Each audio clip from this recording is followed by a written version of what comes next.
continue. Still going to hand over again to Honorable MEC for your authority to respond to the questions. Thank you very much. Over to you, Honorable MEC. Thanks very much, Chair. And honorable members, my name is Munana Rogers. I just wanted to go directly to the issue, and thanks very much for affording us the opportunity to talk as Chair. We have resolved that we are going to respond to the questions, and that's not choreographing other issues which are not here. But I think on the first question, Chair, like we are saying that consistently that these are historical measures that are being raised, and the fundamental issue is that why this has happened, why didn't you take some drastic and appropriate measures to ensure that we ameliorate the situation. In this context of the board chair, Honorable Phala, I think the problem that the interim chair, we have to state it up front, that is battling to respond adequately. Firstly, there is that element of subjectivity in making a proper determination on why certain things has to do. But when you look into the board itself, they've usurped powers that they did not have. That's the board, in terms of the shareholder agreement that they have. If you also look, that very same issue, it has raised other dimensions. Like as a result of this decision, the chairperson was Magwana. He has since resigned. We're still looking for another chairperson. And the Kodomberg is also passed on. And other members also are no longer, Boroni Shikange also, as a result, they've since resigned. So this majority of these people, they are new board members. They are not affected. The misencouragement, there is not disencouragement that you see. Is another Nkarimin who was the chartered accountant, who also resigned. But what I think the commitment that we are making is that in terms of the recoverability, we said that the money has to be recovered because it's not negotiable, and we'll consistently monitor it, and we're really sorry about trying to sugarcoat and spin what is obtainable, because it was that board, not these new members who are here. And that's what I wanted to clarify, Chair. Even going forward in terms of the board, I think the shareholder also, I have that responsibility to adequately outline what was happening and what has happened. The fallout, those ones, I think all of you, you know that if you tell them to pay the money, they will just tell you to go to hell. That is the nature of the personalities that we used to have. But they are not here. Others have resigned as a result. And, but we are following up. And we have since sent that letter to the estate. I think the secretariat is having the letter. And it will serve as an addendum for you to see that these are the steps that we are taking for the recovery of that public money that was there. That's in a nutshell that I wanted to respond. But going forward, we make a commitment that we'll just respond to the question as asked. Thank you very much. Thanks, Honorable Chair. My name is Tito Nkadime, the Deputy Chair of the LEDA. I think Honorable Phala stated the questions that they think were not adequately responded to. One got to do with the measures that we did not take to prevent the irregular expenditure. straightforward is that there were inadequacies in the policy instruments that we used, in the structures that we used, and as such, that's why such occurrences took place. That will be from what summarily we can say. And as regarding the matter why there were no effective and appropriate disciplinary processes that were undertaken, as I think indeed we think that there is too much leniency in the system, and as such our intention going forward is to upgrade those deficiencies and make sure that our system gets tightened to avoid the occurrence of such irregular expenditure. And I think the area regarding the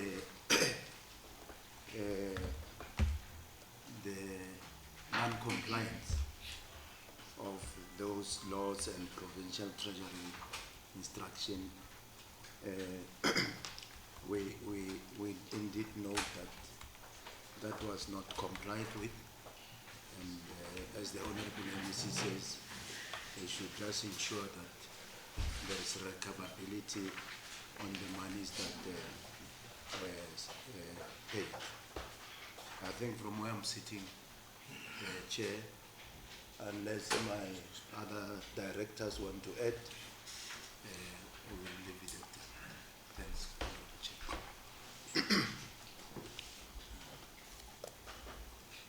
Thank you. They say there are other directors to add.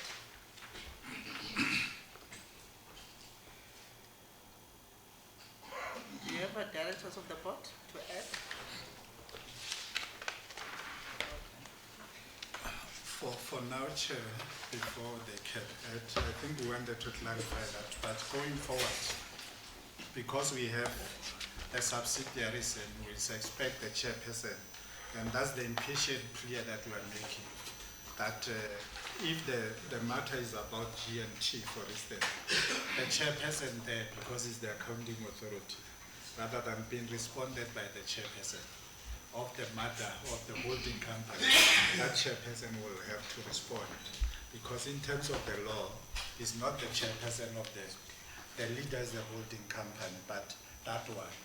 If it's G&T, it means that Chigan will have to respond if it affects Risima the same way. That's the request that we are making.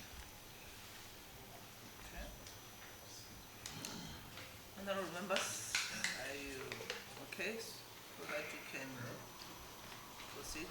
We're not okay, but we're proposing the name of progress to go to the next question. That Honorable Ndume, the next question. We request that Honorable Chair. Others may come again if we go forward. Thank you very much. Okay, thank you very much. Honorable Ndo, we are on question 4.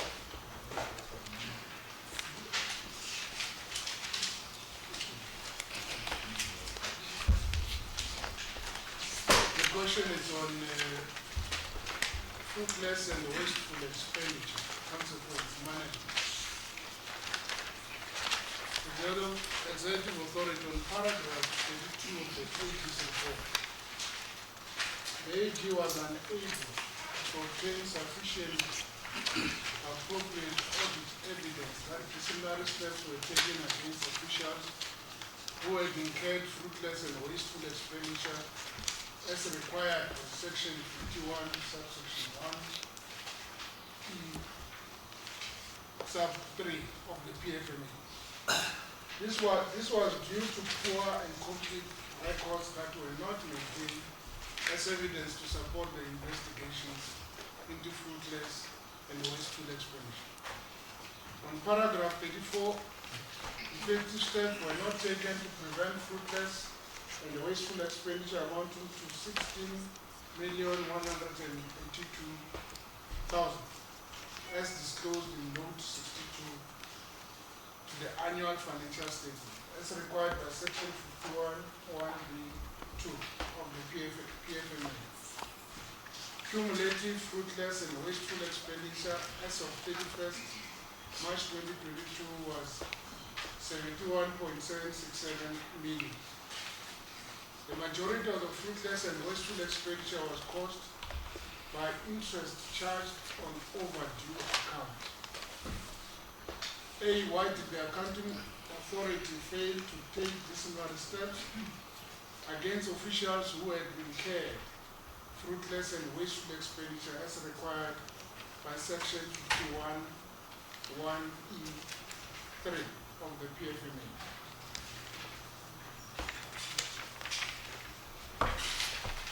B, why did the accounting authority fail to take effective steps to prevent fruitless and wasteful expenditure amounting to 16.142 million as required by section 51(1)(b)(2) of the PFMA? Why did the accounting authority fail to investigate cumulative fruitless and wasteful expenditures amounting to 71.767 million? D, how much fruitless and wasteful expenditure did the accounting authority recover from the responsible officials? Who are the responsible officials? F, what action has been taken against the responsible officials? And G, what measures did the accounting authority put in place to prevent the recurrence of this anomaly? Thank you. Oh, Honorable Ms. is out. Okay, these were the questions from honorable members. Let me hand over to Honorable MEC in absentia. I don't know who. I don't know if he just goes straight. Yep. Yeah. I can just go straight to the Dengadiming to respond. Thank you, Honorable Chair. My name is Tito Gadiming, the Deputy Chairperson of LEDA. A, we acknowledge that there has been a delay in taking disciplinary steps caused by the slow pace of finalizing the investigations as outlined in the table below on the movement of cumulative balances. Internal audit has investigated 64 million of 87 million today, and we refer to Annex I, the progress report on the fruitless expenditure.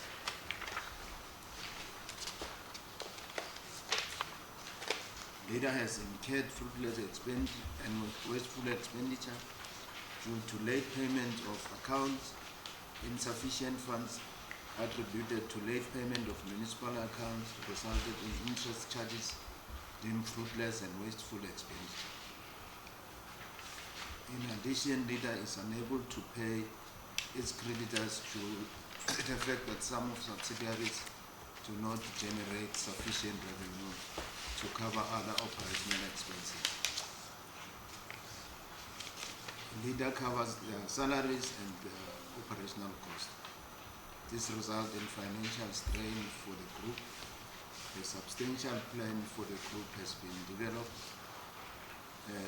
A sustainability plan, for the group has been developed, which will result in a reduction in financial and final elimination of fruitless and wasteful expenditure. Refer to Annex F for sustainability plan. B, LEDA is unable to pay its creditors due to the fact that some subsidiaries do not generate sufficient revenue to cover their operational expenses. LEDA covers their salaries and operational costs. This results in financial strain for the group. A sustainable plan for the group has been developed, which will result in the reduction of fund and elimination of fruitless and wasteful expenditure. I've already referred to F as a sustainability plan. C, internal audit has investigated 64 million of fruitless and wasteful expenditure as per the table on the fruitless and wasteful expenditure of, and 22 million approved to be written off. D, to date 6.612 million has been recovered. Refer to the internal audit report as attached in Annexure I. Fruitless and wasteful expenditure resulted from interest incurred on the late payment to suppliers due to LEDA group cash flow difficulties. Accordingly, this cannot be pinpointed to the officials. These executive directors resume ensure that the group is profitable and remain afloat. And those are the names of officials. Umlani Matidi, the CFO, and Nzewa, the COO.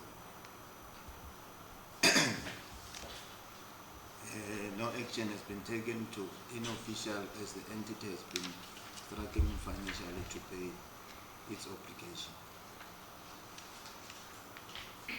The group has developed sustainable plan detailing how the entity will be profitable and sustainable. And once sustainability, the entity within the group will be able to pay their debt as they fail due to elimination of fruitless and wasteful expenditure.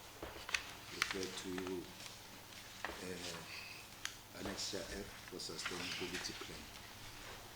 I think that's some question for Honorable Chair. Thank you.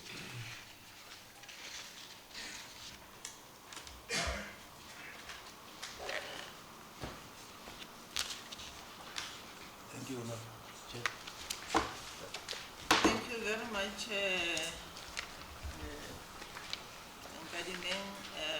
honorable members.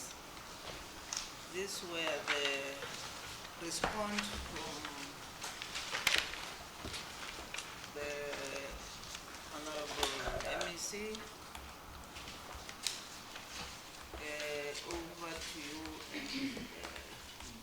Deputy Pala. Thanks very much, Or you'll follow.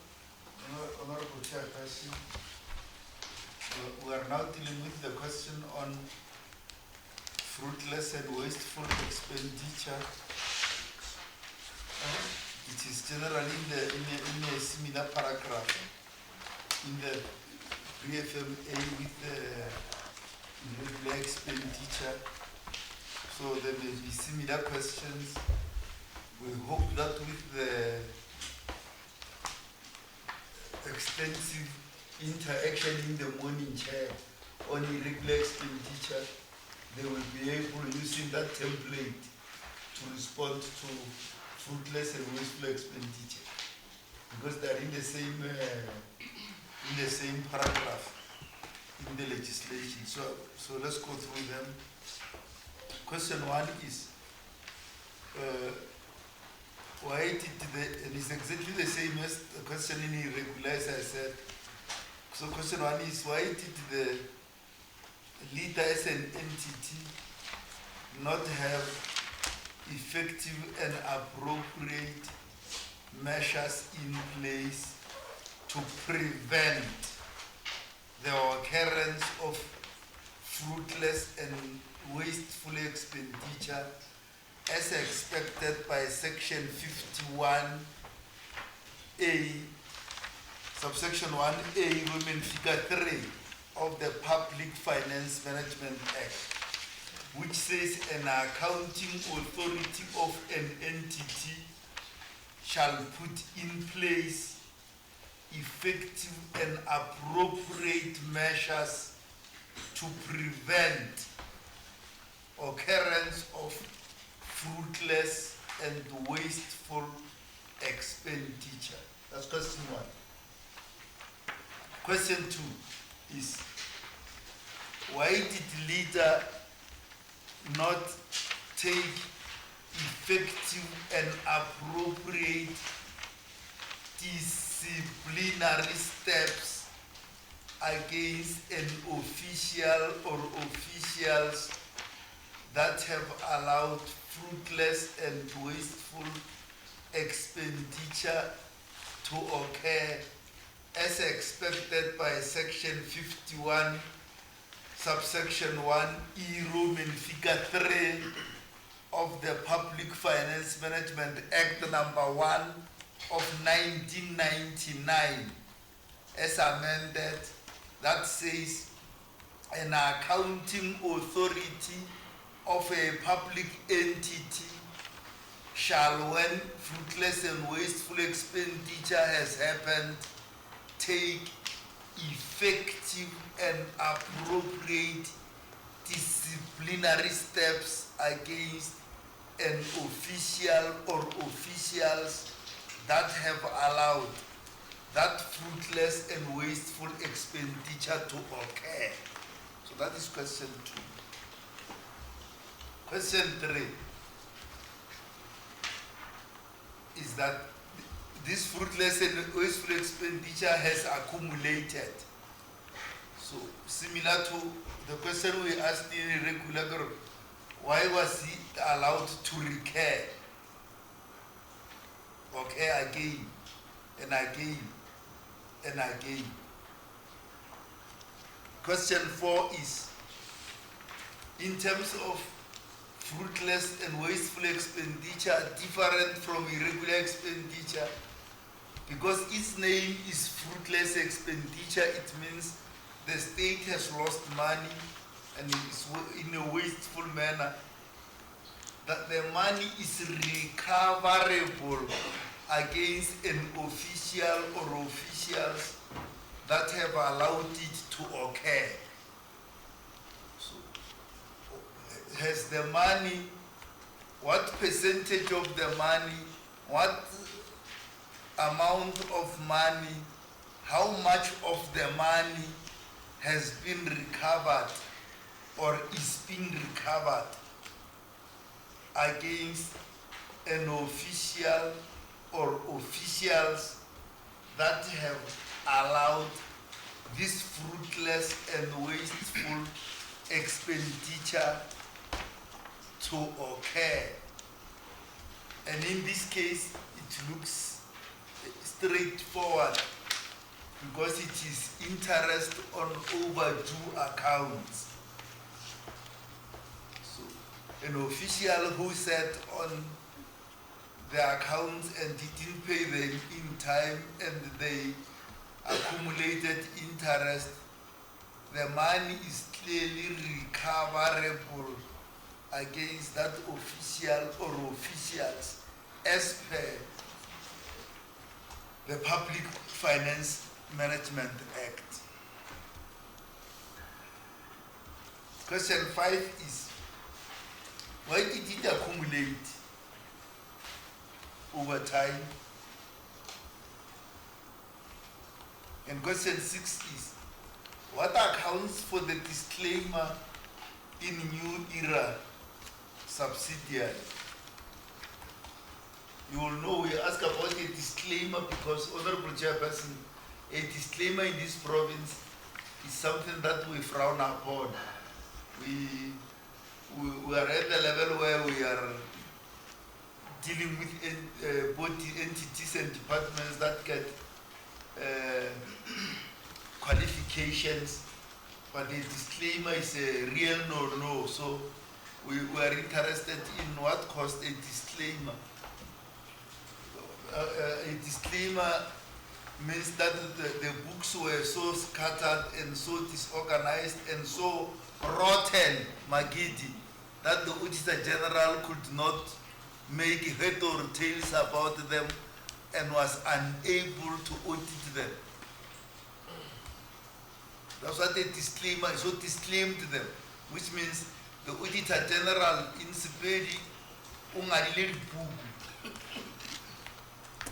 What is it in English? Ungadile dipuku. Disclaimed, left the books. Disclaimer means that. So we're interested in what caused that disclaimer in your era. If you can go through it and tell us about it, because that says in English, Honorable MEC, that's a scandal.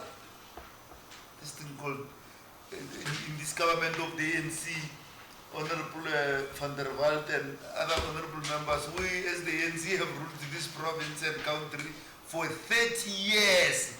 In 30 years of ANC rule, we can't have a disclaimer. That's totally unacceptable. As a member of the ANC of the provincial legislature where I sit, that is totally unacceptable. It's a scandal. Partly because of the work we have done since 1994. So just explain to us slowly what led to the disclaimer in your era there. And then, now that it comes, you have given us here a very good, on the face of it, prima facie. Prima facie, when we look at this thing that you call LEDA sustainability report is very good. We went through it. It's very positive.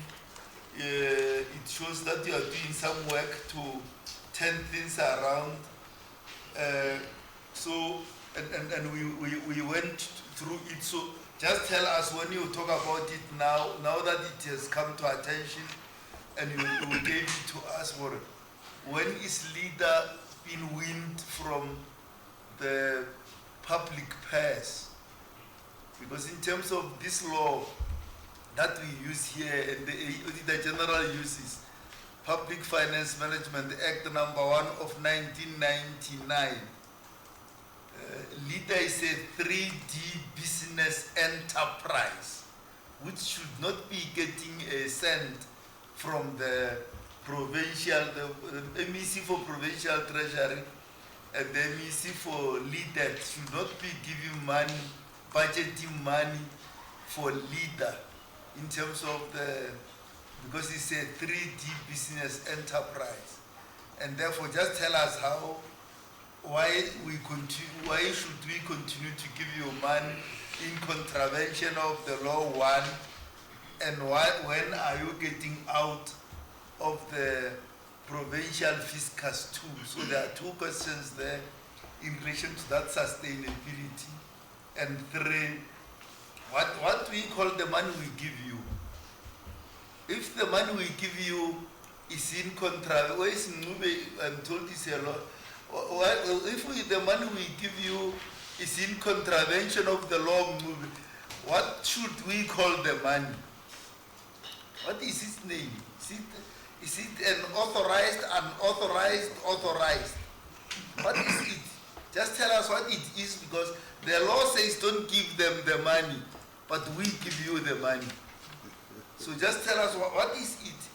What is the name of the money we give you as LEDA, which we should not be giving you, as the law says? So talk about that. My final point, Chairperson, my final point is on Great North Transport. That's where Chicana, I'm sure, will be relevant this time for the first time, not in the morning.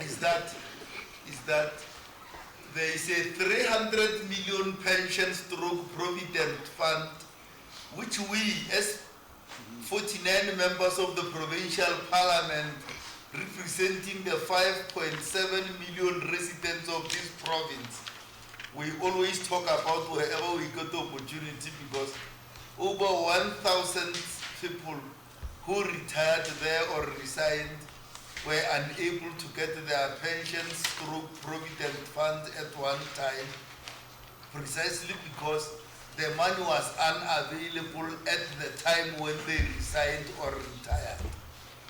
And whatever the shenanigans. So Chikani can go slowly on that chair, because that is a matter that concerns the people of this province, who we represent, not you. We represent. and talk slowly on why they didn't get their monies, because 50 of them have died. And it's bad, Chair, you know, this we talk about it all the time, the MEC knows, we talk about it all the time, how bad it is. You work for 28 years like Mr. Slapelo at Kamoleba Matapo. After working for 28 years, you arrive at home, the money doesn't arrive. What did you tell all your relatives when they ask you where is the money? Because most of them think that you ate the money in town, with you ate the money with you ate the money with you ate the money with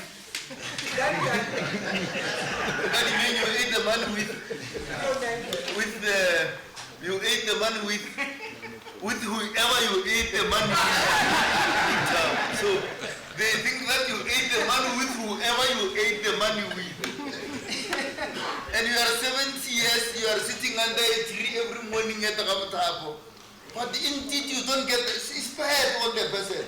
That's why 50 of them have died of stress and depression and whatever for not getting the money, if you get the point. We represent them, Chikani, if you get the point. And that's a matter that we want, that is a matter that we are very unhappy about.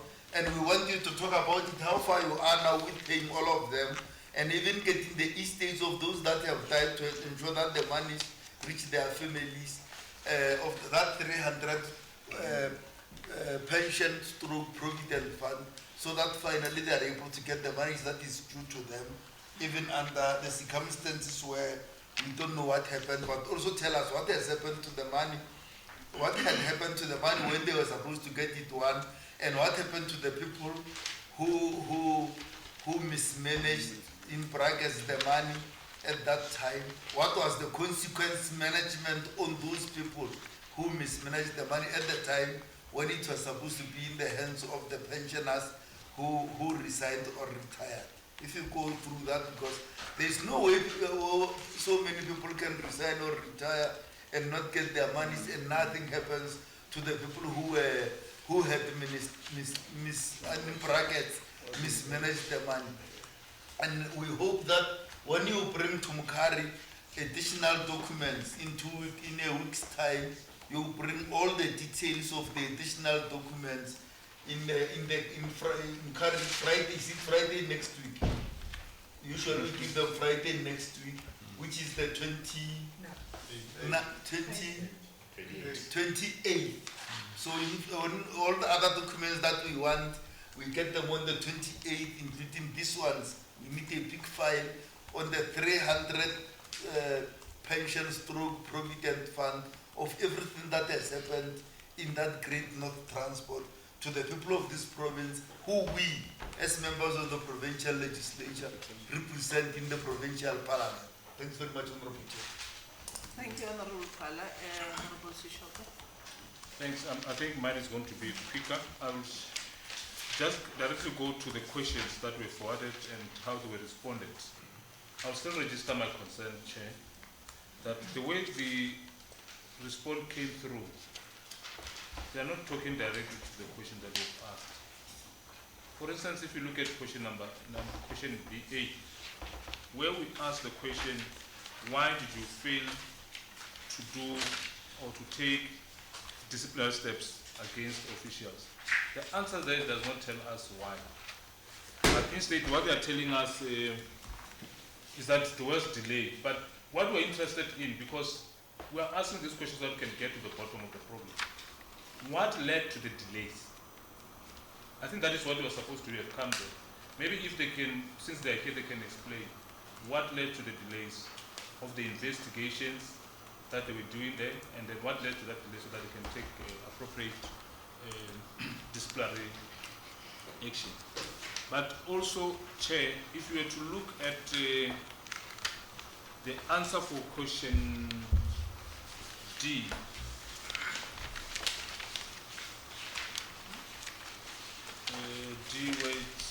where we asked how much fruitless and wasteful expenditure did the accounting officer recover? They specifically answered that question correctly. 6,000. This was what we're looking for. But if you go to E, where we ask who were the responsible officials,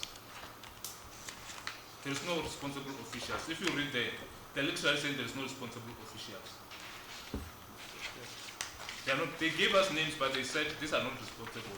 These are actually the people that will assist us to do other things. But the question here is, who are responsible officials?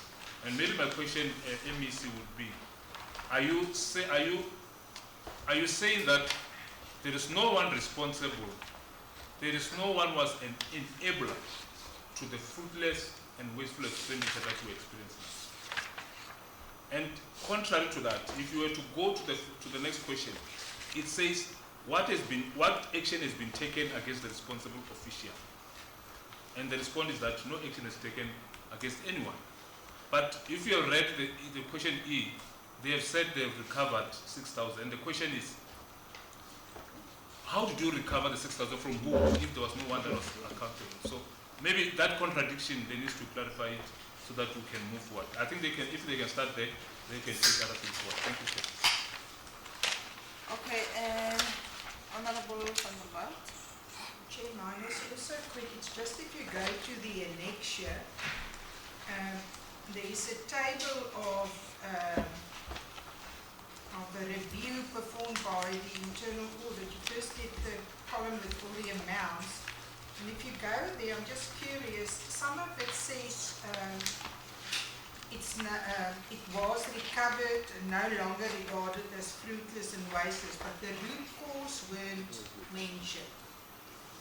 So was there something wrong and then there was a valid explanation, or was something wrong and then it was recovered? I don't know what the page number 5 of 8, for example, and 6 of 8.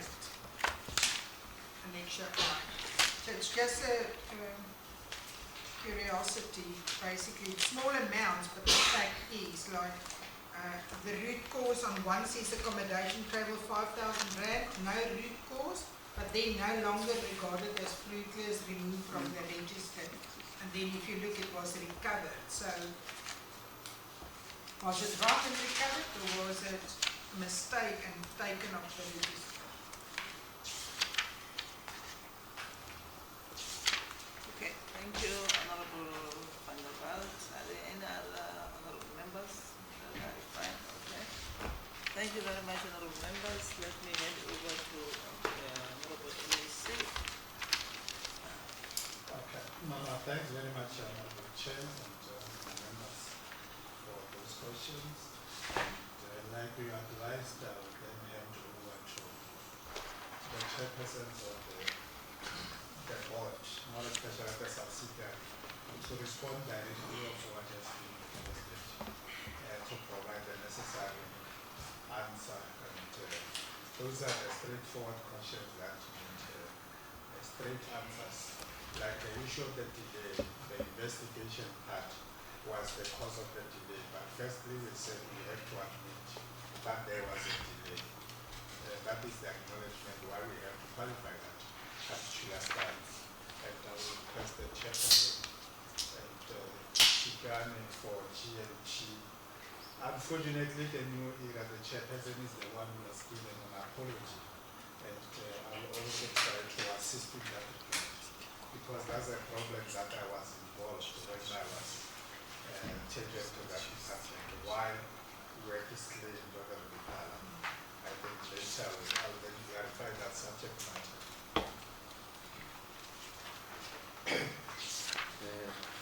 Thank you, Honorable Chairperson. My name is Tito Mpedlin, Deputy Chair of LEDA. Maybe just to go straight on the question that the MEC is raising on why we write for the disclaimer.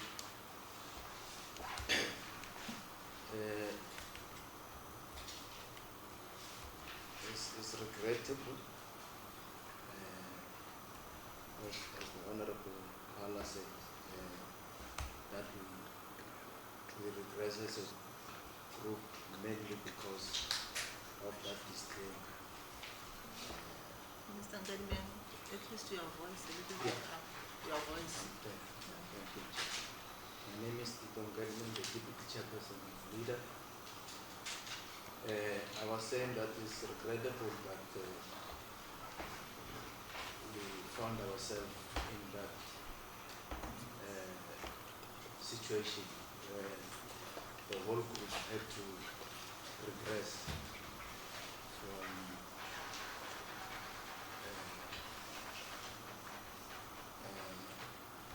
from where we were as a group to qualification. But what has happened is that, to come straight forward to that issue, is that we had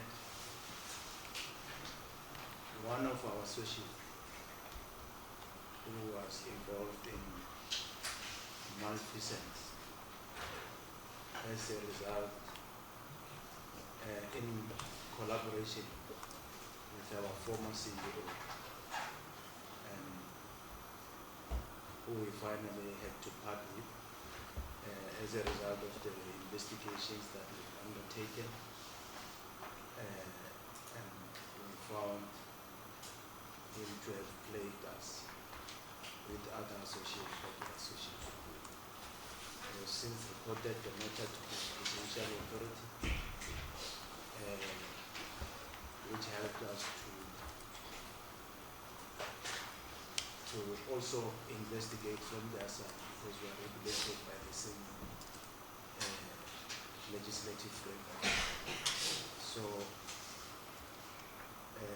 that is what caused us that disclaim that one of our associates basically was siphoning money that ought to go to New Era, and as a result, beneficiaries were not paid because the money was not coming to New Era for us to be able to pay the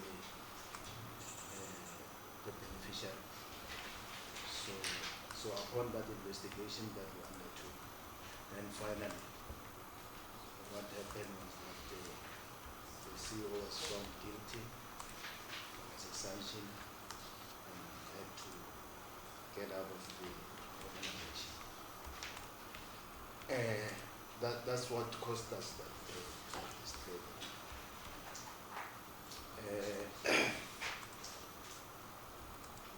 I think, as you said, Mr. Chikano will deal with the issues around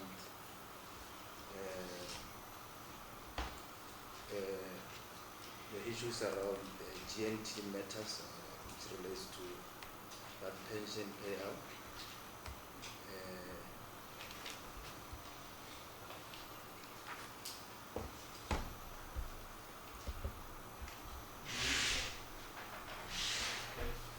Thank you, Chair.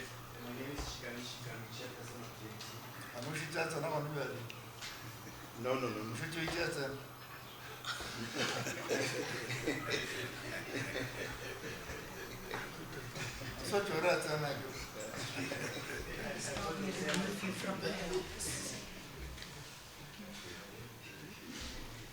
Yeah, I think let's go. Yeah, let's go back to the first question that the Honorable Pala raised, that why did the authority not take effective measures to ensure that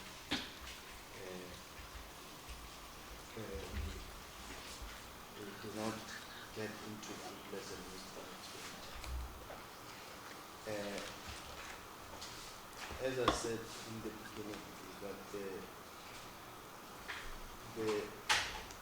our systems were not tightened enough to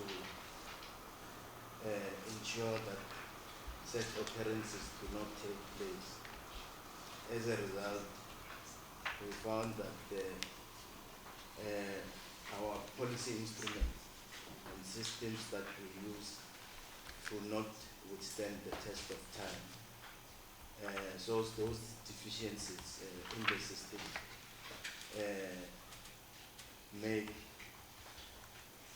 allowed those kind of occurrences to take place. And I do not want to talk about the future in terms of how we intend tightening up those things, because we have put policy instruments which can be able to avoid such occurrences.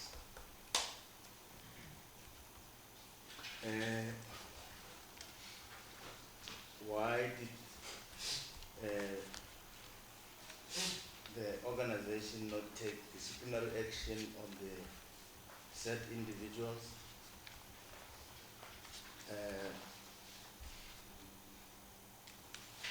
I'll leave that for addition from the CEO.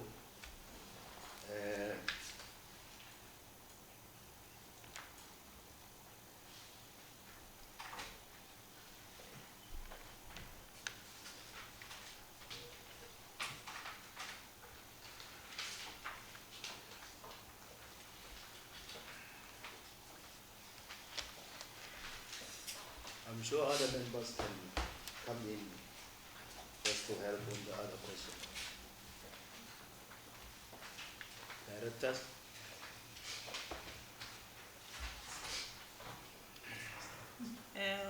Chicken.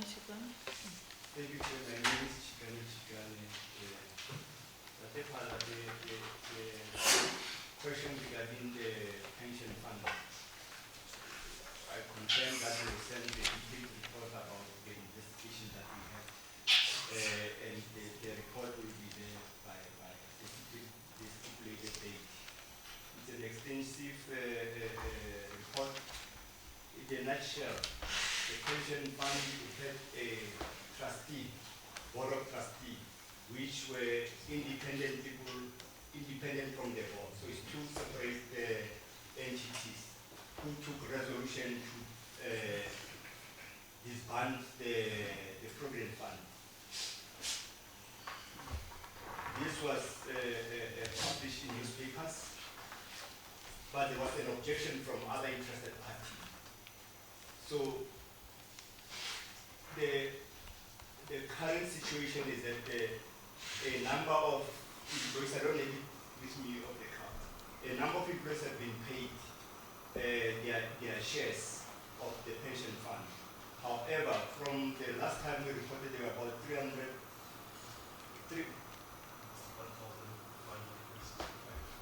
who are remaining to be paid. The people who are in control of the payment is not GNT. It is the, I try to remember the name. The liquidator is the person who is responsible. I had requested a report almost 2 weeks ago to get an update as to how many people thus far have actually been contacted and been paid. And I was informed that it is still being processed to be able to update from 1,100 that was remaining to ensure that it is reduced.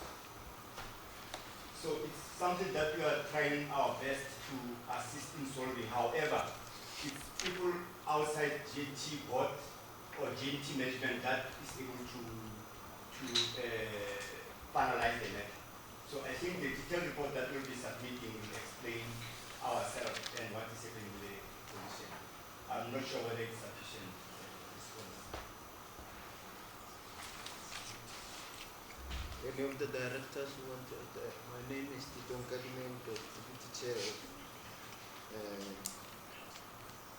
LEDA. Any of the directors want to vote? We will check. May I move it?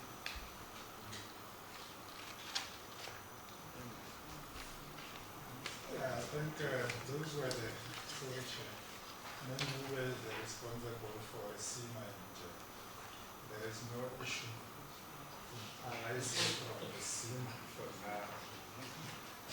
But I think also, my name is Munam, just in the absence of any addition, because there are some disciplinary measures that were supposed to be taken. And the accounting officer in this case is the one responsible that has to explain thoroughly what has unfolded and so forth, because the accounting authority has given that responsibility to ensure that they effect some disciplinary measures against those who have fallen in that regard. And I think you also explained further in regard to that 6,000 rand that has been recovered, why the discrepancies, what is happening, why people were not held responsible. But upfront, I wanted to clarify the issue of the new era, why we were disclaimed, and the interim chairperson tried to explain. The disclaimer is caused, all of us, as you know, that is caused by the limitation of scope. It means when the AG require documents as audit evidence, you are unable to produce those evidence. And that's what has transpired in this regard. Because we have one, in the insurance environment, we have what we call brokerages. And then in the previous reports, you will find that the annuities in the commerce language were inflated. But later we discovered that we have a serious governance crisis in terms of the money, the cash flow, that was purported to be there. That's why there was an element of alleged malfeasance and misappropriety in this regard. That's why the former CEO was suspended as a result. We said that they must investigate it, and then finally it was discovered that he was involved, highly involved. And that was the conundrum that we had. That very same conundrum that we were experiencing. There was this brokerage or broker or underwriter called Trans-Africa. This Trans-Africa, because they have documents that we are saying that they must give it to New Era as one of the brokers, to say how many people have you dispersed the money to. So they are refusing to give us those reports. Instead, they took us to court. That's why now is a court matter, and they are unable. Hence, we have solicited the intervention of the Prudential Authority to intervene, because we are all under the umbrella of that. Because if we don't resolve it, it has a propensity for us to make even the group itself to be disclaimed. But when you look at the regression of the audit outcome, the group, LEDA as a group, is unqualified audit opinion. But when they are audited with the subsidiary, that's where, the same way that happened previously with Limpopo connection, that they could not account in terms of the assets, classification of assets. And now, here's the problem of New Era. And until such time that this matter is being resolved, the likelihood of us having the same matter emerging is just the production of the reports. But we have since appointed the CEO as a measure of intervention. And also we have explained to the Prudential Authority what are the steps that we are taking to ensure that we deal with this subject matter. For the pensions of the Provident Fund that has been there, one of the things that we said for LEDA was that there was an alleged allegation of misappropriation of funds. And we said that Provincial Treasury has to commission forensic audit. And in the forensic audit, it was discovered that there were no malfeasance or maladministration, but there were serious recommendations that they done. What they said, the board wanted to, before Chikan can come, the board wanted to look for a legal opinion on the implementation. We said that you are a conflicted party, you can't do that. Yours is to ensure that you implement the recommendation as they are, the letter and the spirit of that. And that's where we are. I think the issue in terms of the GMT is a going concern. And on the issue of the new era, is more about the fidelity how they were dealing with the issue of their finances, that they are rich only to find that tomorrow they don't have money. And those were the issues that were had. Hence, we were disclaimed, and that's the issue that I think we are trying to unlock, the issue of the court case, and see how, as and when they are conducting audit now, will we be able to be favored with those documents because they are part of the company. And yeah, I think that is shock at the issue of the delay, because there were serious allegations about a particular matter. The internal audit, as part of their mandate, they have to investigate so that they are able to determine who was responsible for this and that.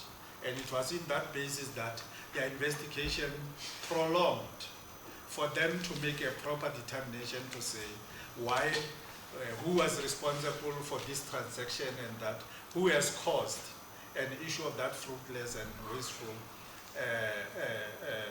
expenditure, as stated in the reports. And I think those are the two issues that I think I wanted to clarify, so that the materiality of the issues, I think if they are not, we don't have or strengthen the systems and internal control measures, they have the potential to come back. And that's what exactly that we did, that they must then ensure that there are those internal policy control measures, because that's an inefficiency. But in this case, why other people were not held responsible is that was the time. As a 3D, you correctly said, is a listed company in terms of the PFMA. That has to be self-sufficient, but that is not the case. And at some stage, they experience a cash flow, and they have to disperse in terms of their obligations. You will find that there is no money in their bank. And for that period, there are these people that are responsible for paying. They are willing to pay the money, but they don't have money until we make an intervention to Treasury to do when they review the budget in October, to give us something. That's when then they were able to pay. That's why we said that it is not the fault of their own, it's the fault of the company. Their liquidity, there was what you call the liquidity crisis in terms of the entity itself. That's what has happened. And you can't say, now I'm here, I wanted to work, but I don't get the tools of trade to work, because the company doesn't have money to pay your pensions, to pay this, to honor all the constitutional, contractual obligations that I have to. And then I must then be charged, while it's not my fault. That's where the accounting authority has to ensure that they put measures in place to ensure that in terms of their planning for their cash flows, because it's a lack of planning in itself. How do you come to an extent where you find that you are no longer having money and you are going around with your begging bucket to say, I don't have money, please rescue us. And that's the problem. And you are talking about the sustainability of a company that is supposed to be self-sufficient.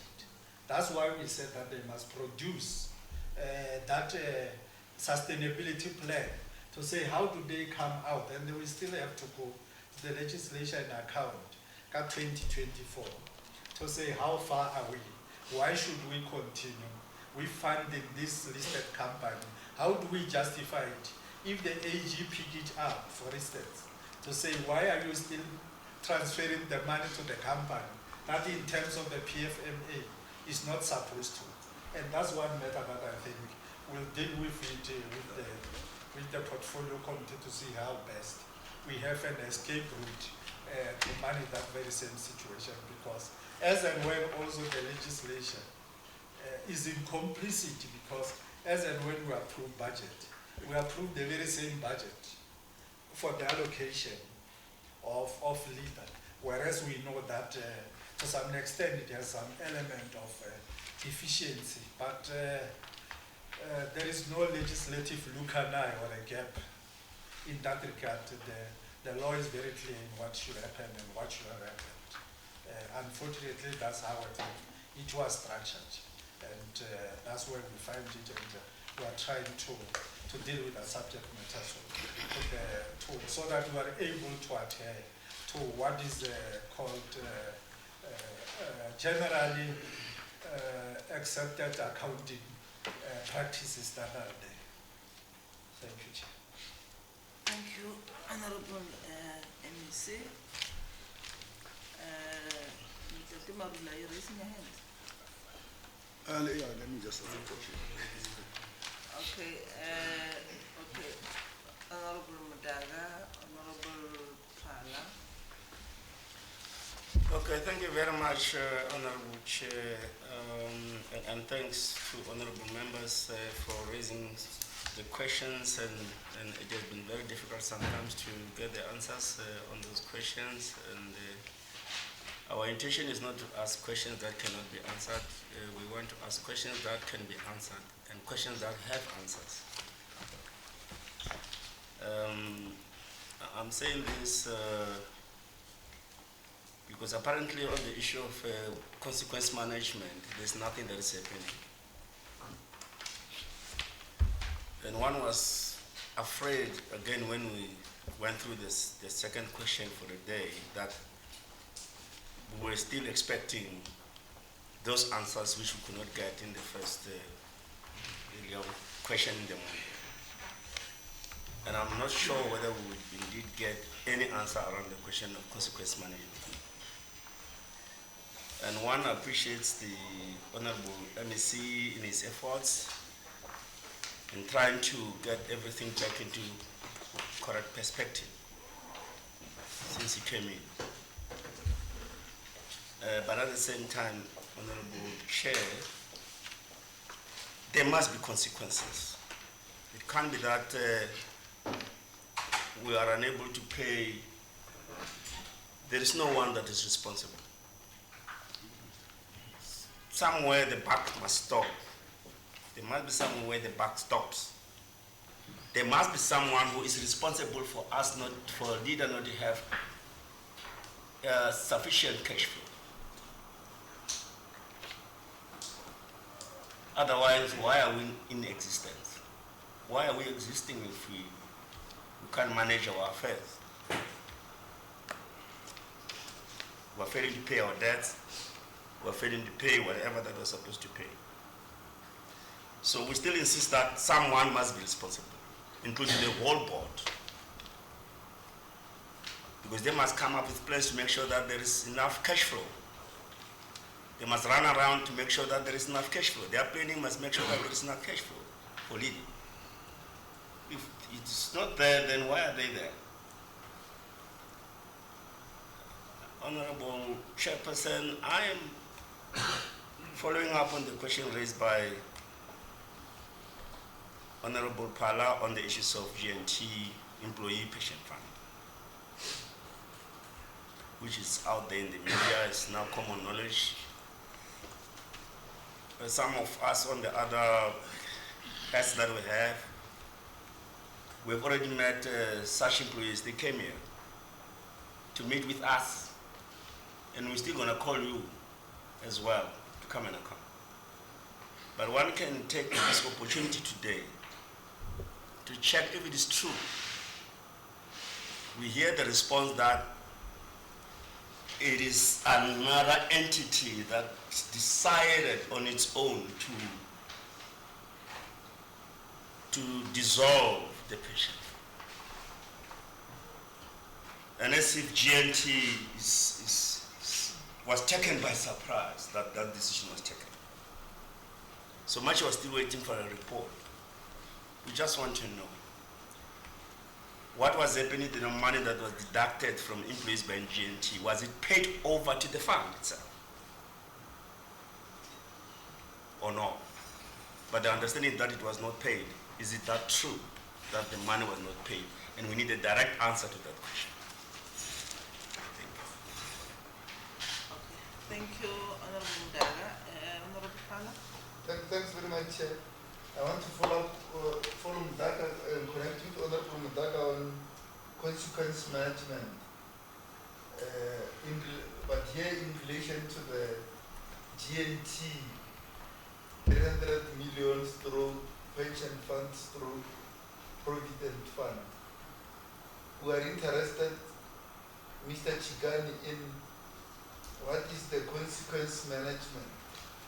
Because we can't have a situation where so many people don't get money when they retire and go home and nothing happens to, because the GNT is a state, is our company. It's a company of the provincial government and it's a subsidiary of LEDA. And therefore it is us, it's government, it's this province, it's Premier Matawata, it's the ANC, it's us, it's government, if you get the point.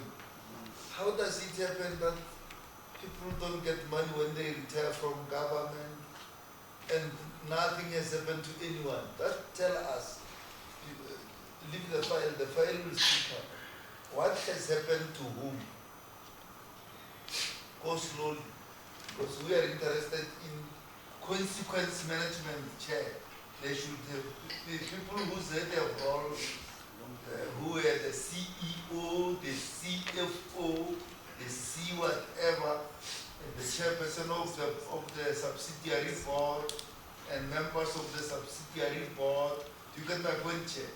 Who were there in charge of that creature at that time, who cannot continue to be elsewhere when they have caused us this honorable MEC. So it's something that we should talk about. I'm following up on honorable data on consequence management, but in relation to Great North Transport.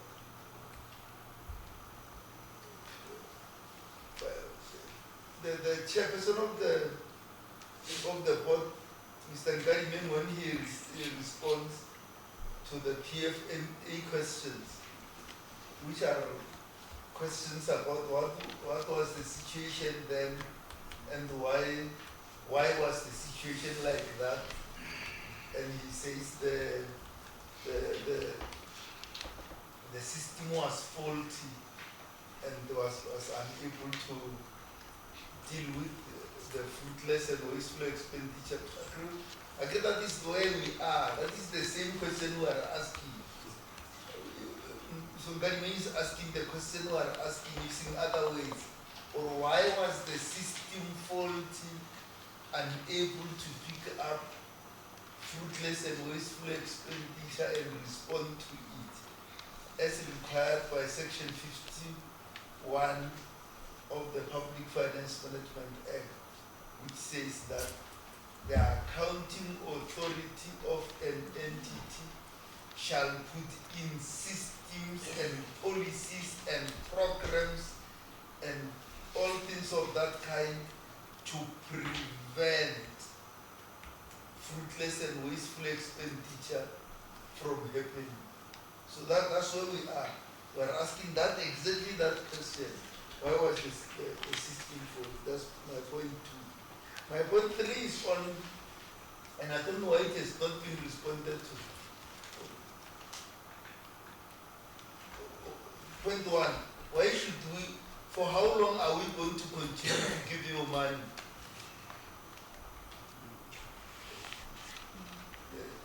My hanging question, which is not the question to be responded to, is that I'm surprised now that the group CEO and the group chief executive CFO have been quiet for 2 hours now, and they are supposed to be responding, also helping here. So let's go through it. For how long are we going to continue to give LEDA money, Honorable Chair, in contravention of Public Finance Management Act, which says a 3D business enterprise must not be given money? That's point 1. Point 2. What do we call the money we give to LEDA? Because it's not regular money. what do you call that money that we give to LEDA, which is the law in black and white says it must not get eat. So let them talk to those things and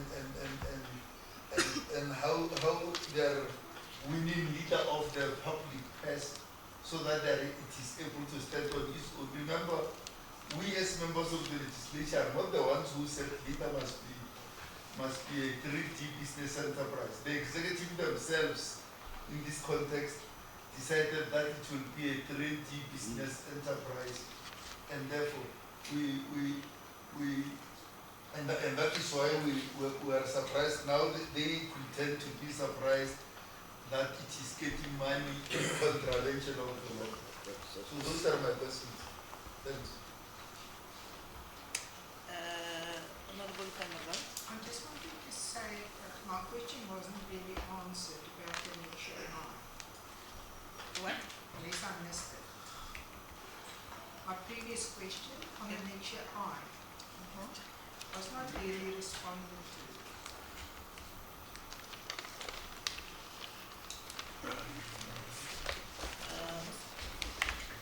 Do you still remember the question that Van der Walt has asked?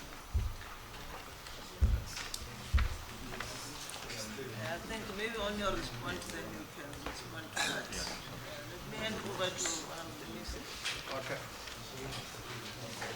No, thanks very much, Honorable Chair, honorable members.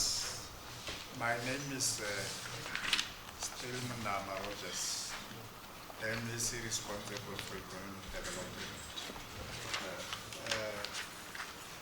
Chair, I think we're fully aware and appreciating the deep-seated challenges that are there for GNT. Is a going concern. If you recall, Honorable Thala, they issued a statement refuting allegations that, which is in the public domain, that people, they've paid everyone. They did not owe any person anything. And that's why you find that I intervened to say, here are the people who are directly affected, saying that I've been working in GNT, and you are saying that you have paid me, but you didn't pay me. Show me where you have paid the money. And that's why I said that they must follow up wherever that money has gone so that they are able to deal with the fringe benefits. What is the use of you working for the rest of your life? But when you come, you are right, I think, if you are working in Gauteng, they will just cast their patient to the heart or that's why I was empty-handed. And that's one matter that I think we are sitting with them to ensure that it's being resolved. In terms of the consequence management, I think one of the things that I want to bring back is that the former CEO, as a result of this shenanigan, was dismissed. Mr. Daso, if you still remember. I don't want to go further that also another entity has taken in the province. That's a debate for another day. Whether he's still going to do the same thing that he has done here. But I think colleagues also have to respond to those direct questions that Honorable Van der Walt has asked. The group CEO, I think, must just be specific in terms of the consequence management and the lack of planning thereof, what has happened and so forth. There is what we call successor entitled. He can't tell us that he was not there. He must tell us what has happened because he's representing the group, the company, which is a juristic person.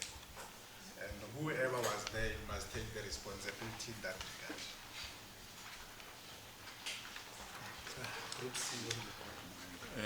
Good afternoon, Honorable Chair and Honorable Members. My name is Takani Makuba. I'm the Group CEO of LEDA. Let me begin on the question relating to consequence management that has not taken place. I think that's challenge or conundrum that one faced in this particular instance, which the root cause here was largely in the area of the lacks in cash flow management within LEDA. That has led to us inability to pay what is due to creditors on time, and as such, the creditors levied the penalties and interest on the amount that has been outstanding in the main in terms of that area of non-payment. So the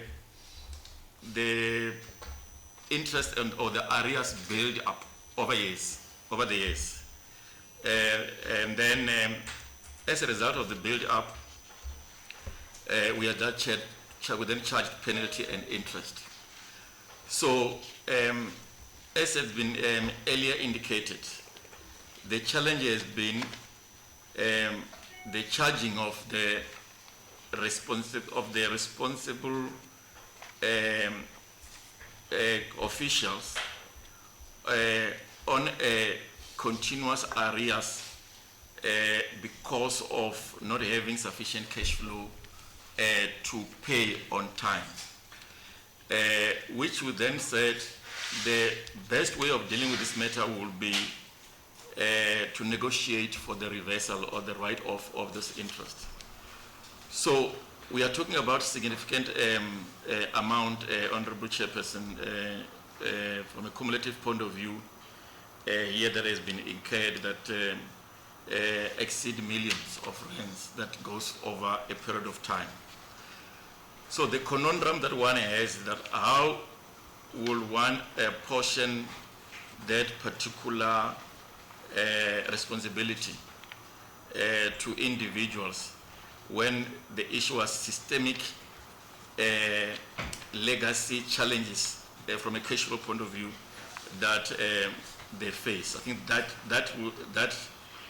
when we have answered no action, while we mentioned the individual but no action has been taken, is because of the observation that this matter is institutionally systemic and as such cannot be apportioned to individual. But the reason why we have mentioned is that the individual is because of being executive management responsible for the oversight during that particular period. So, and this is the challenge that we face. Hence, in terms of addressing this going forward, is when we are starting to put together the LEDA sustainability initiative to ensure that LEDA should be able to pay and afford its obligation going to the past, so to going into the future.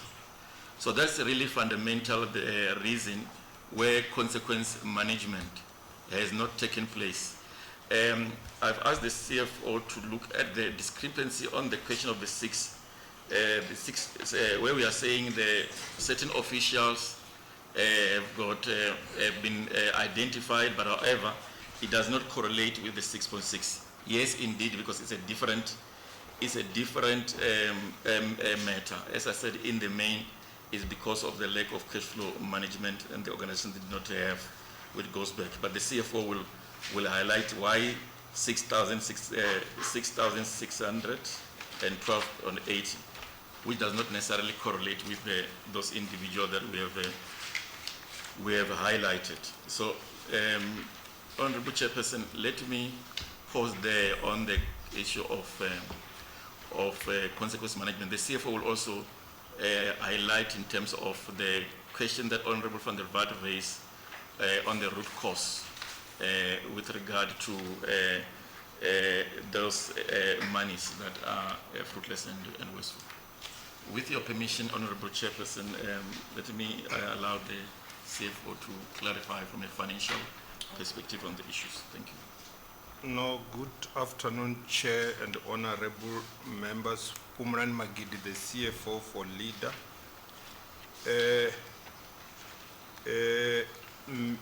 Just to clarify on the 6,000 that we have recovered, there is a transaction on the first report of the internal audit where we have recovered 5,000 from one of the officials. The reason for the recovery, it was not because of a late payment, hence the money was recovered. It was recovered from one of the officials in Mosina Makado due to the payment that was made for accommodation and travel. So he did not honor that and we had already paid, so he paid the money back. So that is then the part of the recovery we have made. I noted, I think it's an oversight. There is the report on Musina Makado does not have root causes, but the other reports on. Someone is playing music while the CFO is speaking there. It looks like it's here where you are. Particularly the very top of you. The three of you. Chair.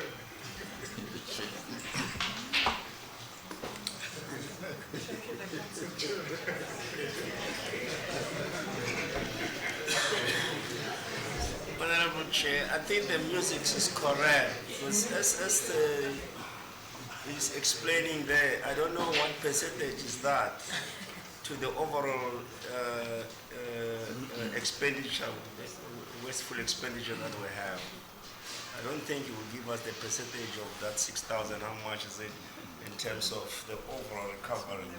It's very much insignificant.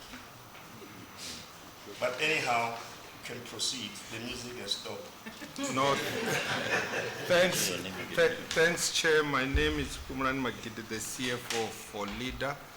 I wanted that just to clarify that discrepancy, but the other oversight that the Honorable Van der Walt has noted is one of the internal report, which is for the Mosina Makado SEZ, the column for root causes were not populated.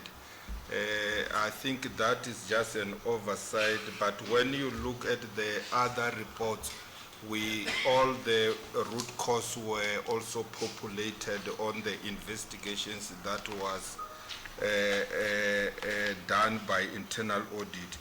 Maybe finally, just to also highlight the question asked by Honorable Pala on the issue of a sustainability plan, Honorable Pala, Chair, through you, Chair. Just to highlight maybe 4 or 5 key points that seek to address the issue of a cash flow as raised. Through the MEC, they've directed that LEDA, we developed a sustainability plan for the LEDA group. One key issue that we are looking at is more of a restructuring of LEDA, where some of the agri-subsidiary, you will see there is an agri-business on the report where we are indicating that the business is more insolvent.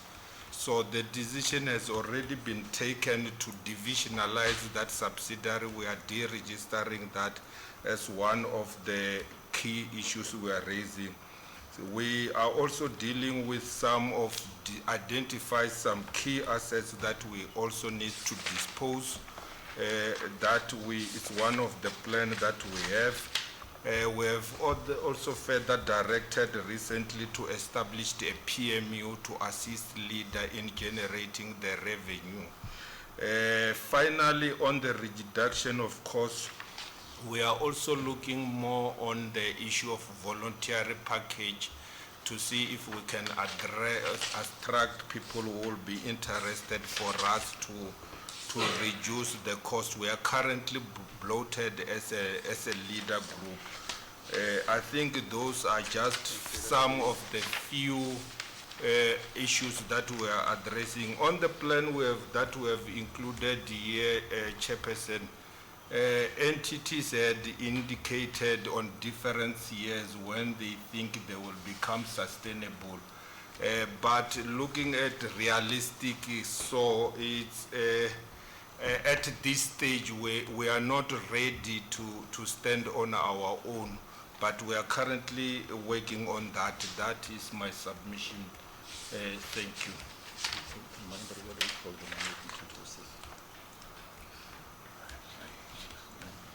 Okay. Yeah, Honorable Chairperson, my name is Takani Makuba, the Group CEO of LEDA. There was one question that was raised that what do we call the money we give? I think that one we're still struggling, honestly speaking, to define what that money is called.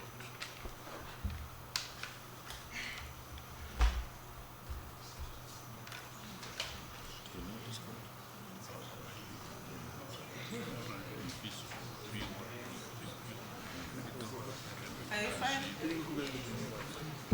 No, thanks, Chair. I think Chicken also. Chikan wanted to add. Thank you, Chair. Chair, we have the names of employees that are still working within JT who are part of this pension scheme. I'm not sure, I mean, can I submit them on the list of the individual names? I'll get guidance from myself, and I'm being advised that all of them have been charged with the extraordinary. I've got 7 names. Okay, can I maybe give it to honorable members? Maybe if you can just forward it to honorable members. Chair? Do you want to tell us about all the names? Okay. Well, then I'm just trying to get whether I should submit them in terms of the report or read them in. If you can just submit them in terms of the report. I shall. Because we are not interested in a long list of names, we are interested in people who were expelled, who were dismissed, against whom money was recovered. Not all of was given a letter of suspension and is still in here. You get my point, Chair? Again, the letters he has of the officials that are not different from the letters that are here of last year, July. Which were verbal warnings, and people were warned, they wrote them down. The letters expired in October, but someone went to recover them at the dustbin, photocopied them and brought them here.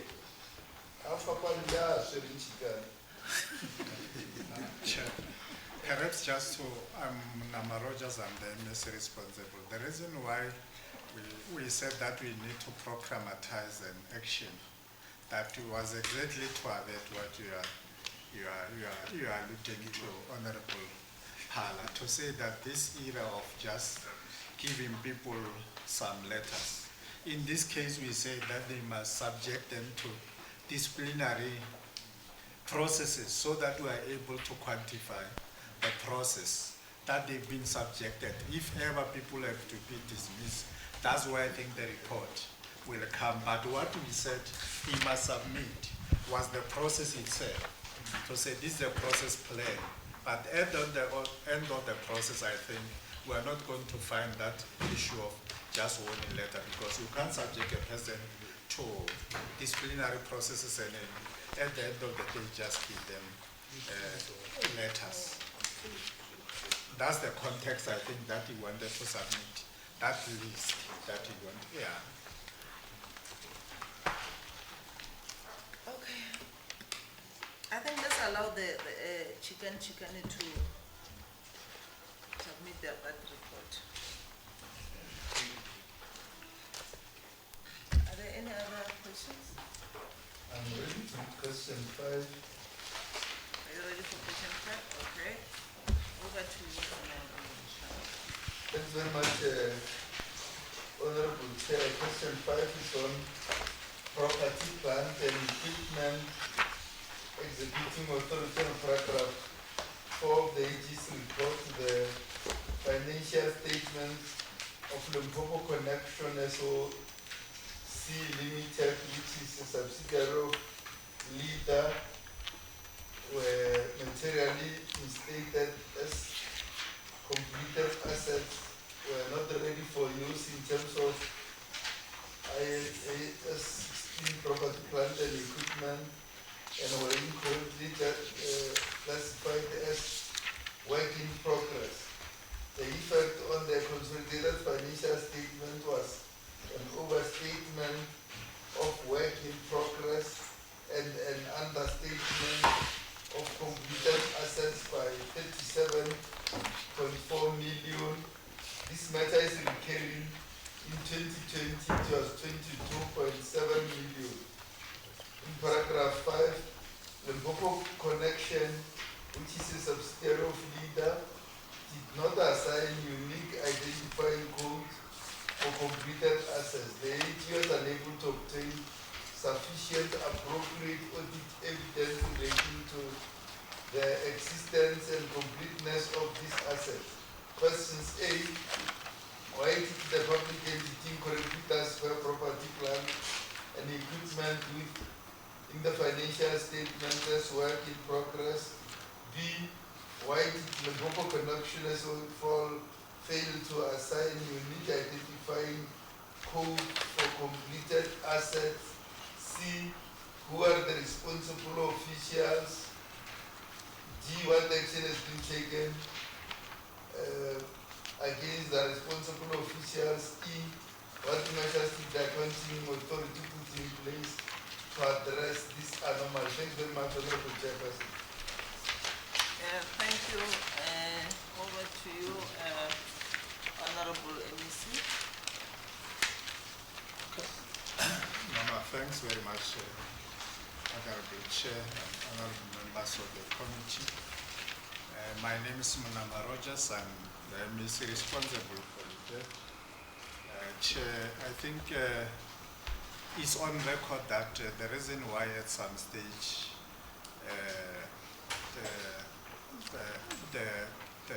the LEDA group regressed was on the basis of the classification of the asset by Limpopo Connection, and because of the interventions that we have since effected at that level by appointment of the 8 chartered accountants to assist them, because one of the anomalies that they were citing was on the basis that they were undercapacitated. And since then, that matter, I think, has been adequately resolved, and the AG is happy hands. They graduated from that qualified to unqualified audit opinion. It's no longer a matter of emphasis, because they were able to make the proper reconciliation of the assets, and the quoting also was done. The only anomaly that we could not handle was who was supposed to do this work, to discharge this very same responsibility. And in this case, we find that already there were some warning letters issued to the affected or responsible officials, and we said that if we initiate or reinitiate the process, it will be tantamount to double jeopardy. That's one weaknesses that I think we have currently. And for now, I think we are saying that the unbundling processes will be reported in terms of the AG, whereas and when he's busy trying to deal with to correct and to address the anomaly that there's there.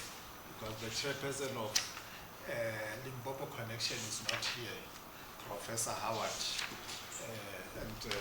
Those are the matters that when I met with them, when dealing with these matters, I said that they must deal with these matters as they are stated. And we hope that going forward we will not experience this very same audit findings. And the chair is also here. Limpopo Connection is one of the subsidiaries which deals with the broadband connectivity in the province.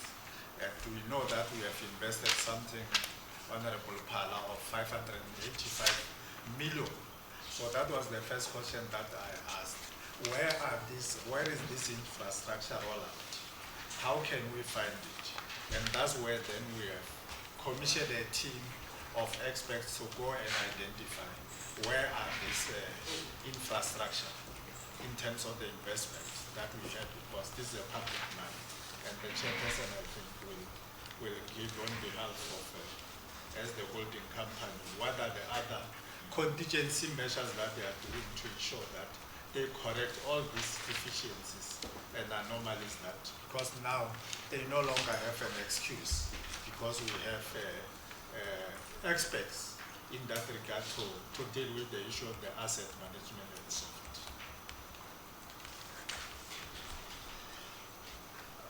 Thank you, Honorable Chairperson.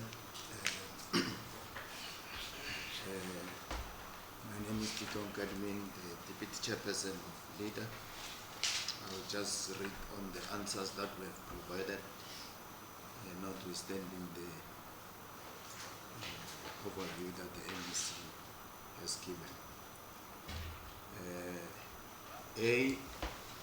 Limpopo connection is undercapacitated. As a result, LEDA finance staff has been capacitated with accountants, including qualified chartered accountants, that will assist the Limpopo connection through shared service.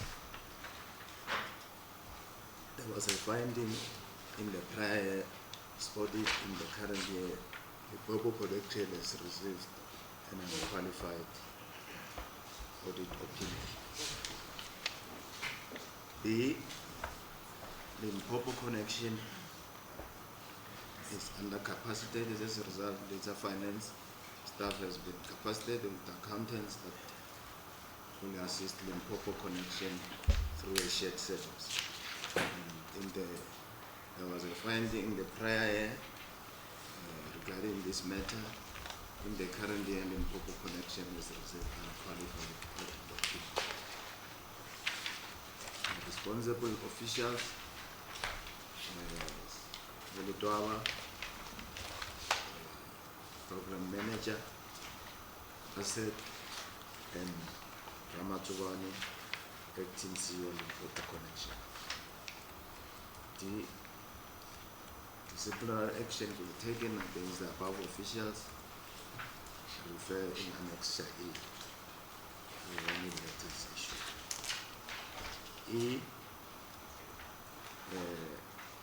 LEDA has capacitated the finance division and allocated resources to assist the entity with its finances. LEDA has capacitated the finances team through shared services with a support to Limpopo connection. The service provider with the ICT expertise was appointed to assist the entity with unbundling their broadband asset to address the 2020-2021 qualification. This matter has been closed as the Auditor General of South Africa audited the unbundling process and issued the project in their financial year 2021-2022. Occupy a bit of volume. Oh, sorry. My name is Tito Nkadimeng, the Deputy Chairperson of LEDA. Just to go straight to E, LEDA has capacitated the finance division and allocated resources to assist the entity with its finances. LEDA has capacitated the finance team and through shared services will support the Limpopo connection. The service provider with the ICT expertise was appointed to assist the entity with the unbundling the broadband asset to address the 2020-2021 qualification. The matter has been closed as the Auditor General of South Africa audited the unbundling process and no issue were reported in the 2021-2022 auditor's report referred to Annex G for LCX. Thank you, Chairperson. Thank you very much. Are there any addition from your side? No. Honorable members, my name is Takan Makuba, the Group CEO of LEDA. I do not have any addition at this stage. Okay. Thank you, honorable members. Honorable Pana. Thanks very much, Honorable Chair. I see the team that side there, the Honorable Denisi Manama and the Honorable and the Chairperson, the acting Chairperson of the board, leading their written response, emphasizing that no, don't worry about the matter. That matter is water under the bridge. We have passed that. Did you see that, Honorable Chair? Yeah. Israel, we don't work like that. This committee is a committee of past tense. And Honorable Denisi knows very well, you are the chair of this committee. We are a committee of the past. We are unlike a hospital that works on people when they are still alive. Actually, we are something very, we are a mortuary. We work when a person who is already dead, and we check what caused that death. We open him up. Usually it's a him. We open him up. We open him up to check what caused the death. So, I'm going to water under the bridge. Once they say matter that the AG has talked about in your books, that matter comes here. Never ever say it's past tense. Leave it. We were with one department here in the last hearing, Mukari, you remember, and other members, and we spent time with them on a matter like this, where they were telling us all the things they did with the AG. So, now we're a committee of past tense. And that's why in our questions are, I'm sure you will listen to us since morning, or you can watch our videos of other departments. Nowhere will you hear us saying, what are you doing next year? What are your plans now? I will never say that. That's the job of the portfolio committee in the legislature. I know where my job begins and where it ends. We're a committee of past tense. And that's why when we asked that Chikani, they want to tell us, oh no, we're not worried. Chikani, we are dealing with how the 300 million happened and who were the people who were there, what action has been taken against them, if you get the point. So we're a committee every time, every one of our questions, past tense of what happened. And that's why I wanted to deal with so that it is clear, so that even when they respond, they know we're a committee of the past. Unlike a hospital or an ambulance, we're actually a mortuary, if we are anything. So if there's any place you are in, if you feel cold, we're in that place. If you feel very cold, you must know that's where we are. Today, Ramasuba. If you feel very cold, we are in that very place. We are in that very place. We are in that, because we are a mortuary. That is what we are. We deal with the corpse when it has died, and we cut it to pieces to check what caused the death. Let's go through it slowly. Why was the property, plant, and equipment incorrectly classified? I need the past. Why was the property, plant, and equipment incorrectly classified? In the past tense. We're not forget about what is happening now. I mean the past. Why was it? You answer that in the past tense because it was incorrectly classified. Why was it incorrectly? And our questions are always why. You see that? Why was it incorrectly classified? That's question one. Question two is, the AG says this matter is occurring again. It was particular millions the year before. It was 37 million in the year was dealing with, but it was 22 million the year before that. So it is increased. It is increased, if you see it. So why did it occur again? So talk about that, that's question two. Question 3. Was it effective and appropriate measures as defined by law to give verbal warning?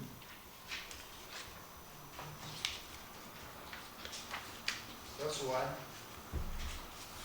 And because those verbal warnings have expired in October last year, where did you get the letters? Because those letters are at silicon. What is it? Yeah, it's a silicon of that. They are there. They are at the place where they are nowhere. They were shredded in terms of the systems. Where did you get them?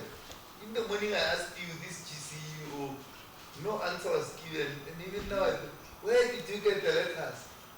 The letters are not supposed to be in the files of the officials in 3 months. Where do you get them? They're supposed to be launched in October last year. Because they are written there. It's a verbal warning valid for 3 months. 3 months. So 3 months from July, Honorable Chairperson, expired in October last year. We are now entering August. Where did you get the letters?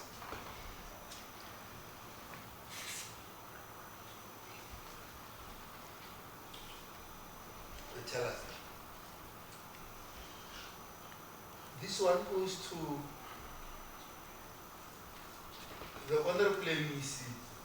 Pasam Shaka will write the questions down because the MEC is outside and will give him. We now notice when we are writing this question, Honorable Chair, that there are so many acting people in this area of work.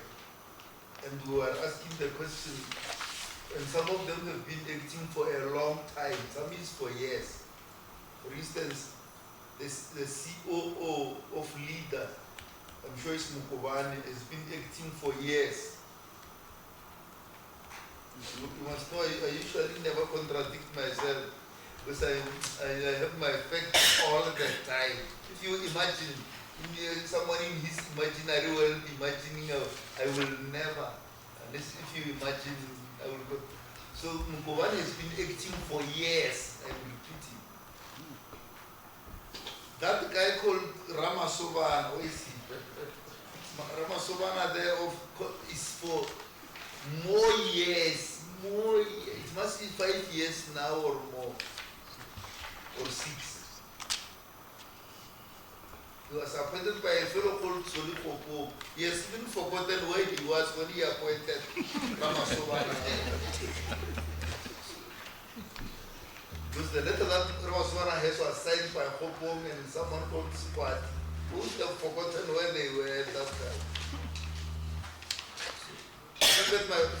So I always have my facts at my fingers. So why is that the case that the fellow is acting CEO for 6 years? That's point. Then the chair is acting for how long? Also. So talk to those 3. Pasam Shaka will ensure that the MEC responds to that thing of people acting and were able to get, when will the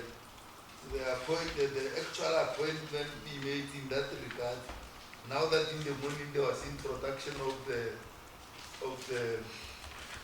the appointments that have been done in the recent period, which we were duly congratulated, which is good progress, and we want that to happen so that people act knowing that they are sitting substantively on the positions on which they are sitting. And so in this case even, we want people, appointments to be made so that there are people who sit on positions which they are able to act knowing that they are sitting substantively on those positions. Thanks very much, Honorable Chair. Thank you. Any other question, honorable members? Fine. Okay, over to you. Thank you, Honorable Chair. My name is Tongali, the Deputy Chair of LEDA. Why was it incorrectly classified? I think the straight answer to that question, it was mainly because of capacity constraints. We didn't have appropriate skills in that entity, and hence we endeavored to capacitate those various areas of deficiency. Why does it occur again? I do not want to give the same answer. I'm sure the CEO will deal with that matter.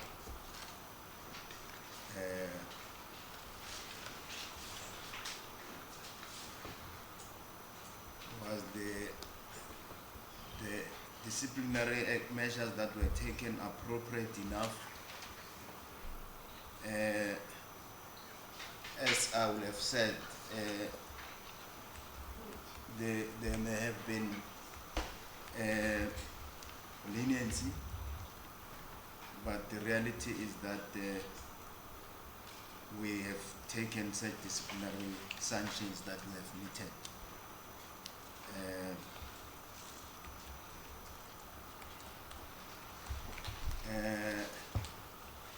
Regarding the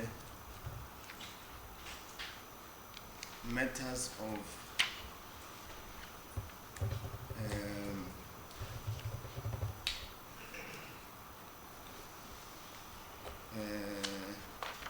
acting positions, I know you said goes to the MEC, but the quick one will be from where I'm sitting.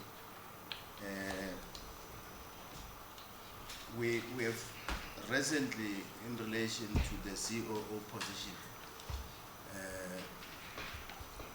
conducted interviews, and the process of appointing should be concluded within the next month or so. From where we're sitting, this will be a thing of the past regarding the COO positions. Regarding LCX,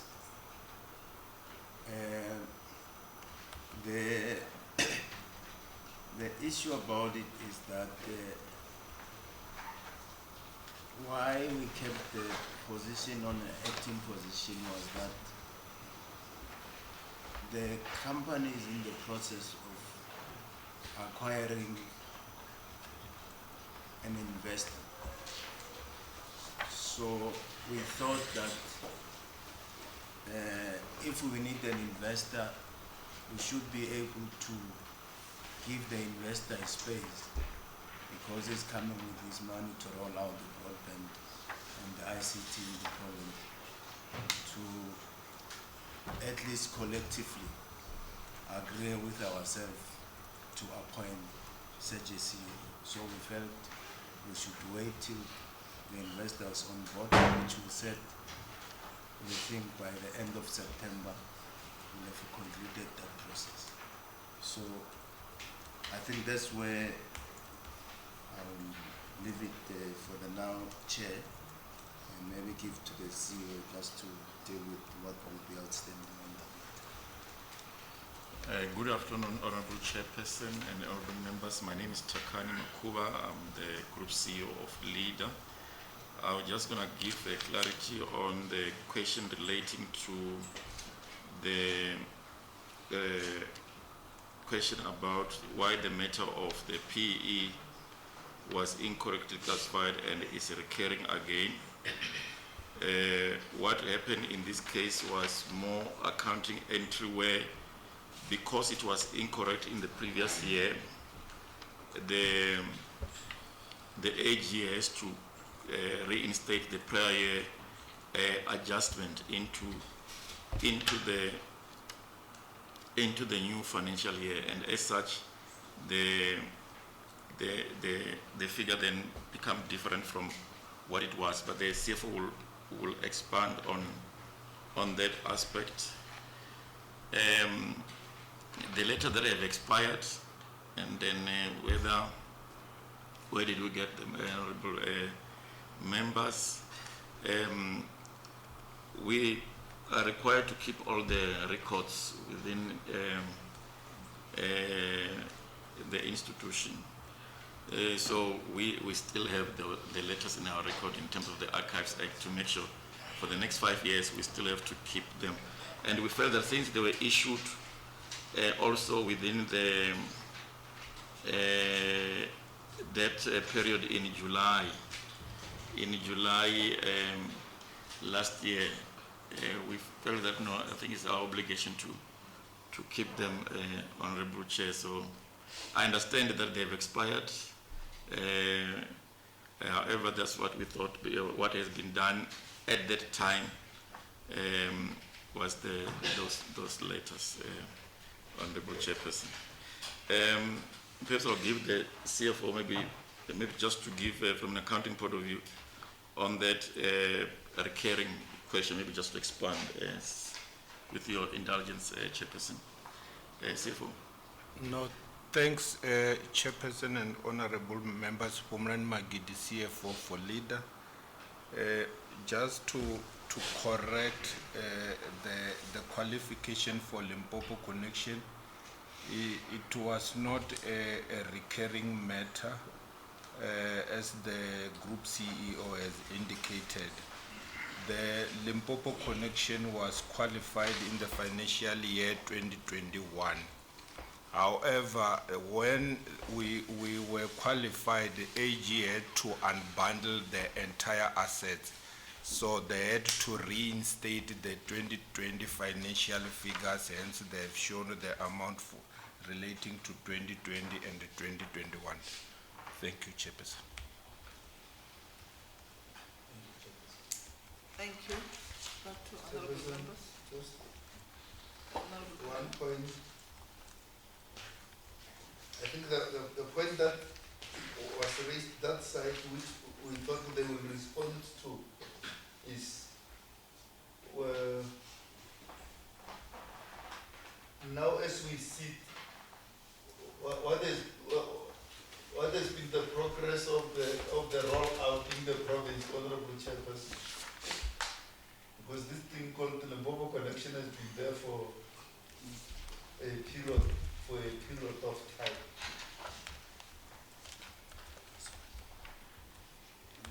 And in the villages, people still struggle with what you call it, if you want to attend the meeting on Zoom, for example, in the villages, it's very difficult.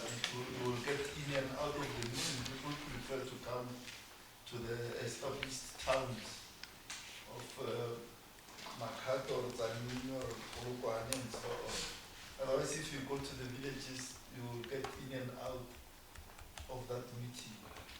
So, if they can talk to that point, that will help. Okay. Any other question? You're tired, yeah? Okay, over to you.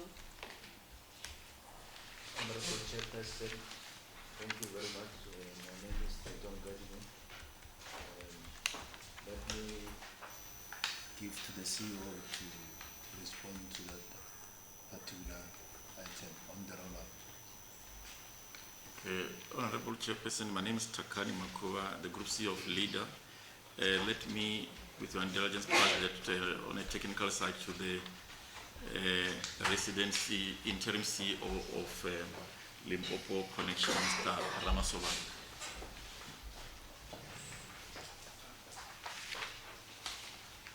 Thank you very much, Chairperson, honorable Chairperson, honorable members. The state of the Your name. infrastructure. My name is John Ramaswamy, interim CEO of Thank you very much. The state of the status quo of the broadband in the province has been documented through what we call close-out report to say where what is in terms of the infrastructure deployed based on the funding that provincial government has availed. So the core network in different parts of the province, it's been installed and deployed. What needs to be done is to take that infrastructure to the last mile connectivity. Last mile connectivity is connecting from the street into the houses. So that's where we need the investment partner to assist us in terms of expansion of that network infrastructure. So where we are, we deployed, a data center around Peter Mokaba Stadium is functional, it's working. We deployed the network control center that's sitting at 15 Beaker Street. We deployed the call center that runs the entire network. The LEDA agency, LEDA is an agency, and all its subsidiaries are sitting on top of that infrastructure. We removed the private sector. Limpopo Connection is actually supplying broadband services to the agency. All what we then need is to say, how do we expand that networking infrastructure footprint across the entire province? That's the reason why we are embarking on, securing the strategic investment partner to invest in Limpopo Connection so that we can expand that network to the entire province, so that the people of Limpopo should be able to participate in the knowledge economy and the technology of the fourth industrial revolution. Thank you very much.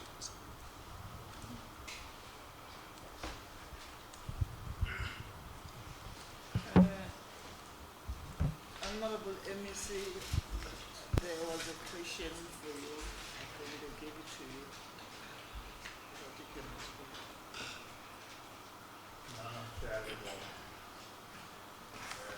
Honorable Chairperson of the Committee of Members. My apology at an emergency, the nature called. I don't know, that's the food that I've eaten. Yeah, but nevertheless, my name is Mnama Rogers, and I'm MEC responsible for LEDA. I heard that one of the questions that has been asked is why is the case that the CEO and interim CEO of Limpopo Connections and interim chair are acting for so long. And this is one of the burning issues that I think we experience. How do you have an organization whereby you find a person acting for more than 4 years? And there is no certainty in terms of the human capital. And I've since instructed the board to fill those positions, and you have seen that they've since advertised the positions of the COO. The one outstanding that they are still processing is that one of the interim CEO of Limpopo Connections. I think even him, if you can ask him that is an interim CEO, you'll get offended because everyone in the province.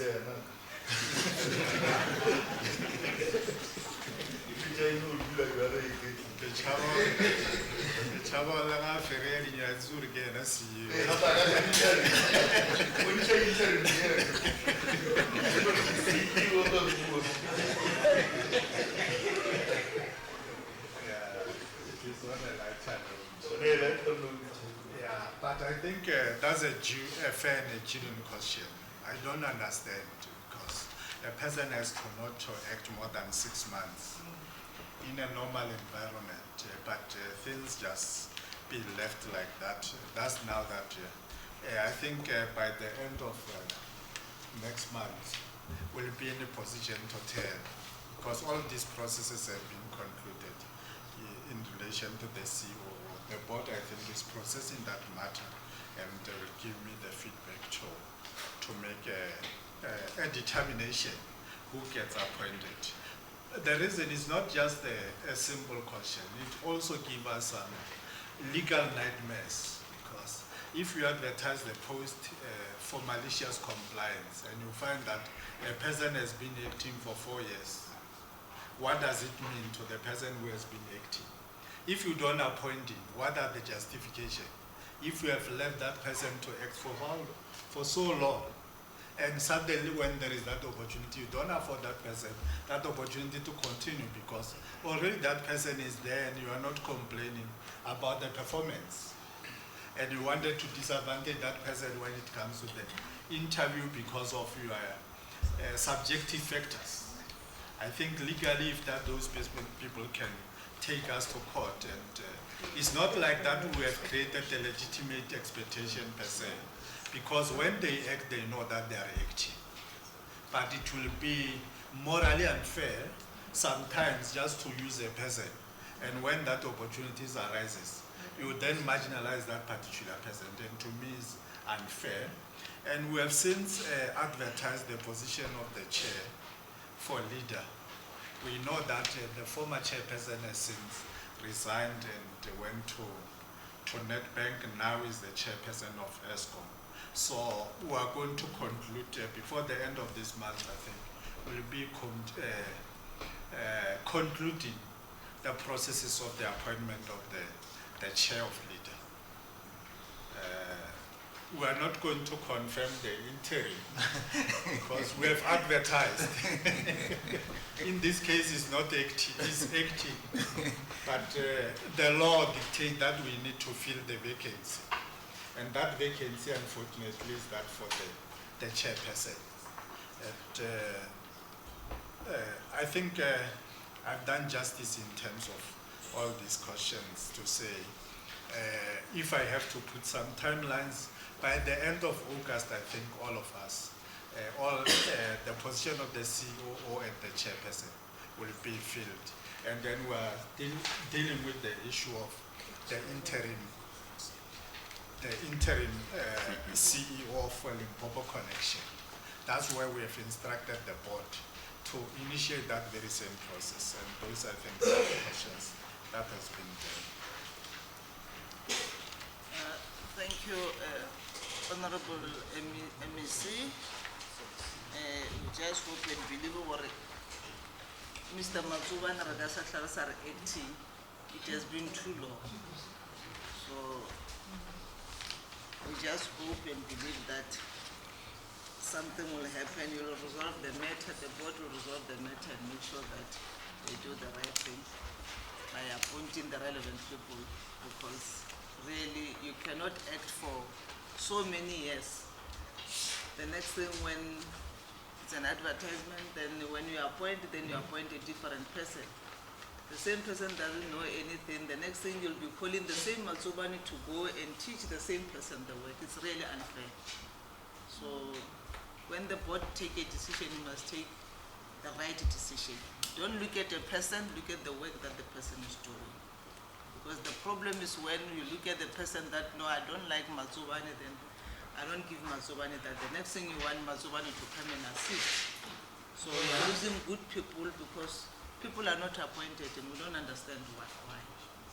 So it's really unfair. So this thing needs to be resolved. Honorable Van der Walt, you wanted to say something? Okay. Ndate Marula. No, I don't want to suppress you. Just say whatever you wanted to say. No. It's fine. Yeah. Okay, no, thank you very much. Honorable members.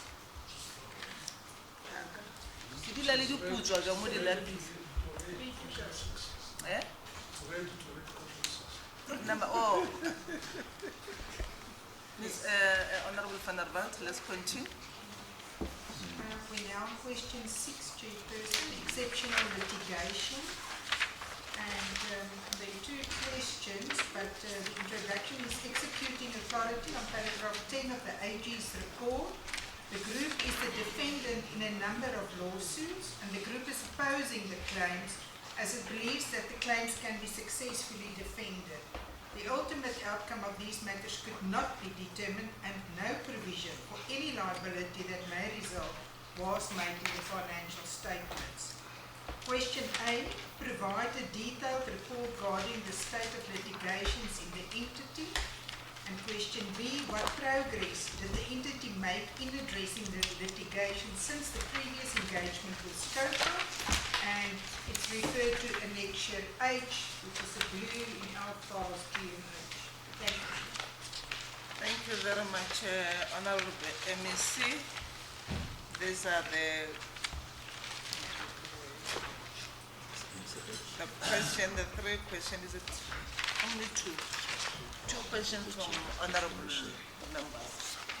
Thanks very much, Honorable Chair and Honorable Members. I think all of us were on the same wavelength that the exceptional litigations, they are called contingent liabilities, and what you call the significant uncertainties. Those are the things that you don't plan because you are being sued, you are being litigated to come and pay. And since people have mailed Honorable van der Walt rough, now they are coming to us as organs of states and public entities to look where are the money. For instance, if you go along Kruger National Park, you hit a wild animal. When that animal is dealing that it belongs to Kruger National Park and some park. But when it is on the road, then is a MEC's animal. And if accident happens, the MEC is liable for that. That's why we have a number of litigation coming across to the department. For instance, if hippopotamus, for instance, and other animals escape from that and kill a person, they don't sue those people. They sue us as a department or the entity responsible for that. And that's one area that I think we are trying to push measures. The least that you can do is to negotiate to out-of-court settlement, and how you plan them is something else because they are what we call the significant uncertainties. You don't plan for them, but they do happen. It means that we have to develop a strategy as the department to see how best we can go. If your bus, your GNT, is involved in an accident, the least that the people are doing, they will sue that GNT, and as part of the litigation. And I will then request my colleagues to give a broader details or a comprehensive report in terms of the litigations cases that we have in our atlas as the department and also as the entity.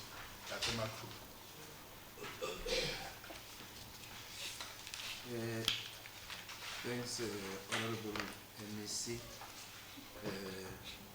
Honorable Chair, my name is Tito Gadming, the Deputy Chairperson of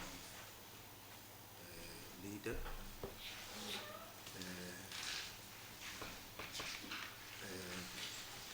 I think we have provided the details of the cases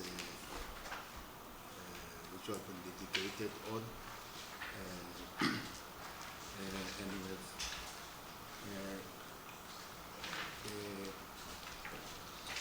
categorized them in terms of the entities which are involved. LEDA, Cinema Cargo, Great North Transport, CMR, and we've put the numbers there in terms of how many cases we're dealing with as a group, but also individually those companies that have been litigated on. That is A. And B, the Annex H detail the report on the state of litigation per one of those, each of those cases that the group is facing. Let me close the check. Thank you. Are there any addition?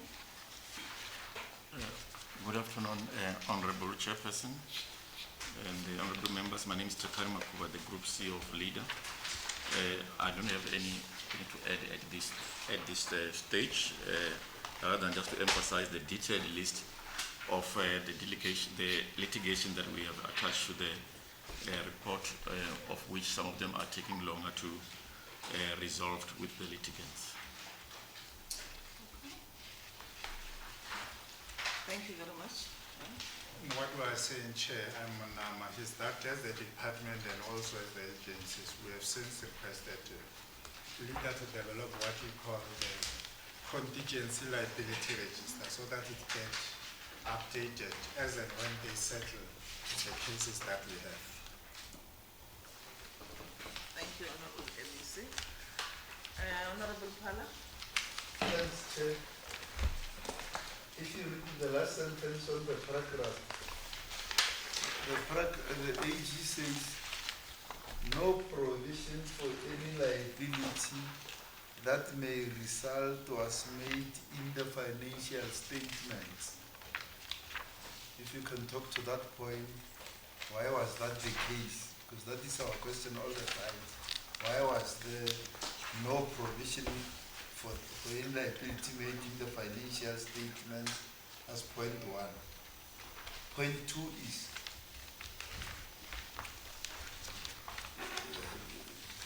the Department of Health in the province, which, as the Honorable MEC earlier talked in relation to RAL and all that, the Department of Health in the generally and in the province was sitting on huge contingent liabilities of about 14 billion. They have since gone through a process, and after going through that process, their contingent liability has been reduced to 7 billion. If we can what is it? If we can interact with them and see what they went through, because one of the things they did was to interface with other provinces on how they deal with contingent liabilities. For instance, one of the things they told us when they were here in a similar sitting last week that took a long time here was that one of the things they did was they don't just accept any letter from a person who writes to say I'm claiming this amount from you because of the following reasons, or any letter from a lawyer that say land domain. They recognize contingent liability from people who actually took matters to court, and their court processes that were initiated at one time or another. But where a person just from home wrote a letter and said, you owe me this amount and all that, they amongst the things they told us is that they do not recognize that. So that's partly one of the things they did. But it's a detailed process they went through to reduce their contingent liabilities. Part of the reason why they went through that process is because this area, Chairperson, is an area where even people who take chances do take chance. If you look at the department, for instance, of transport, as an example, where a person, when he or she got a tire burst from a pothole, can claim. Even a person who got a tire travel from elsewhere, try to take a chance and go and search for a pothole and take a picture and do all those things with a view of sending a claim to the department. So I'm just giving that as an example. Or it's an area similar to what Honorable MEC you are saying, you are referring to in relation to RAF, how it was in the past, and now that RAF is being nipped, there has been a big flooding into other state agencies of the state and department by people who make all manner of claims of all kinds, and some of them using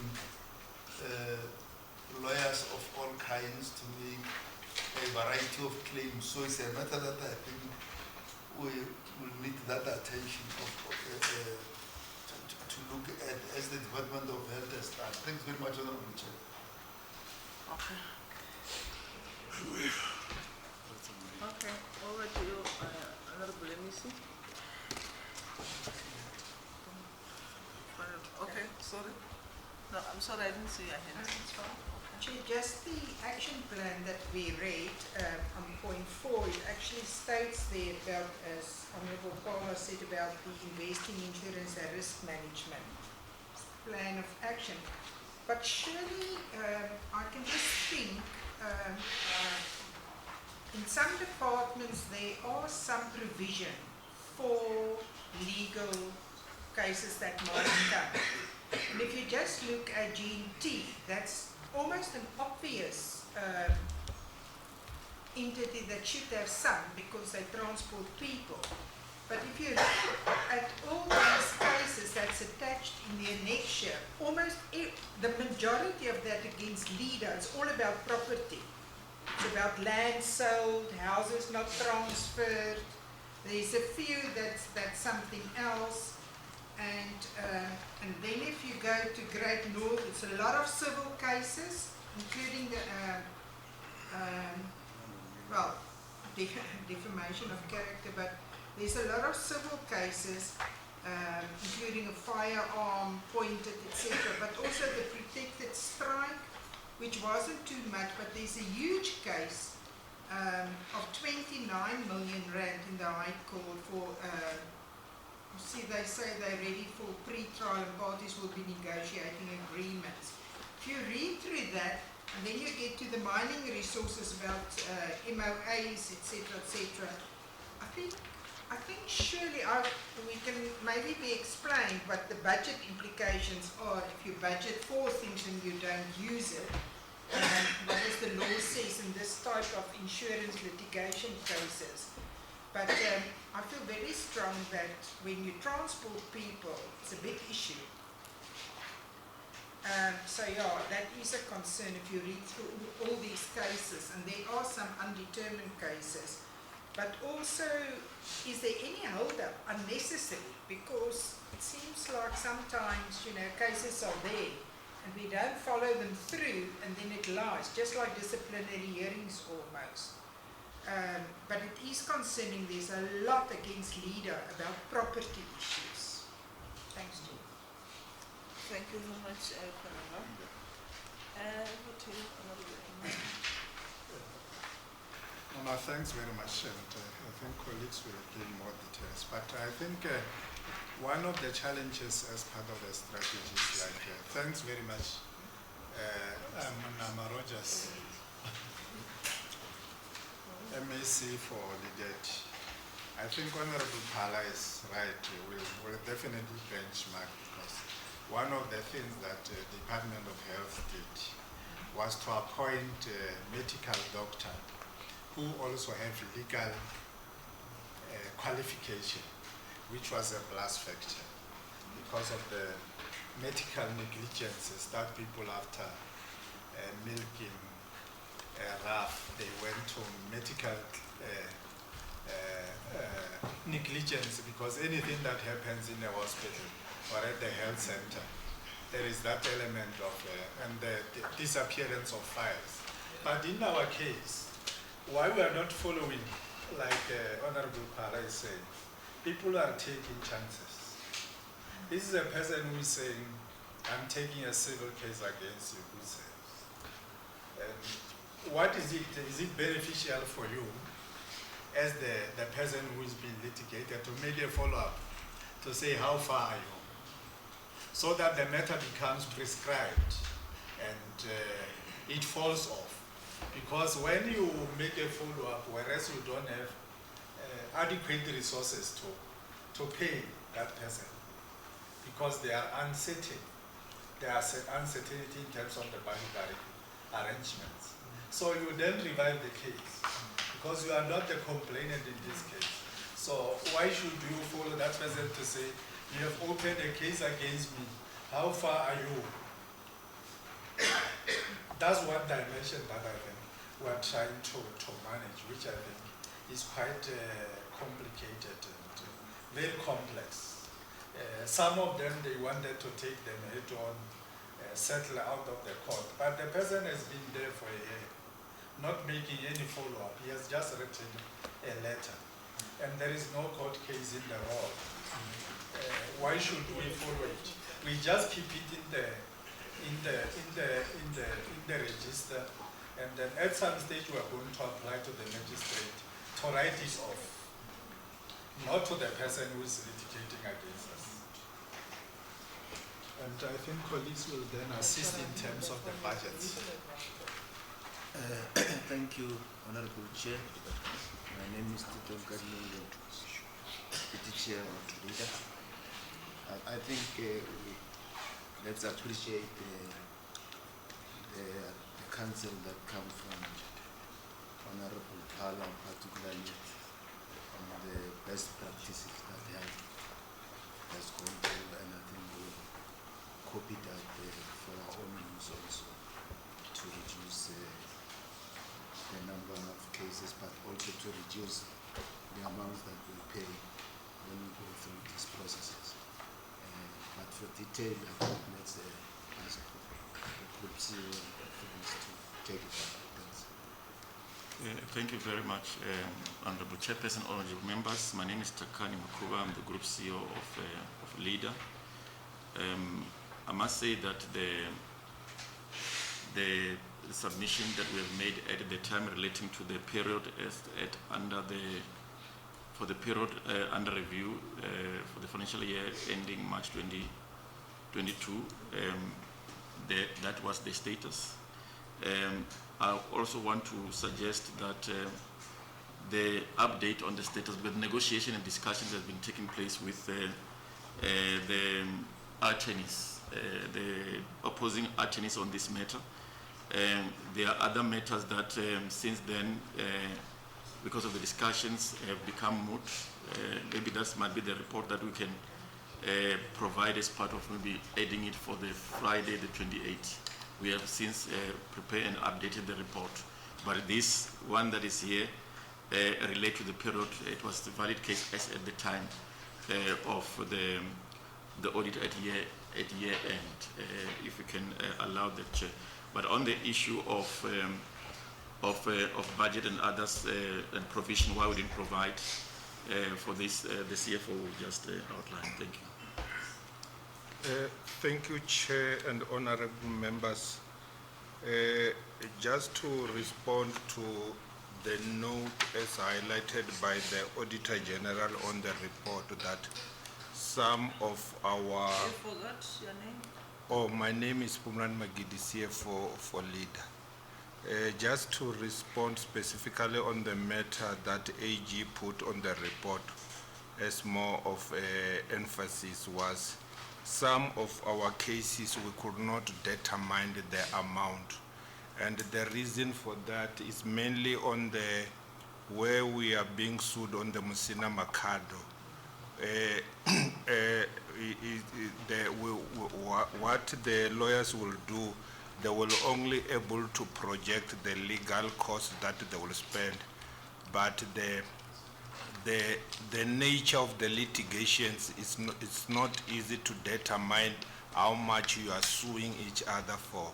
So that is the reason why Auditor General flagged it as a matter to say we have got the cases that the amount is undetermined. I just wanted to touch on that.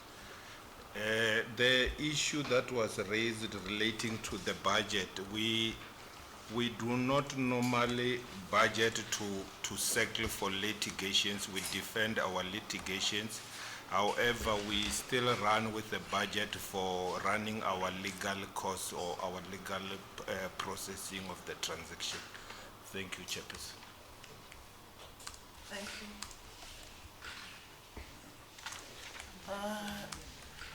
Back to you, honorable members. These were the response from the MEC. Are you all satisfied? Yeah. We read the next question. Honorable Pala.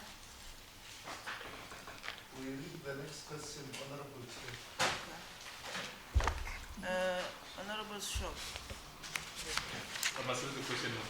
Yeah, Okay, you're on thanks. number 7. Okay, thanks. Bala, I can let please.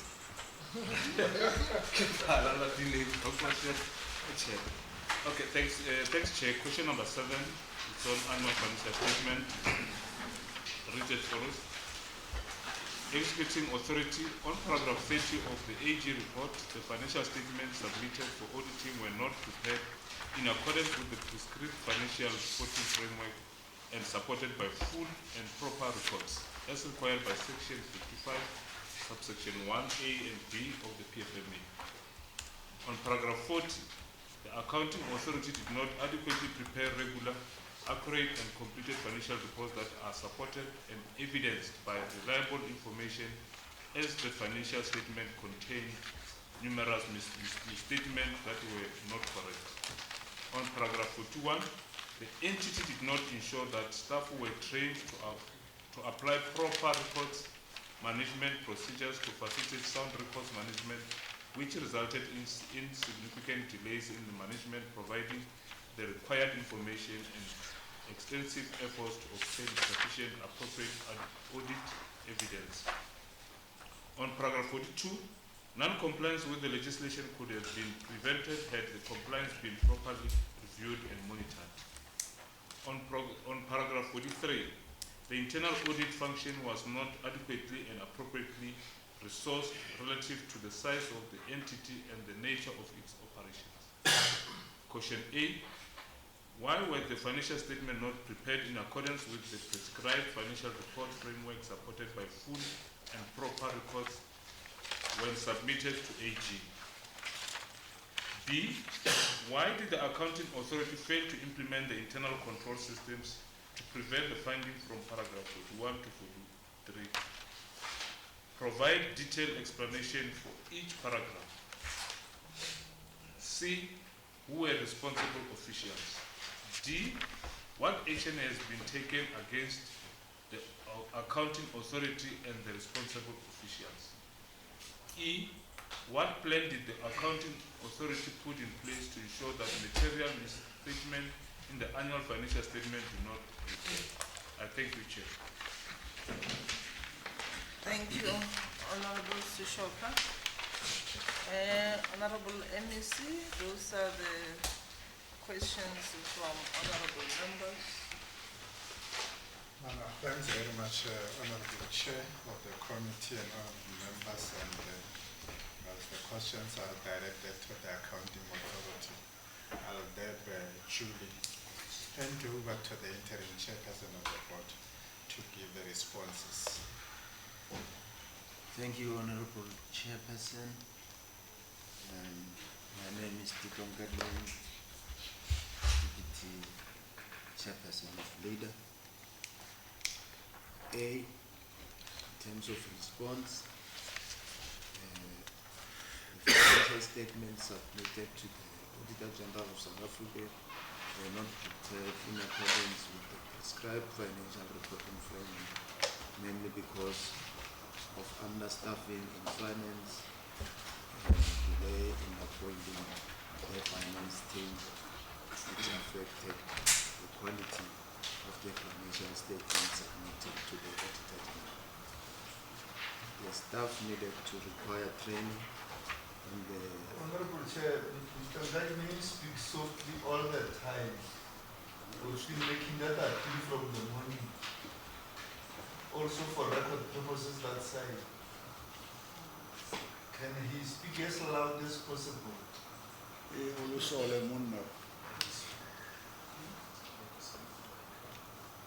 Thank you, Honorable Chair. My name is Tito Nkadime, the Deputy Chairperson of LEDA. My apologies, Honorables. I'll speak as loud as I can. In response to question on the annual financial statement, A, the financial statement submitted to the Auditor General of South Africa were not prepared in accordance with the prescribed financial reporting framework mainly because of the understaffing in finance and delay in capacitating the finance team, which affected the quality of the financial statements submitted to the AG. The staff needed to require training and the IFRS framework. The financial division has since capacitated, and this should assist in reducing non-compliance. B, the accounting authority failed to implement the internal control system to prevent the significant deficiencies due to the high vacancy rate, and the staff could not be appointed to the moratorium on recruitment. The moratorium has since been uplifted and the division has been capacitated. C, the responsible people are Mr. Makiti, who is the CFO of the group, the executing authority has directed the accounting authority to develop a clean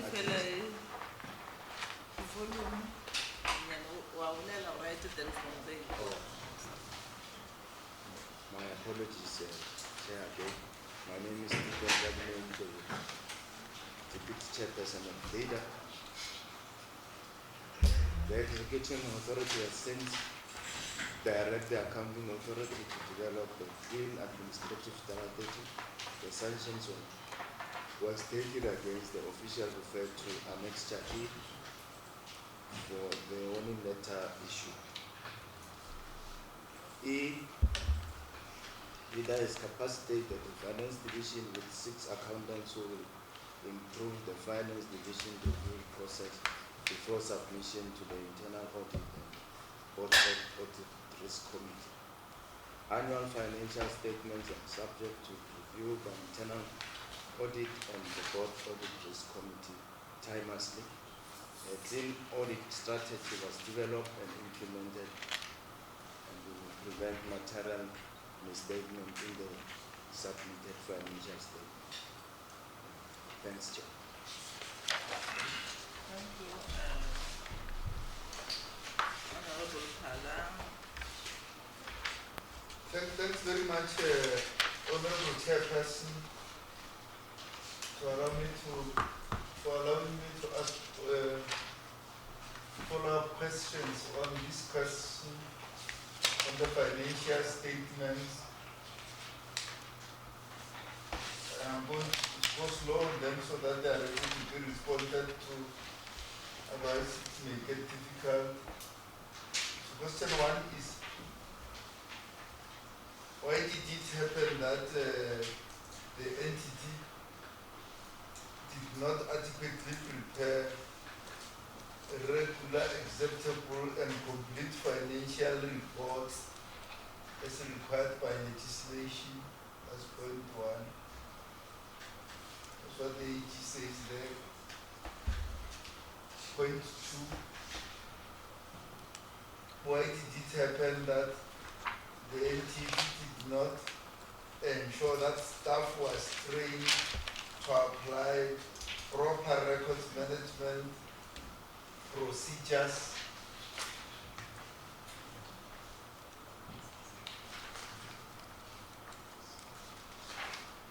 Question 3, why was there non-compliance with relevant legislation?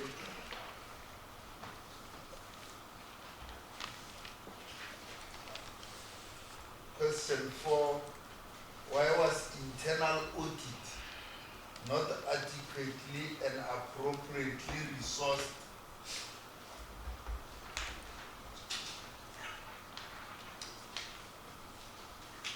Question 5,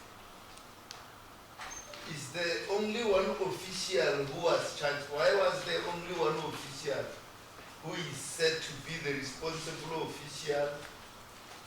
That's question 5. Question 6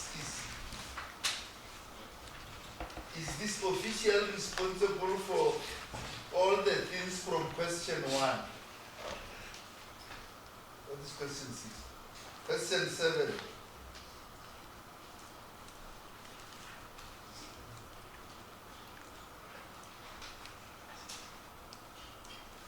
Are there no other officials in this department responsible for other categories of work for all the questions from question 1, irregular to question 2 to question 3, irregular expenditure to question 4, fruitless and wasteful expenditure to question 5 to question 6. Now we're on question 7, Honorable Chair.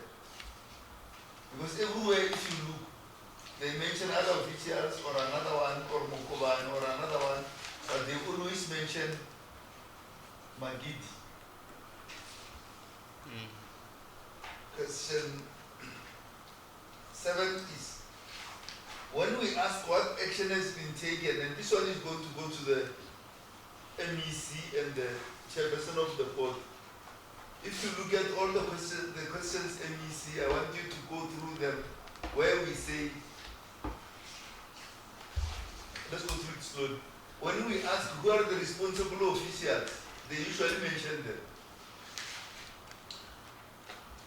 And here, we don't want names of people for the sake of getting names. Because we are not a records keeping department where we keep records of names. Records of names are kept where? At Home Affairs and at SASA. Here, when we want the name of a person and you mention it, the subsequent question is going to ask you what action you took against that person. I'm raising this matter on this question, my Honorable Chairperson Mukaba, because if you look at all the questions, every time we ask what are the responsible officials, they rush to give names. But when you now ask the next question, what action you took, is empty. Just go and look. Honorable Mutaga talked about this earlier, if you remember, on consequence management. I'm following up on you. And that is why I want you, Honorable MEC, to come on it and the chairperson of the board. And I will hear what level you are on it, because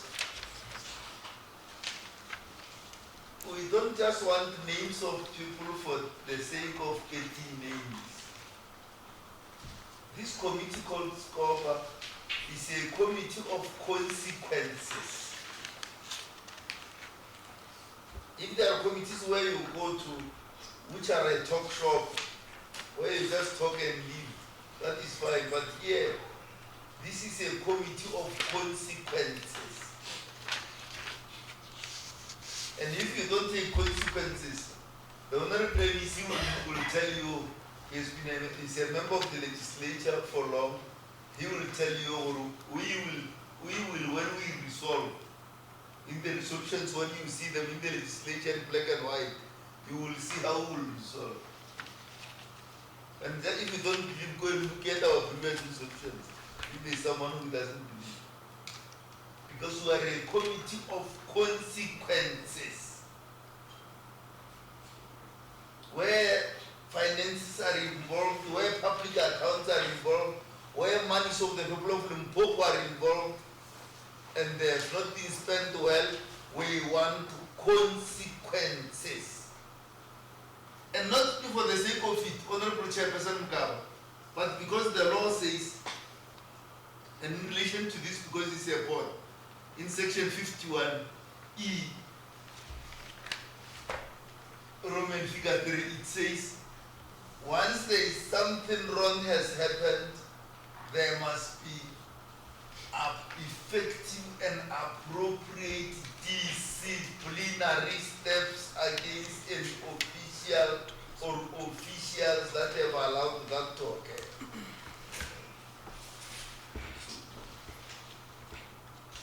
I'm saying this because there when you look on question D, and that's where Honorable Mutaka was earlier.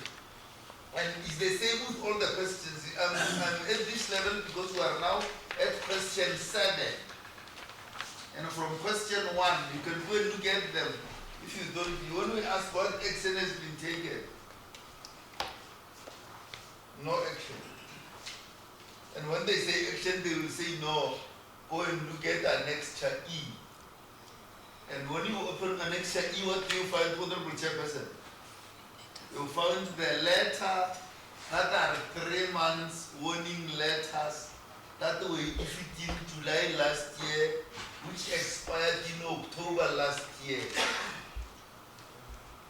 Verbal warnings, not even written warnings. And we don't know why they wrote them. And let's ask the question, why did you write them down? This is nice. A verbal warning, verbal warning,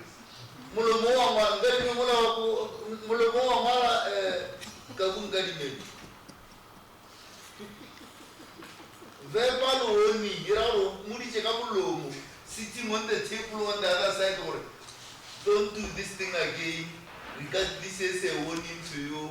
We will not write it down. It's not a written warning, it's a verbal warning. Verbal means by word of mouth. Why did you write them down? But secondly, how did you minimize right? So let's go through it slowly. When you say consequence management all the time, you refer to a bundle of letters that are there which should not have been there in the first place. And the law says, and this is question 9, are those letters, in relation to this question and now all questions, are those letters, Ngalimain Chairperson and GCEO Makuwa, are those letters effective and appropriate disciplinary action as defined by the Public Finance Management Act? Those letters, that group of letters that are there, which expire, actually we should not be having them, because those letters have got no value now.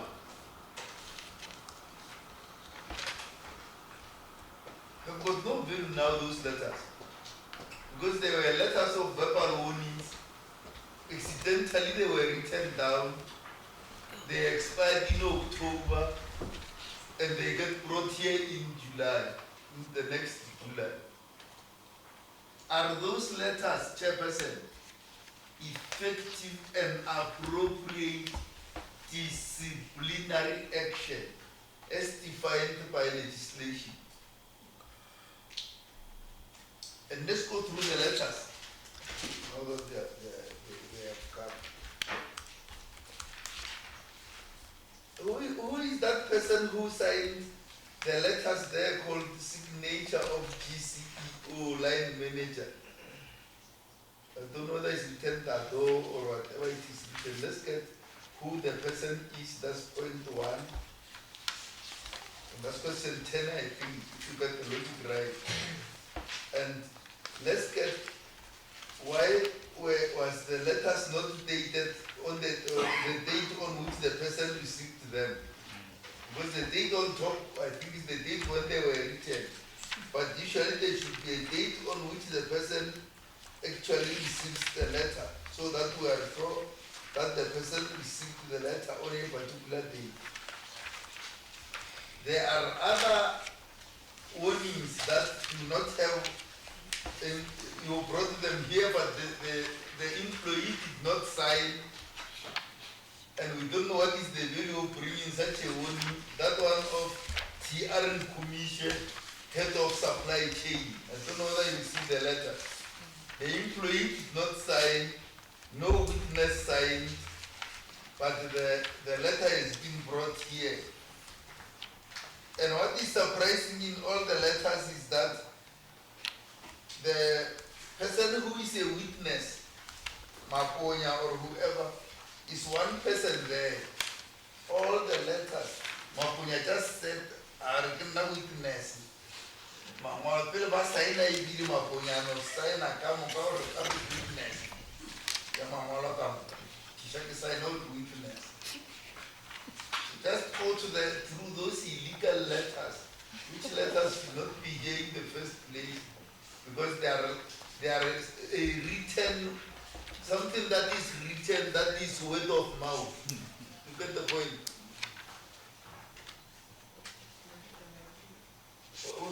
Chairperson, this is surprising. It's almost biblical. It's almost biblical. I don't know who reads the Bible. Origiso are. I don't know it's word of mouth, but they write it in the Bible. It's almost biblical. It's almost biblical. I think the Bible, what they write is word of mouth of Jesus Christ. If you go to the church shop. But Origiso are, and then they read what Jesus said. So this looks like it's almost biblical, man. Makuba, Ratumbu, this is biblical. A word, something that is a word of mouth, you write it down. This is biblical proportions. That's why this is biblical proportions. This is biblical proportions.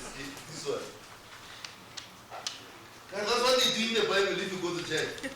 Jesus abagocha are, and Bangala what Jesus said, which is the word of mouth of Jesus Christ, but they write it down. And that's what we did here. So we want you to talk to that and go slowly on it. Thanks very much, Honorable Chair. Thank you, Honorable Father. Honorable Van der Walt, then Honorable Mutaka, then Honorable Shop. Chair, I'm not going to repeat what Honorable Carlos said, but all I want to say is in these letters, the dates of it, and I know we are like 2 fin years behind, but if you look at this one name that appeared in the report, that's actually the position of the CFO that is the financial person. And if you look at the annexure, the letter, there are actually 5 points that was brought against this individual via a verbal warning, and it's actually dates back to 2017-18 fin year. So it's 2017, 18, 19, 20, 21, 22. It's like 4 financial years back.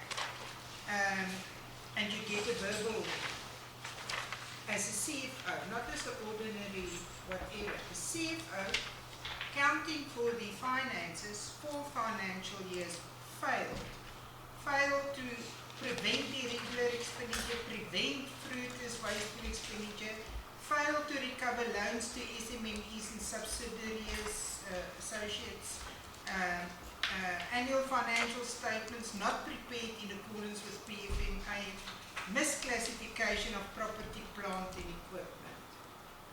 So I'm just very curious, if this was just a verbal warning for such serious 5 matters over 4 financial years, is this person still around?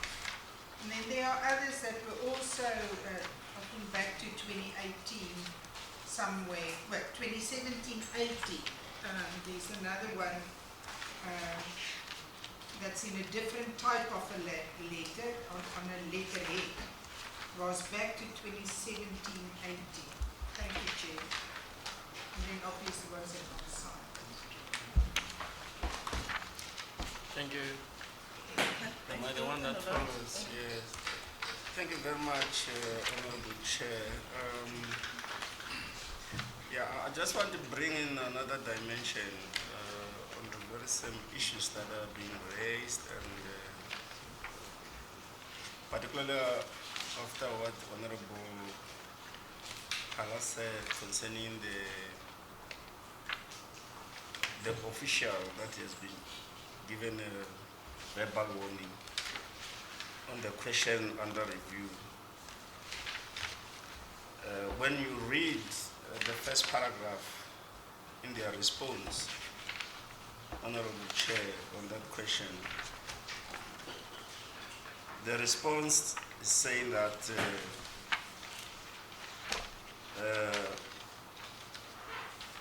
without me reading it in full, I'll just on paragraph A, the response is that the financial statements submitted to the AGSA were not prepared in accordance with the prescribed financial reporting framework, mainly because That's where I want us to read slowly. Because of understaffing. I just told you, understaffing in the finest. Then you go to paragraph B. Response to the question, question 7B, response on their second paragraph there. Again, the accounting also failed to implement internal control systems to prevent significant deficiencies due to high vacancy rate, and staff could not be appointed due to the moratorium on recruitment. Who were the responsible officials? It's Magidi F. So Magidi F is responsible for the understaffing. Magidi is responsible for the moratorium alone. So again, it is biblical, Honorable, the bringing of Magidi F and the written warning letter is biblical that Magidi now is a sacrificial lamb to all those things. Where there were no systems, he is found guilty. The guilty part. Where in earlier responses there were no systems in place, they put in place, but now the responsible official is Magidi alone. Understaffing, Magidi. Moratorium, Magidi. And then verbal warning. Are we just indeed writing these letters for compliance? What is it that we're doing? Are we not contradicting ourselves in our earlier responses and the final actions that have been taken now, particularly on this particular question? And lastly, are we sure that the strategy, of course I'm not sure, but this is now, unfortunately I have to ask that question. I've seen that you are saying that there is now what you call, what is that plan that you're talking about? The sustainability plan that you like talking about throughout the report. And if it's not implemented, Magiri will be the one that is not implementing, if we were to take it that way. But I was sure that that plan will work if indeed we are writing these warning letters. I don't think so. So there's a need for us to be serious and to check what are the actual issues that make us to fail and take appropriate action to the responsible officials and not just writing verbal warnings. So unfortunately I have to say that because yes, we are going to elections next year and the letters already have expired, so the officials are clean now. Then come next year, we don't know what is going to happen. Obviously, we might then be remaining with this thing for some time to come, and we don't think that is what should happen. So we need to indeed take serious action in terms of those who are responsible, and not just bring someone as a sacrifice. Unfortunately, I have to say that. Thank you very much. Sure. Thank you. Honorable Sishoka. Thanks, Chair. I think I'll take it where Honorable Ndages left it. Because indeed, if we are to look at the reasoning that the leader group is giving on this question, it's just a malicious compliance. I'll tell you why. If we are to look at the reason why we are sitting with this problem now on this question, they are giving an example of, they are saying the reason is because of incapacity. They are understaffed.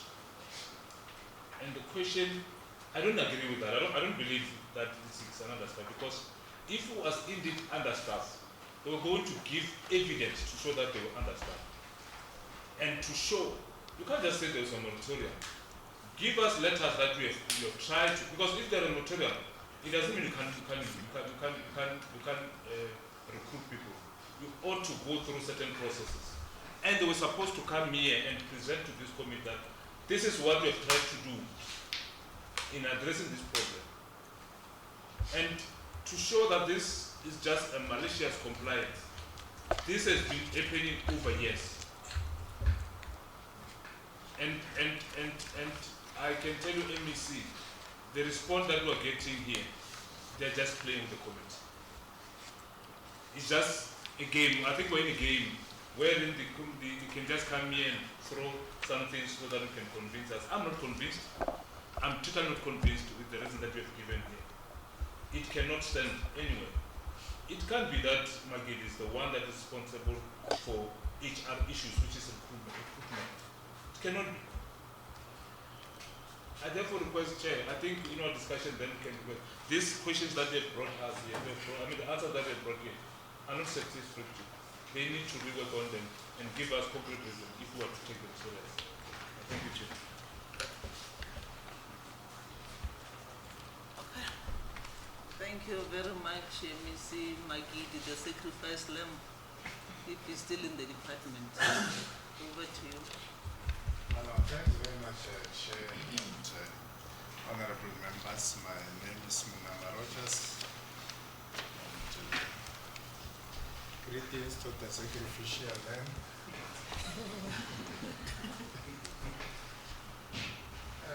I think honorable members are fair in their assessment, and that's basically the question that I think I've been asking. That's why I said that they must develop a clean administration strategy as to how are they going to deal with these matters, because like I've said that Honorable Shoga, you're correct, got the issue of the malicious compliance. That for every action and inaction, you know that you are going to get a warning letter. It's a standard sanction. The sanction is institutionalized and standardized. And when I met with them, I told them that these things must change. Why? Because already these people have their sanction. And you can't rehash the process because it will be tantamount to double jeopardy. To say that on the same offense you are charging a person on the same thing, which I think legally you can have a leg to stand on.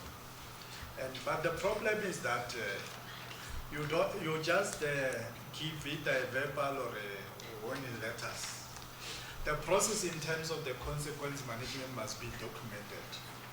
To say that this person has been subjected to this disciplinary hearing, and these are the results. Here were the witnesses.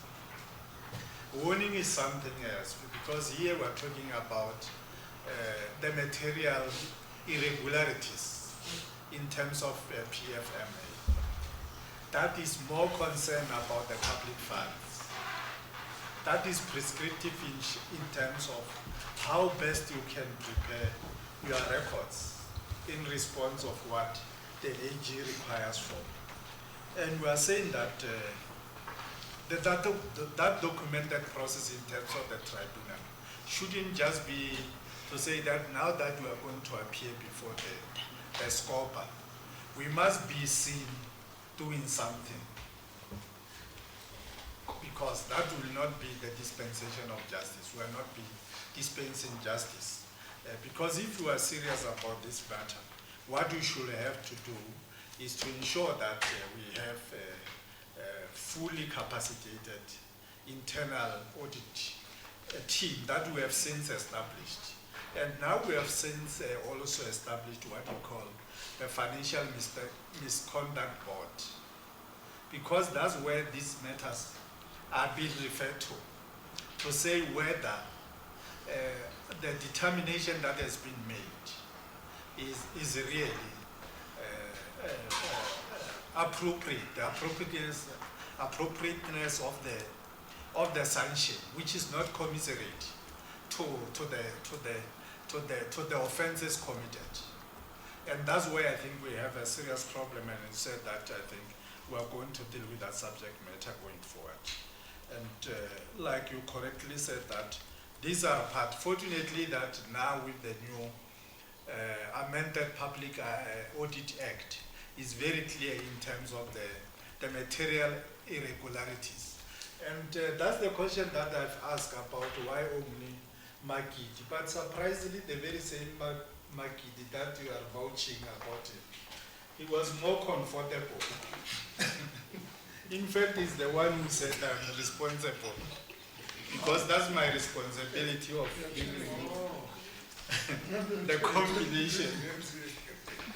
the compilation of the finance matters. I agree, all of us, we know that the CFO is the person responsible for ensuring that they comply in terms of the submission. But I think if we go further, going forward, the accounting authority, because after the management has developed the audit response or the management letters, they are the ones which I think adjudicate over it and sign it off. But when consequences are being taken, now the blame is shifted to the officials, and the accounting authority is not there to account, because that's where I think it has to take that particular direction. And my worry also that I share with you, and which I think I've ventilated thoroughly with the committee and the accounting authority, was that consequence management must not be misconstrued like warning letters, because there will not be any repentance to the people that are doing that. And it is true that I think the unit itself was not well capacitated. It was only one person and two persons in that very big strategic business unit, which has to serve even the entities. But we have since appointed qualified auditors or chartered accountants to come and assist. And going forward, I think it will no longer be an excuse, and we'll have to deal with these matters. But I just wanted to justify that when I was engaging the management to say, do they understand the implication? Because if you look into all these reports, the responses, all of them, because they are for AG findings, Magiti's names was always there, everywhere, throughout, and somewhere we have reduced that name to say you are unfair, because where is the group CEO? What is his function? Agri is the ultimate authority in terms of signing off this report. Why are you signing off this report if it's incongruent with what is prescribed of what has to be submitted? Because when you sign off that I know and understand, and I fully take the responsibility of what is written. You have to read whether it's compliant. And if you sign, it means that you are culpable and liable for any consequences that arises. And I said that going forward, the chief and the accounting officer, together with the accounting authority, has to take the full responsibility in that regard, so that we avoid and avert all this mannerism that is happening in this regard. And I think interim chair will then add to where I think I was unfair or fair to them. Okay. Over to you. I'm the acting chairperson for just a few minutes. We must take responsibility. But with full powers, yeah. It won't be forever. Over to you. Thank you, Honorable Chair. My name is Tito Kadiming, Deputy Chair of LEDA. Please raise your voice again. Yes, sorry. My name is Tito Kadiming, Deputy Chair of LEDA. Pertaining to the questions that the honorable members have ask. We indeed take responsibility for the non-compliance which happened with the submission of the annual financial statement. We take responsibility that we should have indeed ensured that all the ducks are on the road to ensure compliance.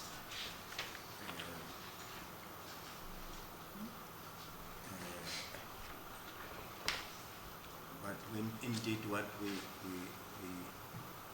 underpins this is the fact that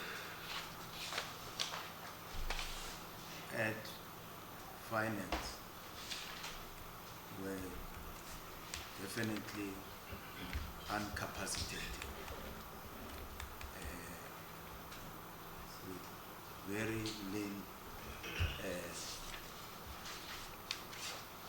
arrangement that we had. Our organizational structure did provide the number of positions that we should have. But as indeed we reflect in the responses that we have given, there was imposition of moratorium of filling of vacancies by the provincial government, which included the entities. So we were equally affected when that imposition was made. So we couldn't fill these positions that we had put in on our structure. So the understaffing come as a result of that reality. We did not rehash it. We can provide evidence that goes along with that moratorium imposition. So we definitely regret that particular situation. And why one official unfortunately matters pertaining to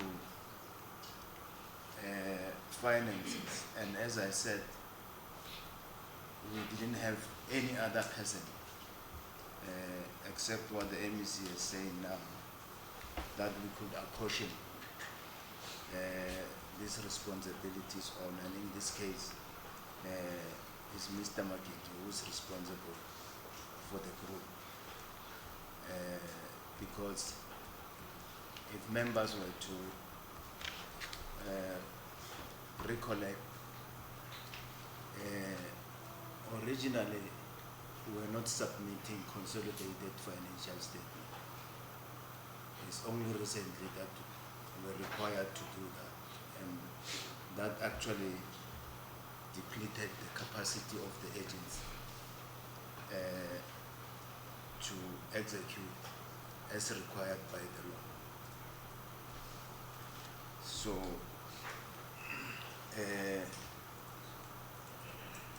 it couldn't have been any other additional official from where I was sitting who will have been taken on the matters that you are referring to.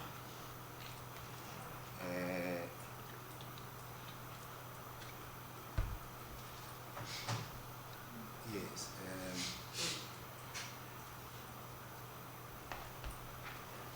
And Honorable Bala, we are not mentioning names for the sake of mentioning names, or mentioning them because that is what transpired, and the obtainability of that situation warranted that we should actually reflect on who is responsible for that.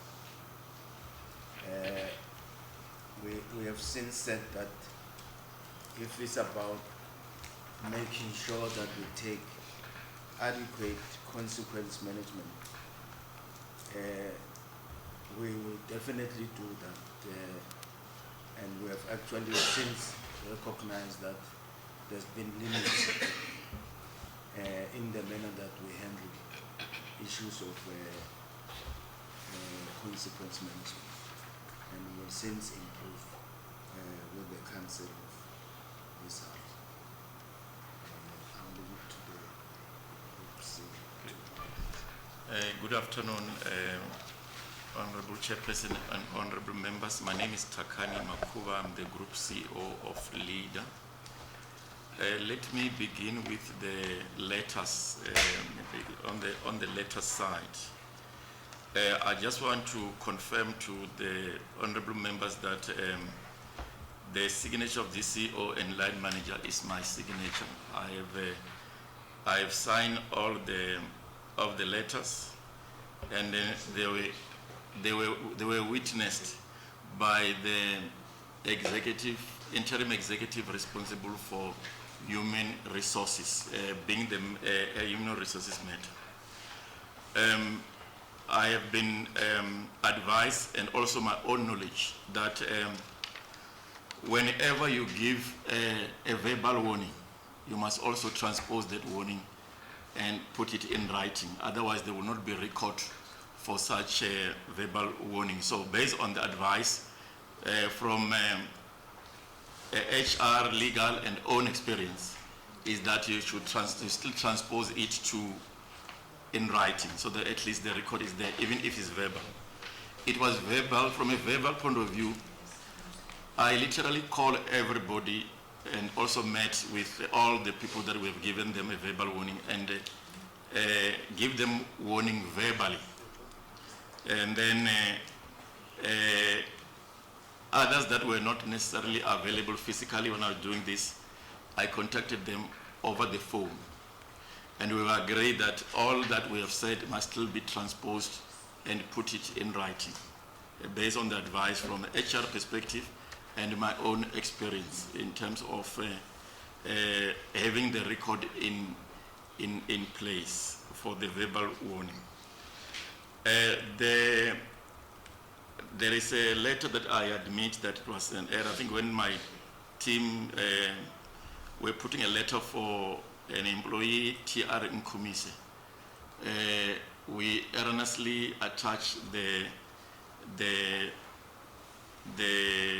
unsigned letter, but we pick up that my office have erroneously attached. There was a signed letter which was also signed on the same date.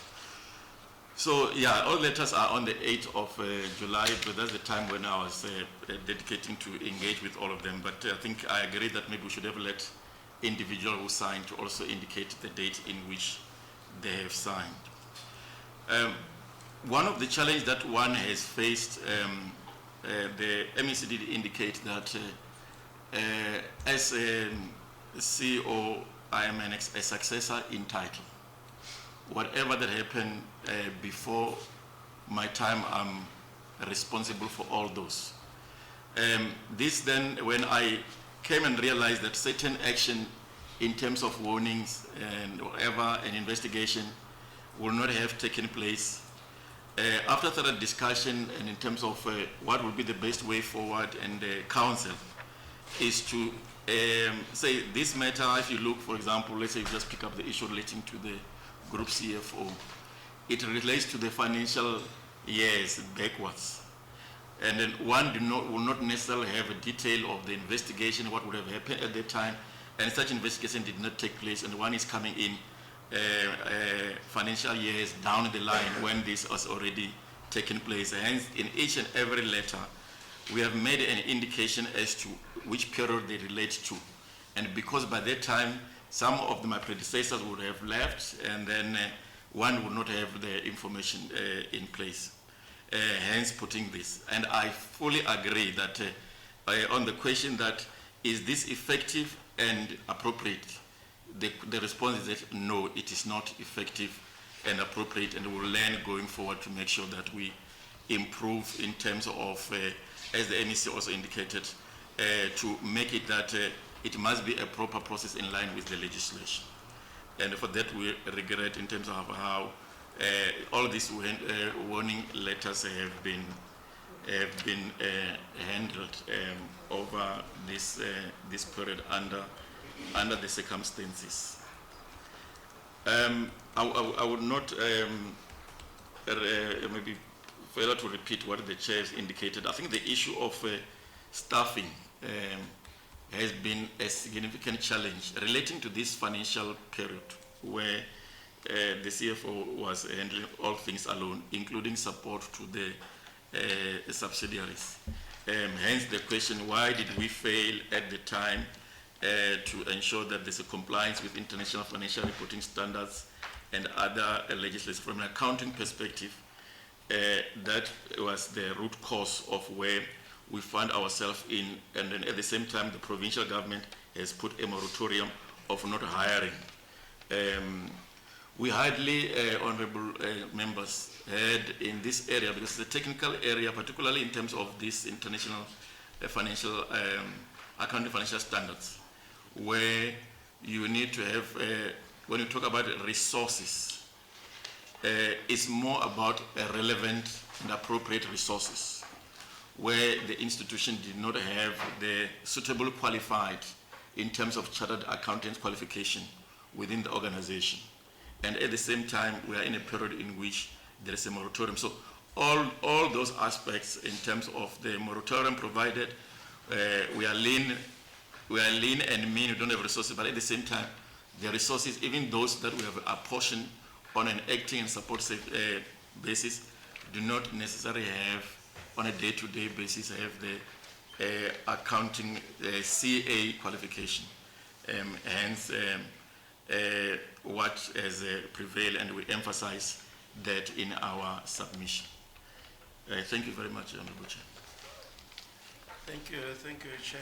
I think you can take it from there if there are any other follow-ups. So thank you very much. Yes.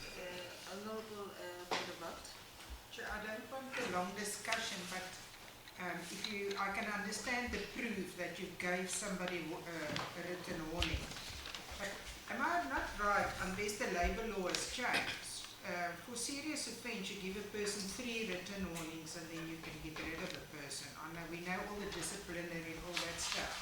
So if those 5 complaints or cases against a staff member is serious, why did he get a verbal warning and not a written warning in the first place? I mean,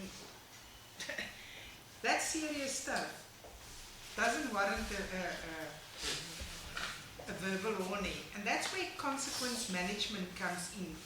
You must understand that. And maybe I'm not a big supporter of the National School of Governance, but I don't know if entities can use them, and maybe the MEC must look into it. Maybe the National School of Governance can come and maybe do a bit of training, but you're going to forever sit with stuff. And also, Chair, if there's a moratorium, but we get other people with like CA qualifications to help us, was that consultants? If so, that's more expensive than employing somebody.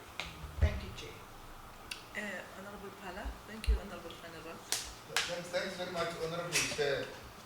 The first thing we're going to check from their side is whether there are any apologies for people who have left their side at this time, who were introduced at the beginning in the morning, that they are part of the team that came here, because about 6 of the officials have since disappeared from the city. So if they can talk to that, that's point 1.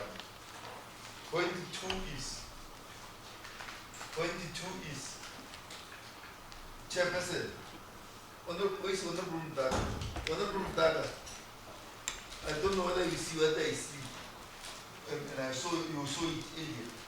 There is a contradiction, Honorable Chair, between what the Honorable MEC and the GCEO is saying, because they are saying the same thing, and what the interim chairperson is saying in terms of this matter. of consequence management. The GECEO and the MEC are saying there are things we didn't do right. We are learning from the process. We will take certain steps in future. We will improve and we will turn certain things, the ship around. If you heard them. The chairperson responds, earlier we can play the tape there because this meetings are being recorded. Just now when he was responding says, no, we have acted well. Even the letters we have written, we didn't write them for the sake of writing them. We wrote them because we were convinced we were right when we wrote them. I don't know whether you saw that. Yes. That's a contradiction from the same team. So they can't talk in forked tongues. They can't be black and white at the same time. They can't say night and day at the same time. They can't become a bird, a mankhaganyan. They can't become both a rat and a bird at the same time. If you get the point, Honorable Chair. So they must clear that themselves, that contradiction on their side. And when we come to the letters, actual letters now, if you look at the letter of Mr. Mabaso, there is no signature by Mabaso or by a witness or even a date on which Mabaso signed. That's point one. Let's go to the letter of Magid. And we want to and that's what Honorable Mataka was and Honorable Van der Waal was on the tail end of that project. The issue, and this has got nothing to do with Mr. Magidi as a person or the CFO or whatever, because if you look at the issues that are mentioned as the issues for which he got a verbal warning, who is the chief of HR here? Yeah, let's start there. Who is the chief of HR? She's not here. Oh, no.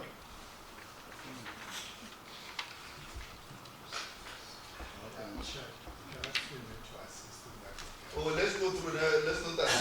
We'll come to that. Because I wanted the chief of HR because I'm on the letter of Magidi, Chairperson. If you go through that letter, the 5 points that are mentioned there, Chairperson, if you go through them, all those points, if you go them through one by one, they are not points as Mdaga and Van der Waal were that you can say, you can give a person a verbal warning for. Chairperson, those are things for which in a normal department, in a normal entity, and the people that appeared here, people get taken to normal disciplinary processes and they do get normal consequence management, which is, what does the law say? The law says effective and appropriate.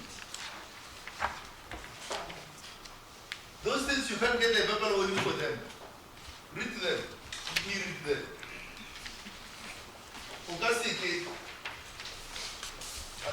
I want someone there to tell me where you can get a verbal warning for them. Number 1, failure to prevent irregular expenditure in 2019, in 2020, in 2020, and in 2021. You get a verbal warning. Failure to prevent irregular and fruitless and wasteful expenditure in 2017-18, in 2018-19, in 2019-20, in 2020-21. You get a verbal warning.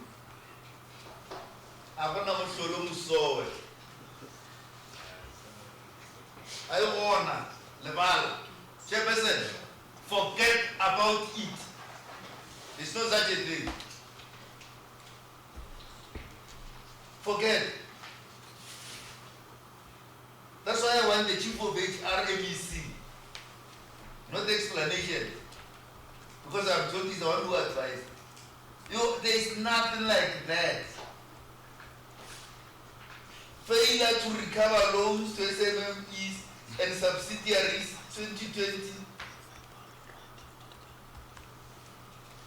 Annual financial statements that are not prepared in accordance with the legislation.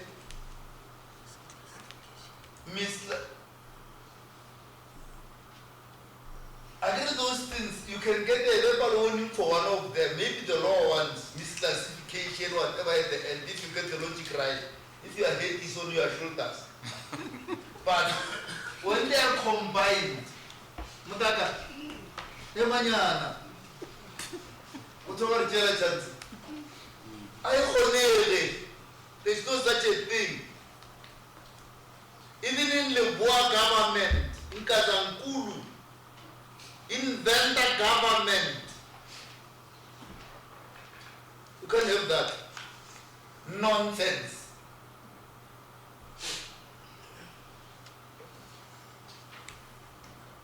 That's rubbish.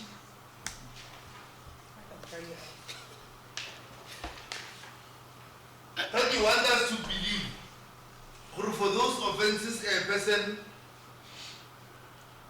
can is qualifying to get a verbal warning.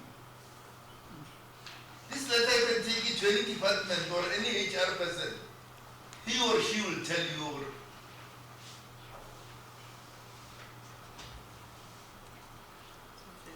Because a verbal warning, as the phrase itself explains, is a hit on the wrist, is congruent with the offense committed. The offense must be smaller, not a combination of offenses that are accumulated over years. There is nothing like that, Chairperson. That's why I want to come when Gadiman is. Because acting Chairperson and Gadiman tells us the letters we wrote them well. We thought very well when we wrote the letters. We stand by the letters, we think the letters are fine. Unless he wants to withdraw what he said. If he doesn't believe what he said himself, we can play the record. This, and I'm demonstrating to him. And that's why when we reach this question, I said, when we come to consequence management MEC in this department, in this entity, we're not doing it as it should happen.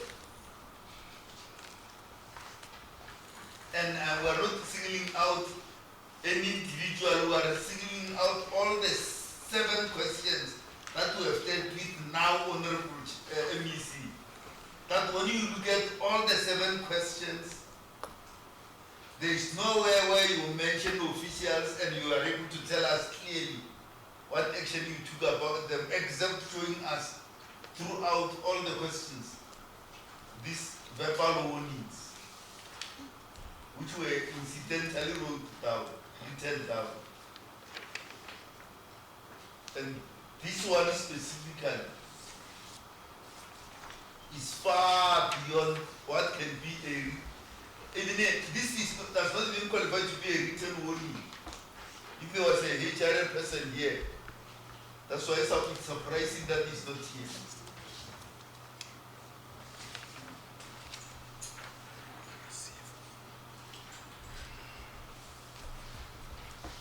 So this one we are going to go on it slowly and very slowly. My next point is on, just tell us what is the fiduciary responsibility of board members, of LEDA and of the subsidiaries of LEDA.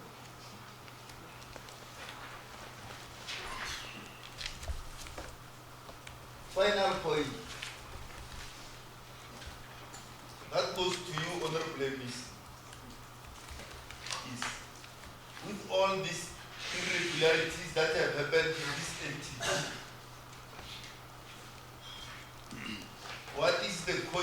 consequence management on the board of LEDA and the smaller boards of the subsidiaries. And you must remember there's a matter that is still hanging on the board of the subsidiary called Great North Transport in relation to the 300 million pension stroke provident fund of the people of Limpopo that more or less disappeared temporarily in their hands. So just talk to the issue of consequence management on board members. On the final point, Honorable Chair, you will remember Honorable MEC, there was an MEC here who this committee told him to go and do consequence management on the board in 2016.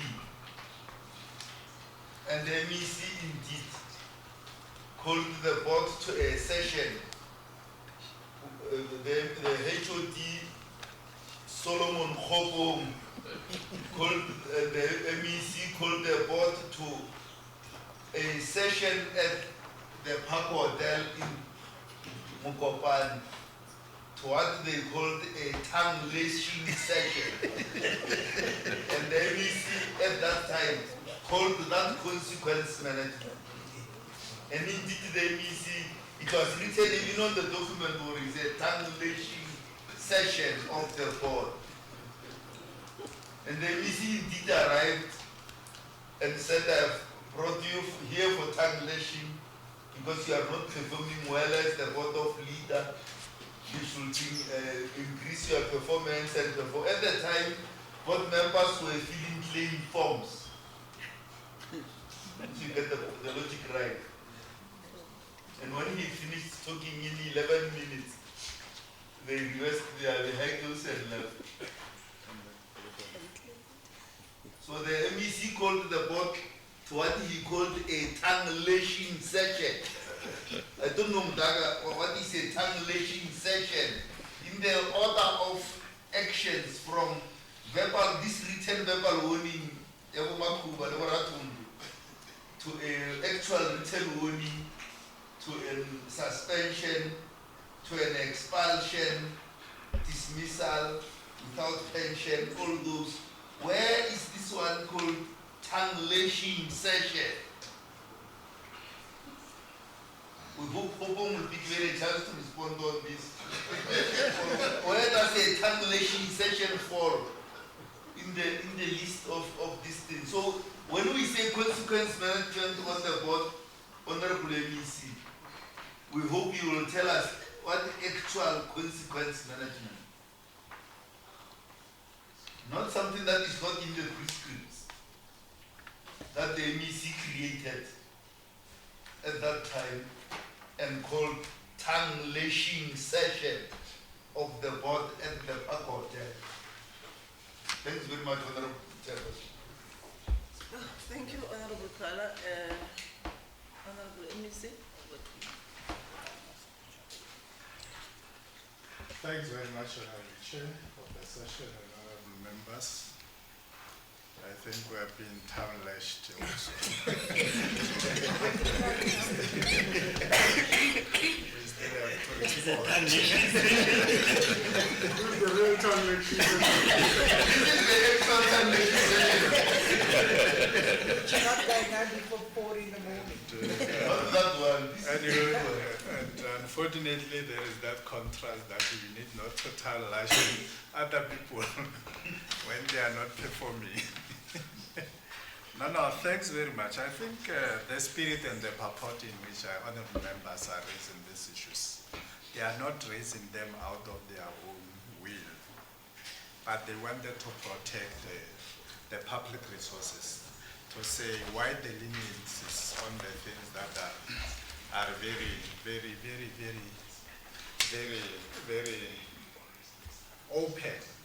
Because if that is not happening, we run the risk in terms of the separation of power and the rule of law, of what you call legislative oversight docilities that will be docile, and the executive being recklessness I think that's the dichotomy that I think we wanted to choreograph to an extent that at all material times the issue of the accountability and answerability must come to the fore because you are not representing your good selves. And I think that's how we understand it. And the reason why, Chair, we're making that commitment that because these were dealing with the historical matters, and these are the issues that in our meetings on the accountability sessions that I normally hold, with where I'm a direct shareholder, leader, not the subsidiaries, because they are not a direct shareholder. That's leader that is a shareholder in these subsidiaries. That the severity of the offenses, we are becoming to play more of a public relation exercise. To say that we must be seen acting whereas we are not acting. Because the decisiveness, and that's where, Chair, the commitment that I think for now that we have made, we have since signed what we call the shareholder agreement or the compact agreement.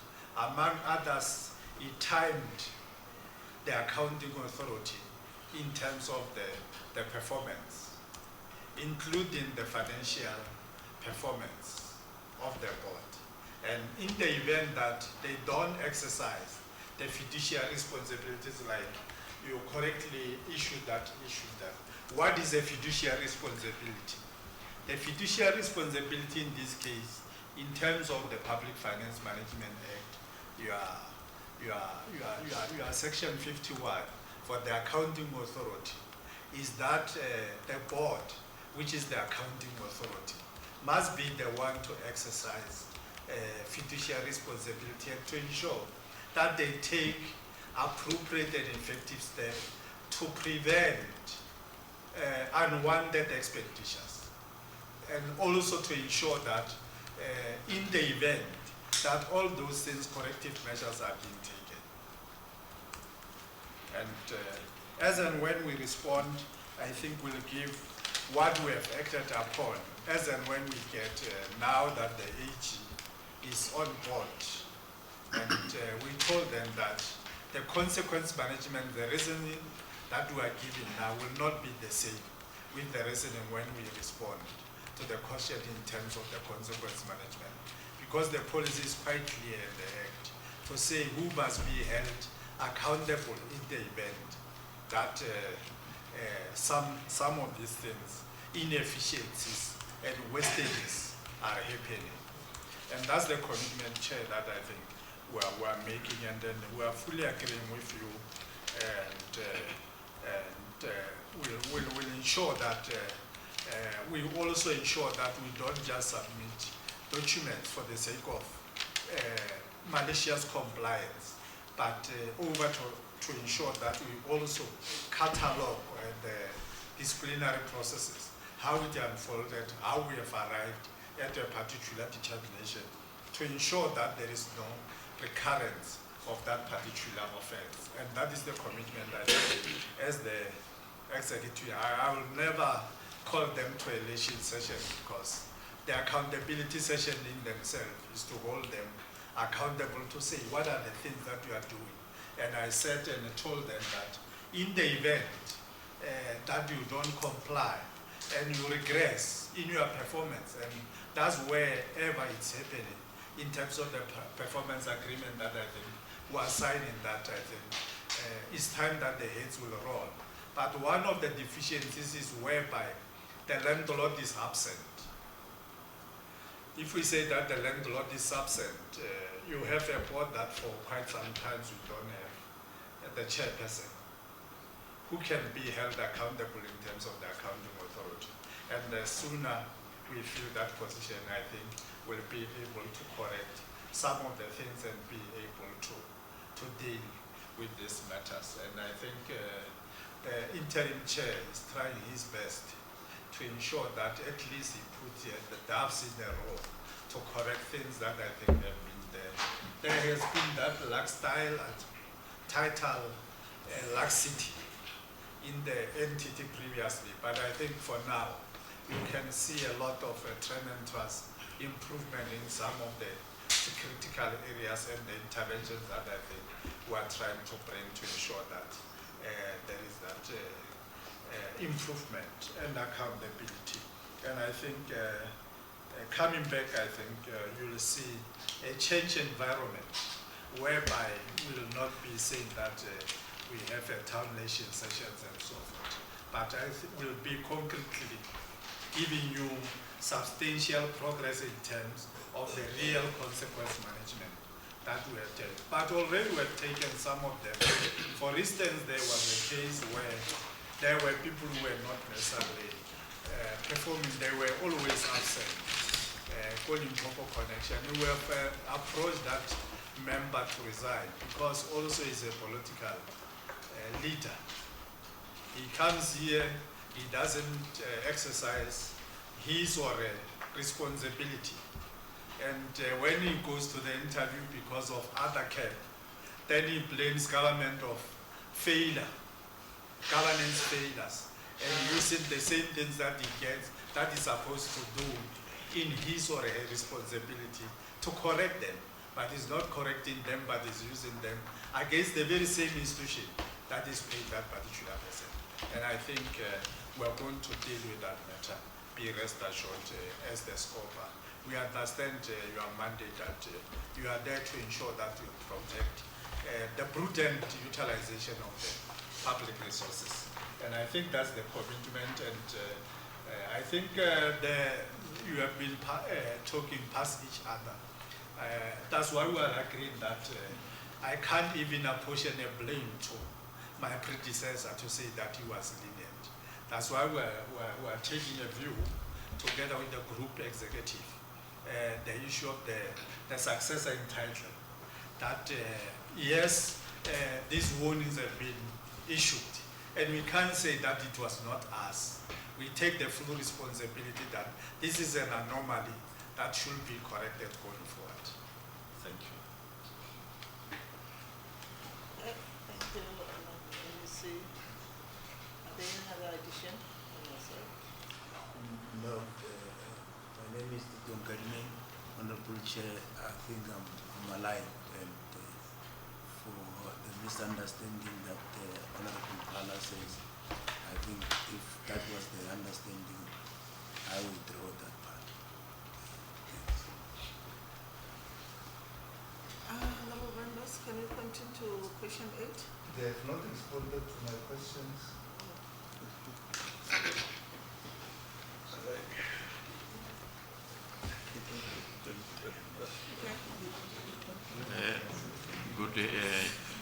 Good evening, honorable members. My name is Takani Makuba, the Group CEO of LEDA.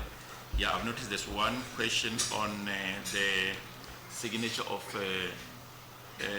Mabas. I will follow up. It might just be again missed on the, all signatures are in place. It might have been missed on the printing because when I was checking how would we have missed, and I've noticed that no, my own signature is towards the end, so it might have been signed at the back. So we'll ensure we find that and then incorporate it. If it means we can submit it through this secretariat under the chairperson, we'll look at that. I also would like to comment on maybe the issue relating to the HR executive, just maybe to provide clarification onto that.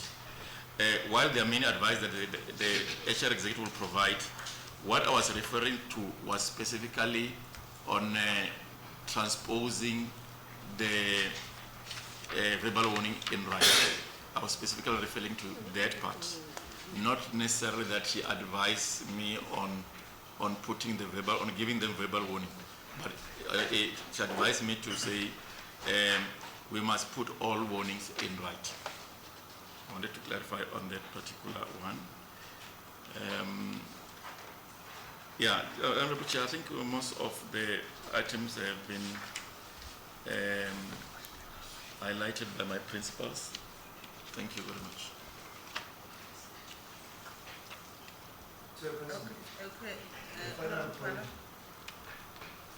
I can't get it from the responses there that as the GCO is coming that Because I referred to the letter that was given to one of the officials there as an example of an example. Whether the understanding is that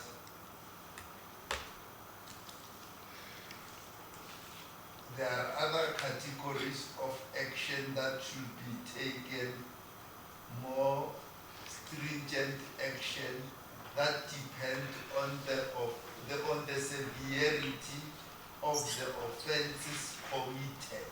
If you can talk to that, I would be fine. Honorable Chairperson, Honorable members, my name is Takani Makuba, I'm the Group CEO of LEDA. We are in agreement with Honorable Pala, Honorable members. I'm fully in agreement on what... It's not fully in agreement. We fully in That- agreement, and you'll say it again. Who fully in agreement with one? Honorable members, my name is Takani Makuba, I'm the Group CEO. When I indicate the agreement, is insofar as the honorable members point that the nature and the severity of the transgression does not warrant the verbal warning. Hence I'm saying I fully agree with that it was not sufficient, it was not adequate.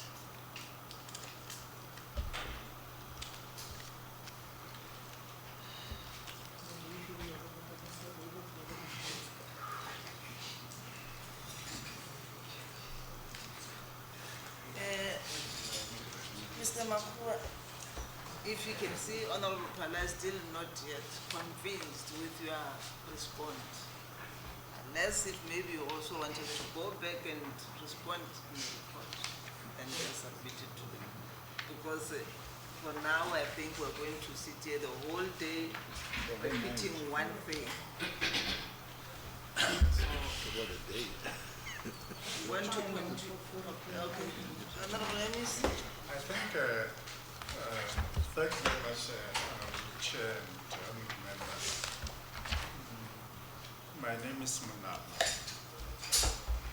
I think what Honorable Pala is wanted to put across is the content of the verdict or the sanction that we have.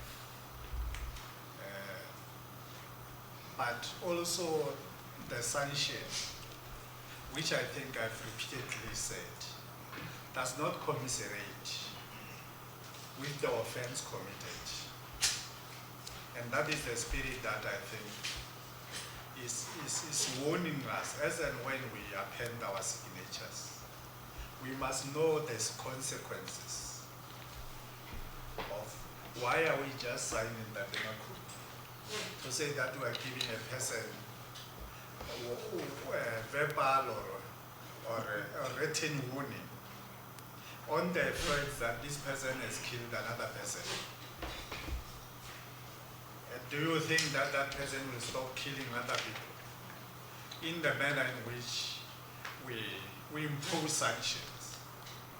And that is the spirit and the purport of the question. And I fully agree with the honorable members that I think we are being unfair in terms of the processes, and it seems that we are not accountable as to how we are supposed to.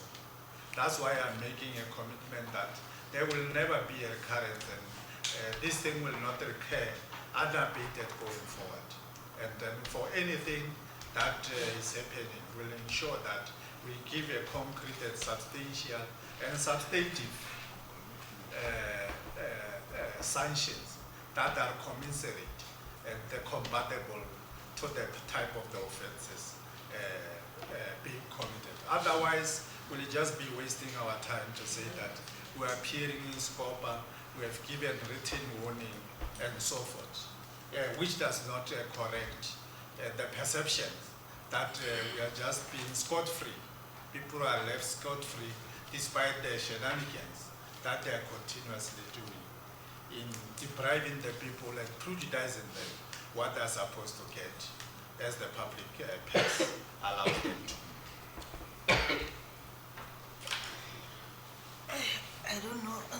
MEC, because even if we said we cannot, this thing it will never occur, but you know, someone will come with the same mistakes, then he will want to be treated the same way.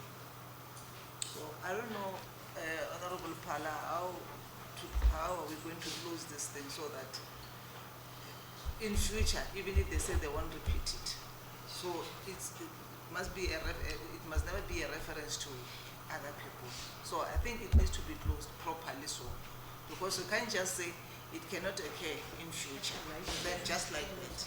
I think something still needs to be done so that, because things like that will still follow, understand? People are still going to do the same thing.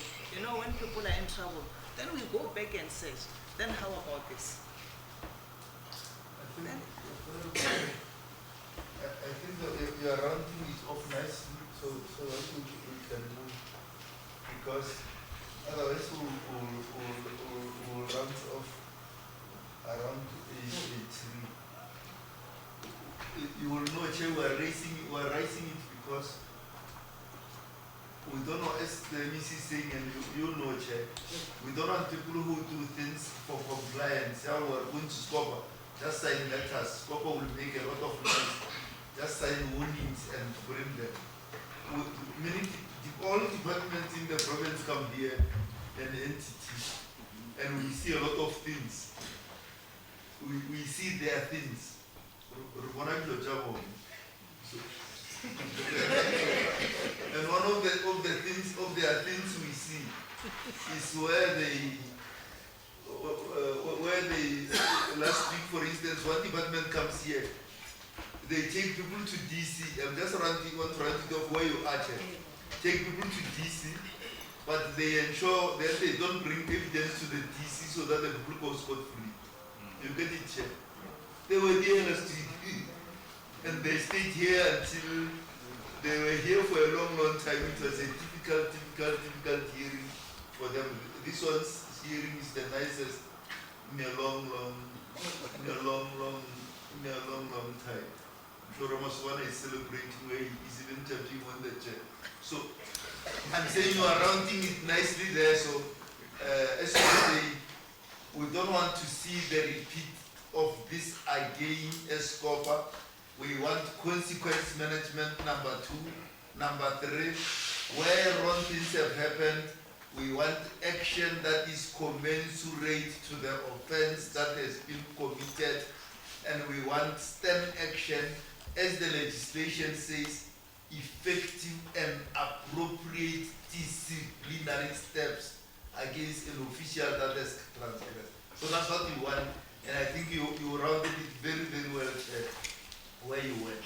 I thought you were going to say, Honorable Ndori, the final question. Can I just say, it's quite all right, but that is why Parliament make laws and there are regulations. All we have to do is implement the labour law. Doesn't help we make laws and we don't use them. So everybody in charge in a senior position in HR and wherever, group directors or whatever, must apply the law. That's what it is.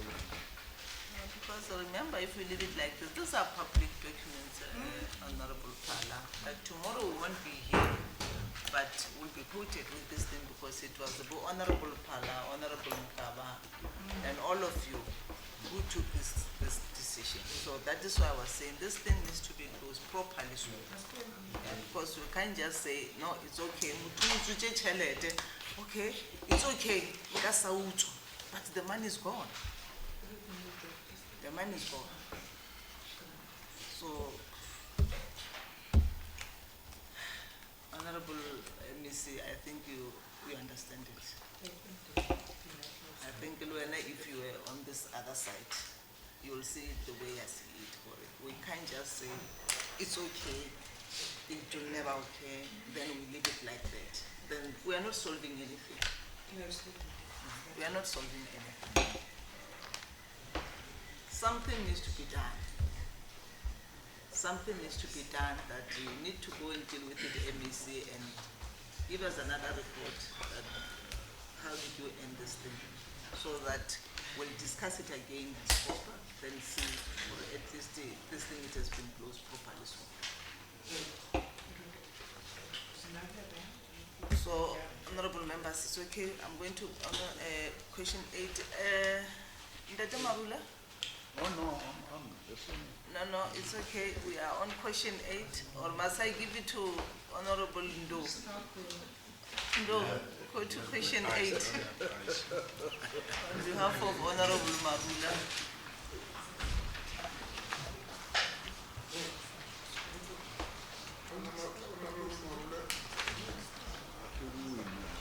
Question 8 is on revenue management. The Executive Authority on paragraph 83 of the AG's report. Effective and appropriate steps were not taken to collect all revenue due as required by section 51(1)(b)(i) of the PFMA. Hey, why did the accounting authority fail to take effective and appropriate steps to collect all revenue due as required by section 51(1)(b)(i) of the PFMA? B, who are the responsible officials? And C, what action has been taken against the responsible officials? And D, what measures did the accounting authority put in place to prevent the recurrence of this anomaly? Thank you, Chairperson. Thank you, Honorable Ndo. Honorable MEC, there are 4 questions on question 8, which is our last for the day. Can I hand over to you to respond? No, thanks very much, Honorable Chair of the session and honorable members. The question is straightforward, is directed to the accounting authority, then I will give them the opportunity to respond. Thank you, Honorable Chair. My name is Tito Gadian, the Deputy Chairperson of LEDA. I will respond to questions relating to revenue management. For the last time, we are prepared just to raise your voice a little bit because we are recording, even people at the back, I think, who must hear you. Apology, Chair. Thank you very much, Honorable Chair. My name is Tito Nkadime, the Deputy Chair of LEDA. On questions relating to revenue management, on A, the Accounting Authority has put in place procedures to assist in collection of revenue due.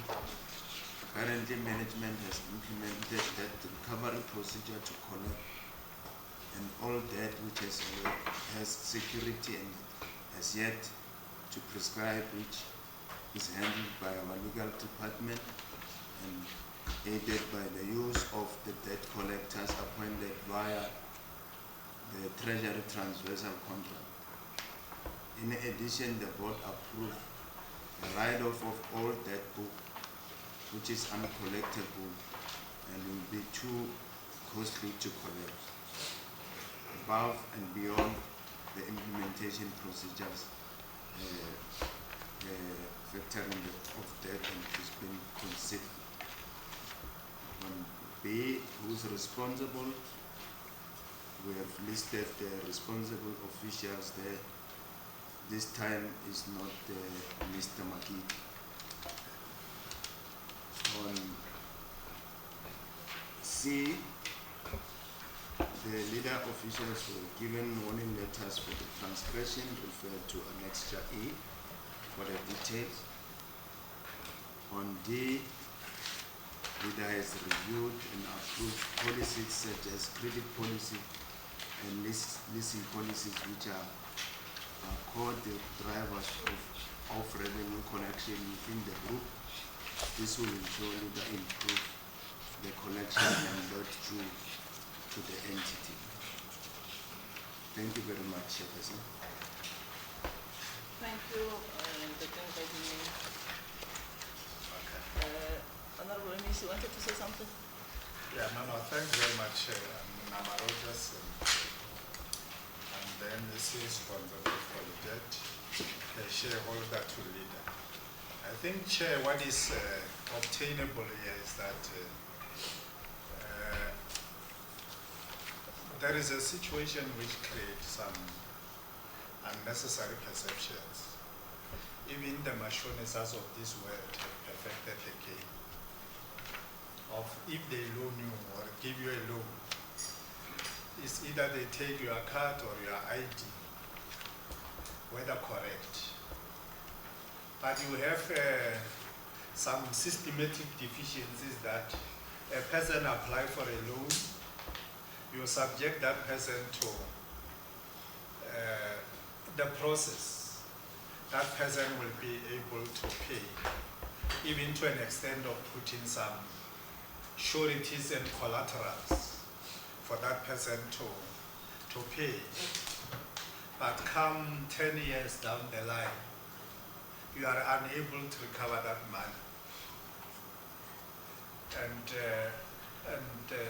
one of the things that I think was historical was the issue of the recoverability of the debts or the liabilities that we have, whereby we find that you have loaned a person can no longer afford, but you have given him the money. Then you have a database of lawyers.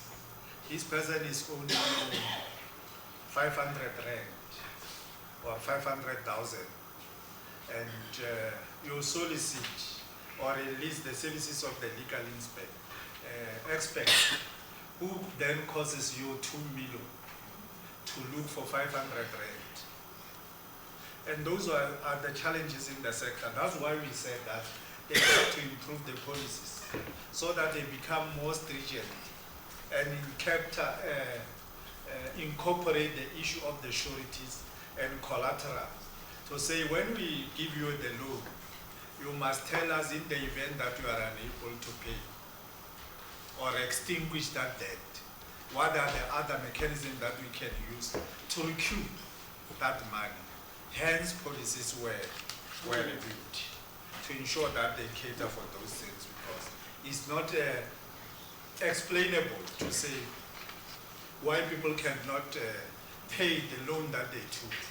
Because everywhere is known that when you take a loan, even the loan sharks, they have the strategies of recouping that money and extinguishing the debt. But in our case, the alienation of the debt is something else, and that's why we said that we need to put more stringent for transgression of this, because it means that the people that have been given is either they are related to, that should be the perception, to the person who give them the loan. To say we are giving you the loan, the payment part is something else that we will negotiate. And we said that this thing must stop because it creates a negative and a trust deficit on us as the public representatives. That's what I wanted to add. Thank you, Honorable Enese. Honorable Fala. Thanks very much, Honorable Chair. This is the last question. It's question 8. When we come to, if you notice, it is following the same pattern, Honorable Mdaga. When we ask them who are the officials, they are able to mention them. When we ask them what action has been taken against the officials, is that the verbal warning that is accidentally written down. Do you see that? So I want to, because no issue gets closed easily like that. I want them to return to it. Now that we are on the last question, what do you think is the level of consequence management in LEDA? That's point 1. Point 2, what do you regard as consequence management, which is a bundle of letters that were written on one day in July last year, which expired in October, is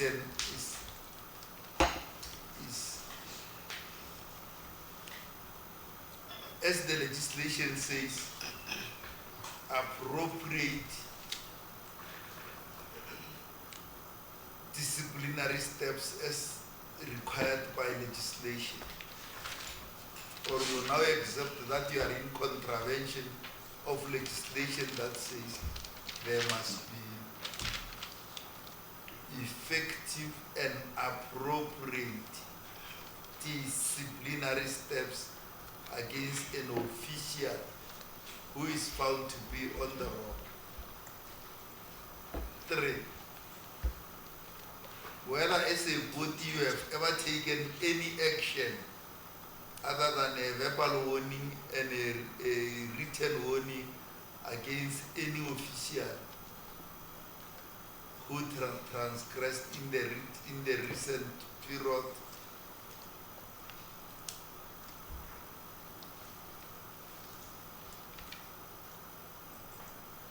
And what measures you are taking to enhance this area of consequence management.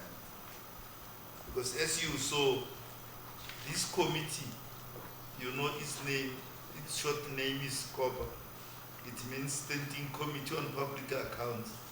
It's actually a committee on consequences. This one. If there's anything about it, it's about consequences, because the AG does the audit. And the reason why we take his books and look at them and do public hearings on them is because we are about consequences on what the AG found. Once you don't have consequences, Ngadimen, don't come here.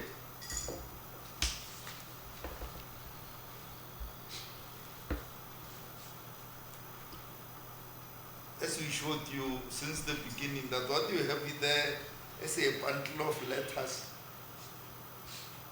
which letters have long expired. We don't know how they came here and where you found them and why they were written, while they are actually verbal letters, are not worth the paper they are written on. That's the best we can say. They are not worth, the paper is more important than what is written on them. Yeah.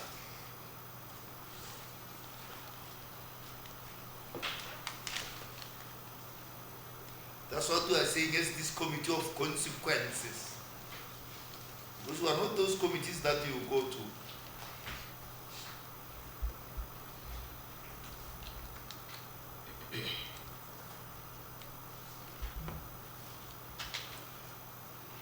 So let's go through it. Those officials, Maputa and Molepo, this time there is no Magiti,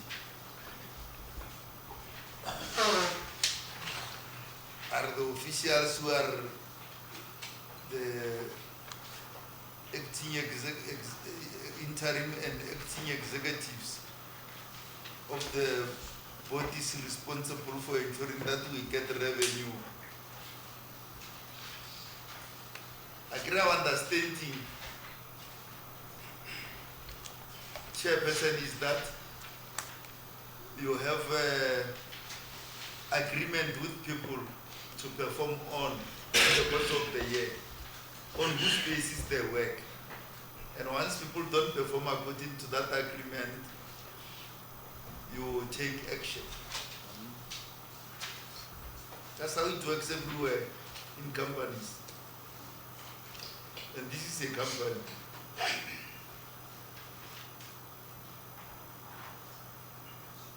What surprises us is that the new GCEO regards himself as the new broom that sweeps better, arrives there, and on the day he arrives, he sits and signs 20 letters in one day that were not supposed to be written, but they are written. and sits here and want to tell this committee on consequences that what he did is consequence management. While the law says there must be effective and appropriate disciplinary steps.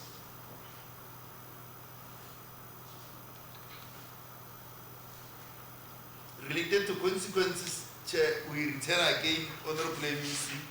The next question is, on this matter of revenue, what are the consequences on the board? We return to it again.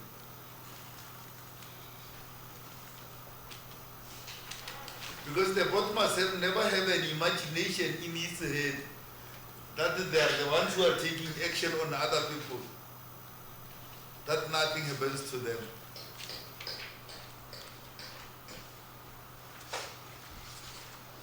But the people who are hired by the board as GCEO and other CEOs of various whatever they are doing on behalf of the board, and if they don't perform, the board doesn't perform. And there must be consequences up the line.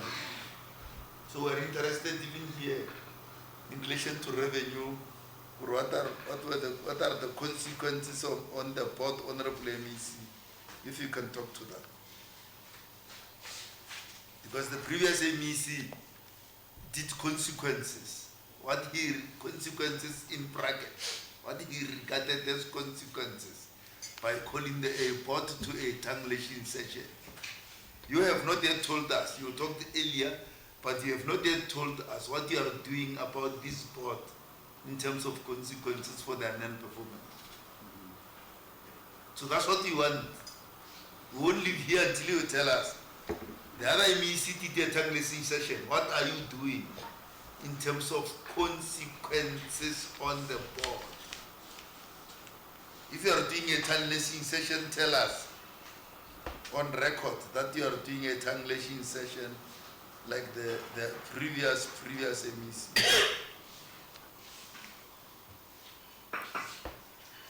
In terms of the debt recovery, are there no policies, processes and procedures to recover debt when people owe us, who we have loaned money to them in this entity, who we can follow up and get that money from them in terms of those debt recovery policies, debt recovery procedures, debt recovery processes, and all those things that should be in place in an old entity like this, because this entity it inherited its life from LEDA, which was established in the 1990s. My final point, Chair, is in relation to revenue, which is the area we are talking about. Are there other subsidiaries that we expect to bring in revenue? That's point one. Are they? Because there are a lot of them. The one of burials, what is it called? New Era. There is the Great North Transport. Is it bringing money also in terms of the tickets that people buy to get into buses and all that? And the one of mining. The one of mining should be bringing hundreds of millions, should it not? Because if it is mining in the area of Skukune, if it is, where the things that are being mined there are platinum group metals, platinum, chrome, and other platinum group metals. Those things are bring a lot of money for the companies that are mining there. In the about 43 mines between Atok and Steel Port. So if it is mining in one of those 43 mines between Atok and Steel Port, just tell us about it, how much money it is bringing, and all that, and on all these things that are that we are talking about now of revenue and them bringing revenue, the subsidiaries bringing revenue. You will bring the record, the documents as part of the things next Friday, so that we get them. So we're interested in whether they are bringing money, those subsidiaries, because the reason why LEDA is a 3D business enterprise is precisely because we expect those subsidiaries to be bringing a lot of money into it, if you get the logic right. So just tell us about that. Thanks very much, Honorable Chairperson. Thank you very much. I'm again acting, and we can check if there are other honorable members that still want to raise issues, questions. If not, then I'll hand over to the Honorable MEC to spearhead their responses.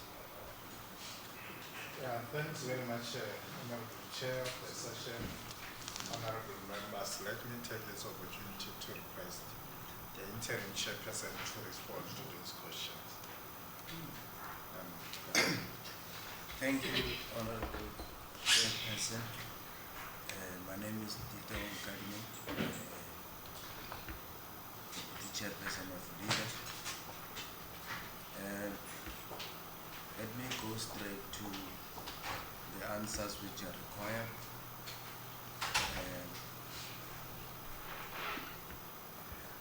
Honorable Pal, I agree with you that the level of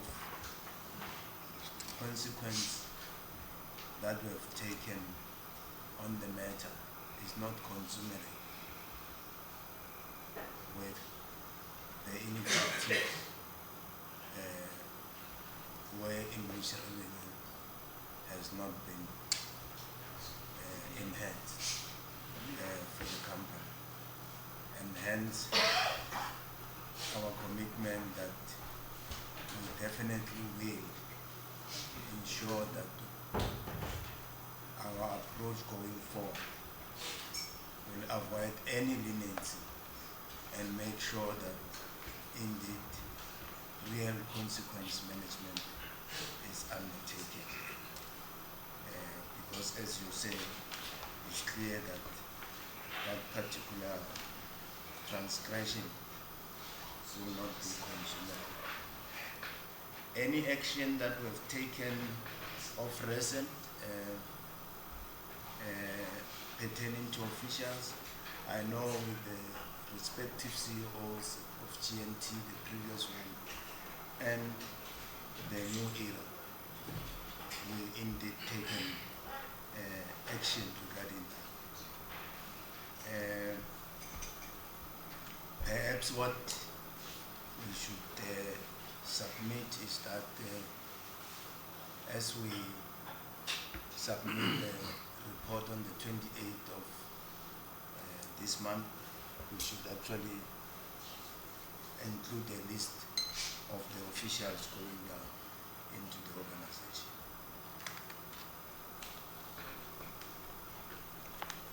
Are there procedure, policies pertaining to our credit arrangement? Yes, we had policies and procedures, but as we say, the policy was not tight. That's why we had to review the credit policy to ensure that those deficiencies which were identified in the previous period under review that taken off, and we believe that henceforth with the policy and procedures that we've developed, we will definitely go towards enhancing the revenue that is required. Subsidiaries that are supposed to bring revenue,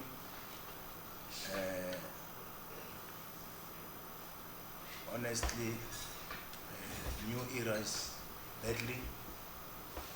We're not there yet.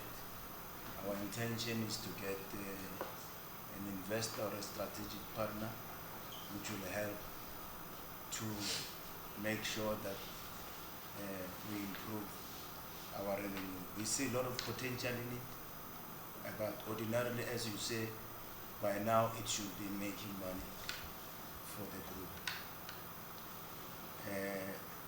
TNT, it has improved drastically, and the figures will turn from the previous period. So we'll also add up that report as we submit and report on the 20th. CMR is not bringing any money to the company, and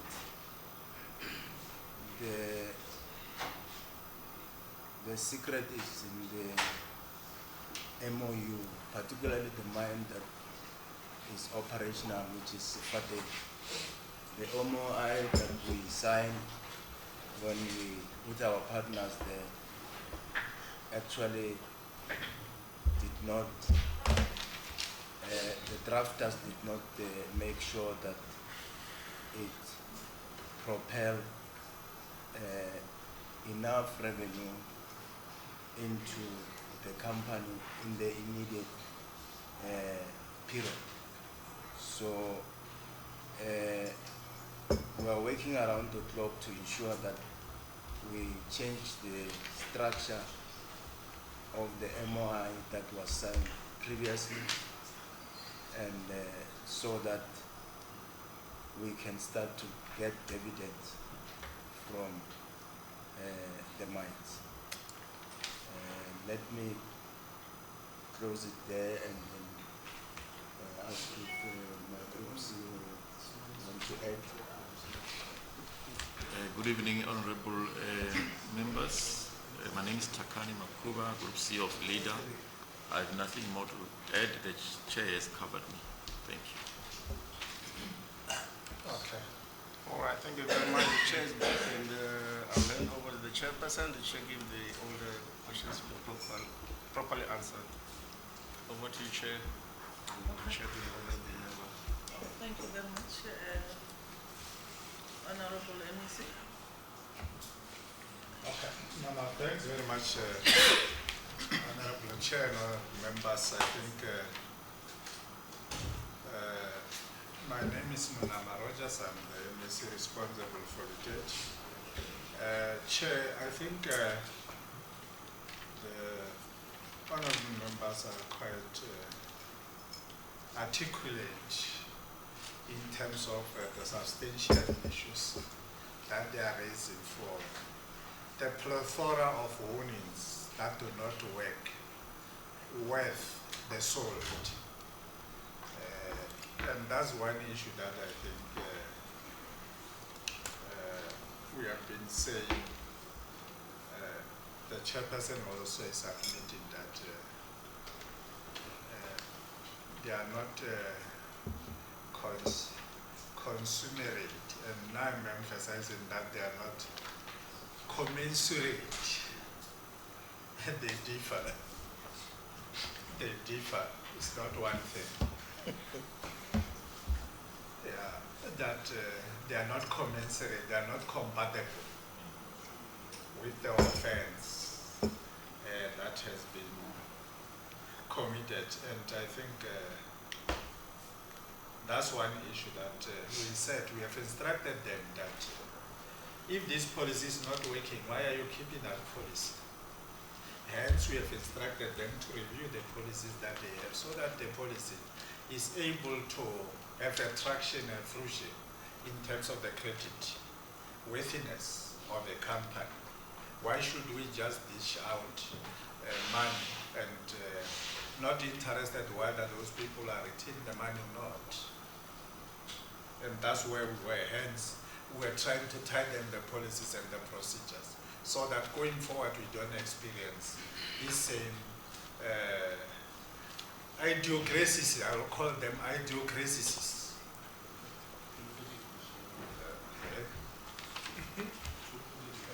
Nama? I can't say that's cool. Yeah, I know I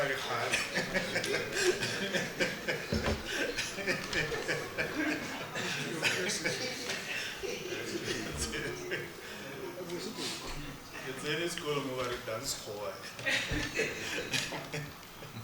No, it's on a lighter note. So what I'm trying to emphasize is more about the fiscal discipline that is not being enforced, and those are the issues. In terms of other subsidiaries, whether they are bringing money, unfortunately, it goes beyond the MOU. In this case, it's more for, as a lawyer, I think we'll understand it better. It's more about MOI, Memorandum of Incorporation. In the Memorandum of Incorporation, for instance, in Sefade, where we are the majority shareholder at the time, we own 55% of shares. But we are only likely to get 100 million in 20 years. Excuse me. And this is the agreement that we have signed. And I've then instructed the board to review the MOI, because to us does not derive any benefits in terms of the equity. It doesn't make any business sense, because we can't own a mine which produces a lot of chrome in the world, which has a dividends of about 500 billion, but we are only going to get 100 million in 20 years. And I said that they must do what you call the diluting of shareholding. I could already say, why can't we just sell this mine? And I then said that they must appoint the transactional advisor, because it's not everyone who understands this thing of the mining. Because that's where these rich people, they are making a lot of money. You just be happy to say that I'm owning mine. And mine is a long term. And as and when they package their equities, they escalate it to the level whereby you can't see the money that you are making. Then you just sign because you are excited that you will get 120 million in 20 years. It doesn't make any business sense in terms of the bankability of a business.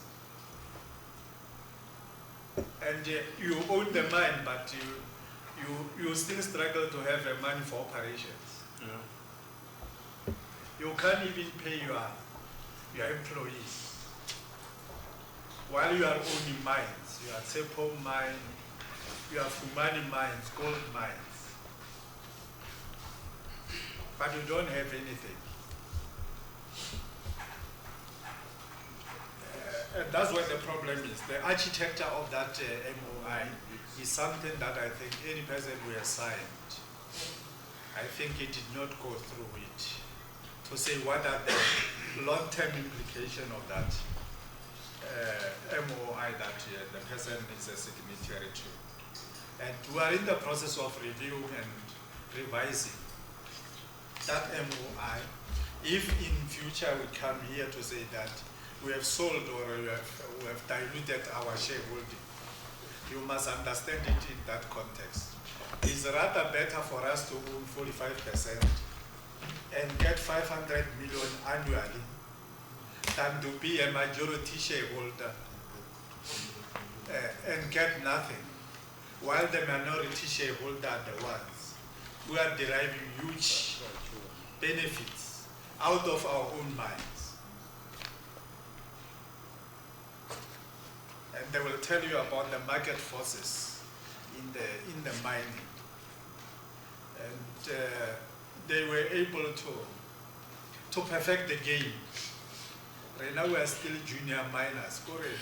We are treated like the junior miners or the Zamazamas. in the game that we were supposed to be more of experts, because this is our terrain, more especially as the company, as the leader. Anything they sign, they must understand whether this investment is there, what you call the return on investment or return on equity. But here you don't see anything of such a nature. And that's where Honorable Pala has said that, what is it that I'm doing about the board?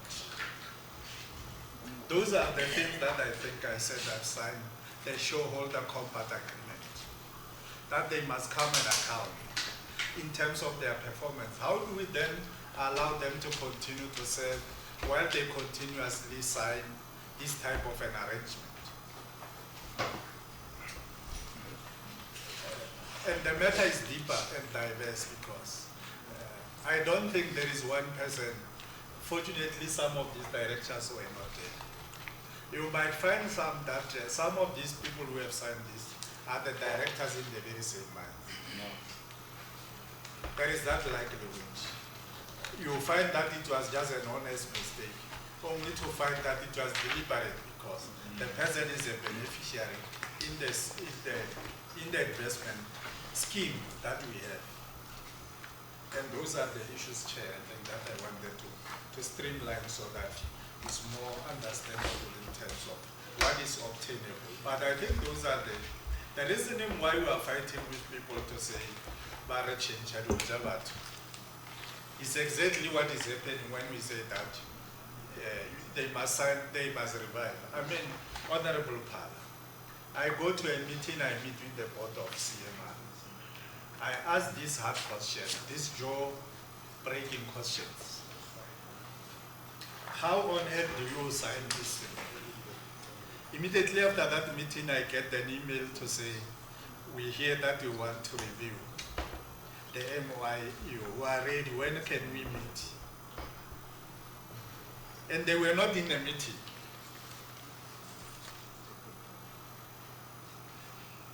That's why the issue of the suspicion to say, you meet with the people that are there, that you know that they are working for your own interest. But the information suddenly leaks to their handlers. And you just demystify the myth that they are not having some vested interest in the whole arrangement. But I think we are determined to take the situation around. Whether there are those threats or no threats, we are going to review or dilute shareholding in this mine, because this is the public finance that are involved in this discussion. Otherwise, it will just be a psychophony, which will not afford to obtain. Thank you. Thank you, Honorable MEC. Honorable. Okay, it's fine. Yeah, I don't want to. Follow. I don't want to speak of the MEC, but the MEC is actually answered your previous concern what to do if you get new people, you know, and how do you enforce. What the MEC actually now did, she actually spoke about good business principles. So certain things must happen the right way, and you must look on your return on your investment, etc., etc. The same goes for entities. The entity goes down year by year or never gets better. It's the same thing. Get rid of it. That's how business works. And it's better, you just explained about getting rather 500 million with 45% instead of whatever. It's the same with the entities. Okay, that should the approach be. If you sit for 10 or 20 years on an entity that doesn't get better, because I read through the Auditor General's presentation here, and there's certain things that doesn't say you can or if you want to, it says you must. You must. You must. Must is a very strong word, especially when it comes to public funding. And that should be the approach of government, is that eventually entities must close. It's not a threat. It's an encouragement to do better with the people's money that put you there in the first place. Thank you, Jay. Thank you very much. Thanks, Chair. I think it's only two things. One, this is an issue that the MEC has raised as essentially getting us worried, MEC. Because the same issue we're worried about of the memorandum of understanding and what you're intending to do in terms of diluting your shareholding. I'm just checking with you if you definitely have time frame, because surely that is the way that would support that decision. If indeed there's no return investment from this mine. But secondly, I want to check with you if that which you're experiencing now, does it also affect the other shareholders, your community, the three communities in Sfatek? Is it the same problem? Because they'll also be complaining about the dividends. Are they also going to get those dividends maybe after 20 years or so? Maybe if we can check. But maybe on the entities, I don't know, but that is subject for, ideological. I might not agree with the data speaker that we just have to get rid of all entities. There are entities that we can get rid of. There are entities that they can assist if they're in the hand of government to stimulate the economy and make sure that we are moving towards development in this country. So it's just a matter of ideological belief. But I'm just saying there are certain things that we can do. Thanks. Honorable, let me see. Thanks very much, Honorable Chair. I think we said as part of the PI's performance indicators this financial year, we should have done with the review and the revision of the MOI and the appointment of a transactional advisor, so that he advises us in terms of the division of the shareholding, so that we are able to derive benefits out of the return on equities that we must have as government. The communities also are this. Yeah, the issue of the communities, thanks very much for reminding me. The same outcry that we have, also the communities. You can't have an MOI which is silent about the communities in which this mining, the mining value chain must also benefit the mining communities. That's the principle in terms of when a license is being issued. The issue of the social labor plans, the issue is not even the community. Normally we talk about the issue of the social labor plan, but it must go beyond that, even to the equities. How much do they own out of this percentage? Because you only have the government, you have the private sector owning that 100%. And to some extent, the new mines that we have been negotiating, we were very strict to say that at least 5% for those communities they must get as part of the MOI, because it's able to assist. And then I think we are following that as and when we review that. There is no way in which I think we cannot take on board the community, because they also apportion a blame on us, not a private sector. One of the things is the localization in terms of the supply. You might find that in terms of the database, the people that are getting the contracts, the SMEs, that is part of in strengthening the entrepreneurship ecosystem there. You find that they don't benefit even the communities. It's people from outside the province. So the money is not circulating in the province to generate enough revenue for the province, so that we are able to address other social amenities that we have in the province, that we have a comprehensive and huge backlog in the province. Thank you, Honorable MEC. Honorable members, I think we are done. Let me thank honorable members, your input and the question from honorable members. I think everything has been noted from your office, honorable MEC. Those that are needed from the committee, I think, will be submitted on Friday. Is it next week Friday? Yes, she can be done. Okay. And I think we've just come to the end of our session, but I would like to hear from your last comment, Honorable Anderson.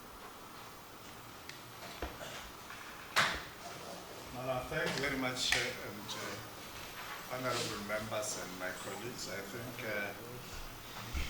we reckon the fact that we always appreciate your counseling and guidance in ensuring that we perfect the system so that we are able to account. And in your presentation, your openness also assists us to always be on our toes in trying to rectify the comedy of errors that are there, but over and about the issue of ineptitude of management and the accounting authority, because there is that element of ineptness and that the doctrine of the common sense mustn't apply in the execution of our responsibility, and that we are not to be seen that we are conspired to laughter the public funds or to siphon them to our own advantage. And that, I think, the message that we are getting, Honorable Pala, is that the board is the highest strategic authority, is the accounting authority. At all material times, they must be held accountable for any government failures and overall organizational poor performance. I think that's the message that we got, and we made that commitment that we'll submit all those outstanding documents and the information that we have to ensure that we are compliant. But I think we make a commitment also that things are going to improve. We are going to ensure that we are managerial on the issues to ensure that people do what they are supposed to do at all material times. Thanks very much. Thank you, Honorable MEC. I think that department, I think it's happy to have an MEC like you. With you is to know that there will be changes. We know, Honorable MEC, will changes pain, but at the end of the day, it just needs to happen. So there's no way that you are going to please individual, please the people of South Africa, people of Limpopo by doing the right thing. You'll be hated is nothing but the only thing that's going to happen is that everyone in Limpopo, everyone in South Africa will be happy. So they must just accept changes that are going to be happening in that department and also in the entity. If you really want to go forward, if you really want to see our people happy outside there, and also to leave a good legacy behind, let's just continue doing the right thing. So that tomorrow that we know that it was at the time of Honorable Munama when the situation was like that, and then he managed to change. That is why I'm saying change is pain, but we just need to accept, because we really need to see changes, because we're not going to sit here year by year having long meetings instead of doing service delivery, discussing issues that, things that have happened a long time ago, they've never been resolved and all these things. So wrong is wrong, Honorable Monam. So, the verbal notice, I think this thing it must come to an end, because it just tells us, or just ordinary person for me, it looks like it's because it doesn't happen to everyone. So let's take a decision that it is just a certain individual. Wrong is wrong, take it as it is. So, honorable members, thank you very much for spending much time. Sit here, at least I've learned something. Honorable MEC, have a blessed evening with your entourage. The meeting is adjourned.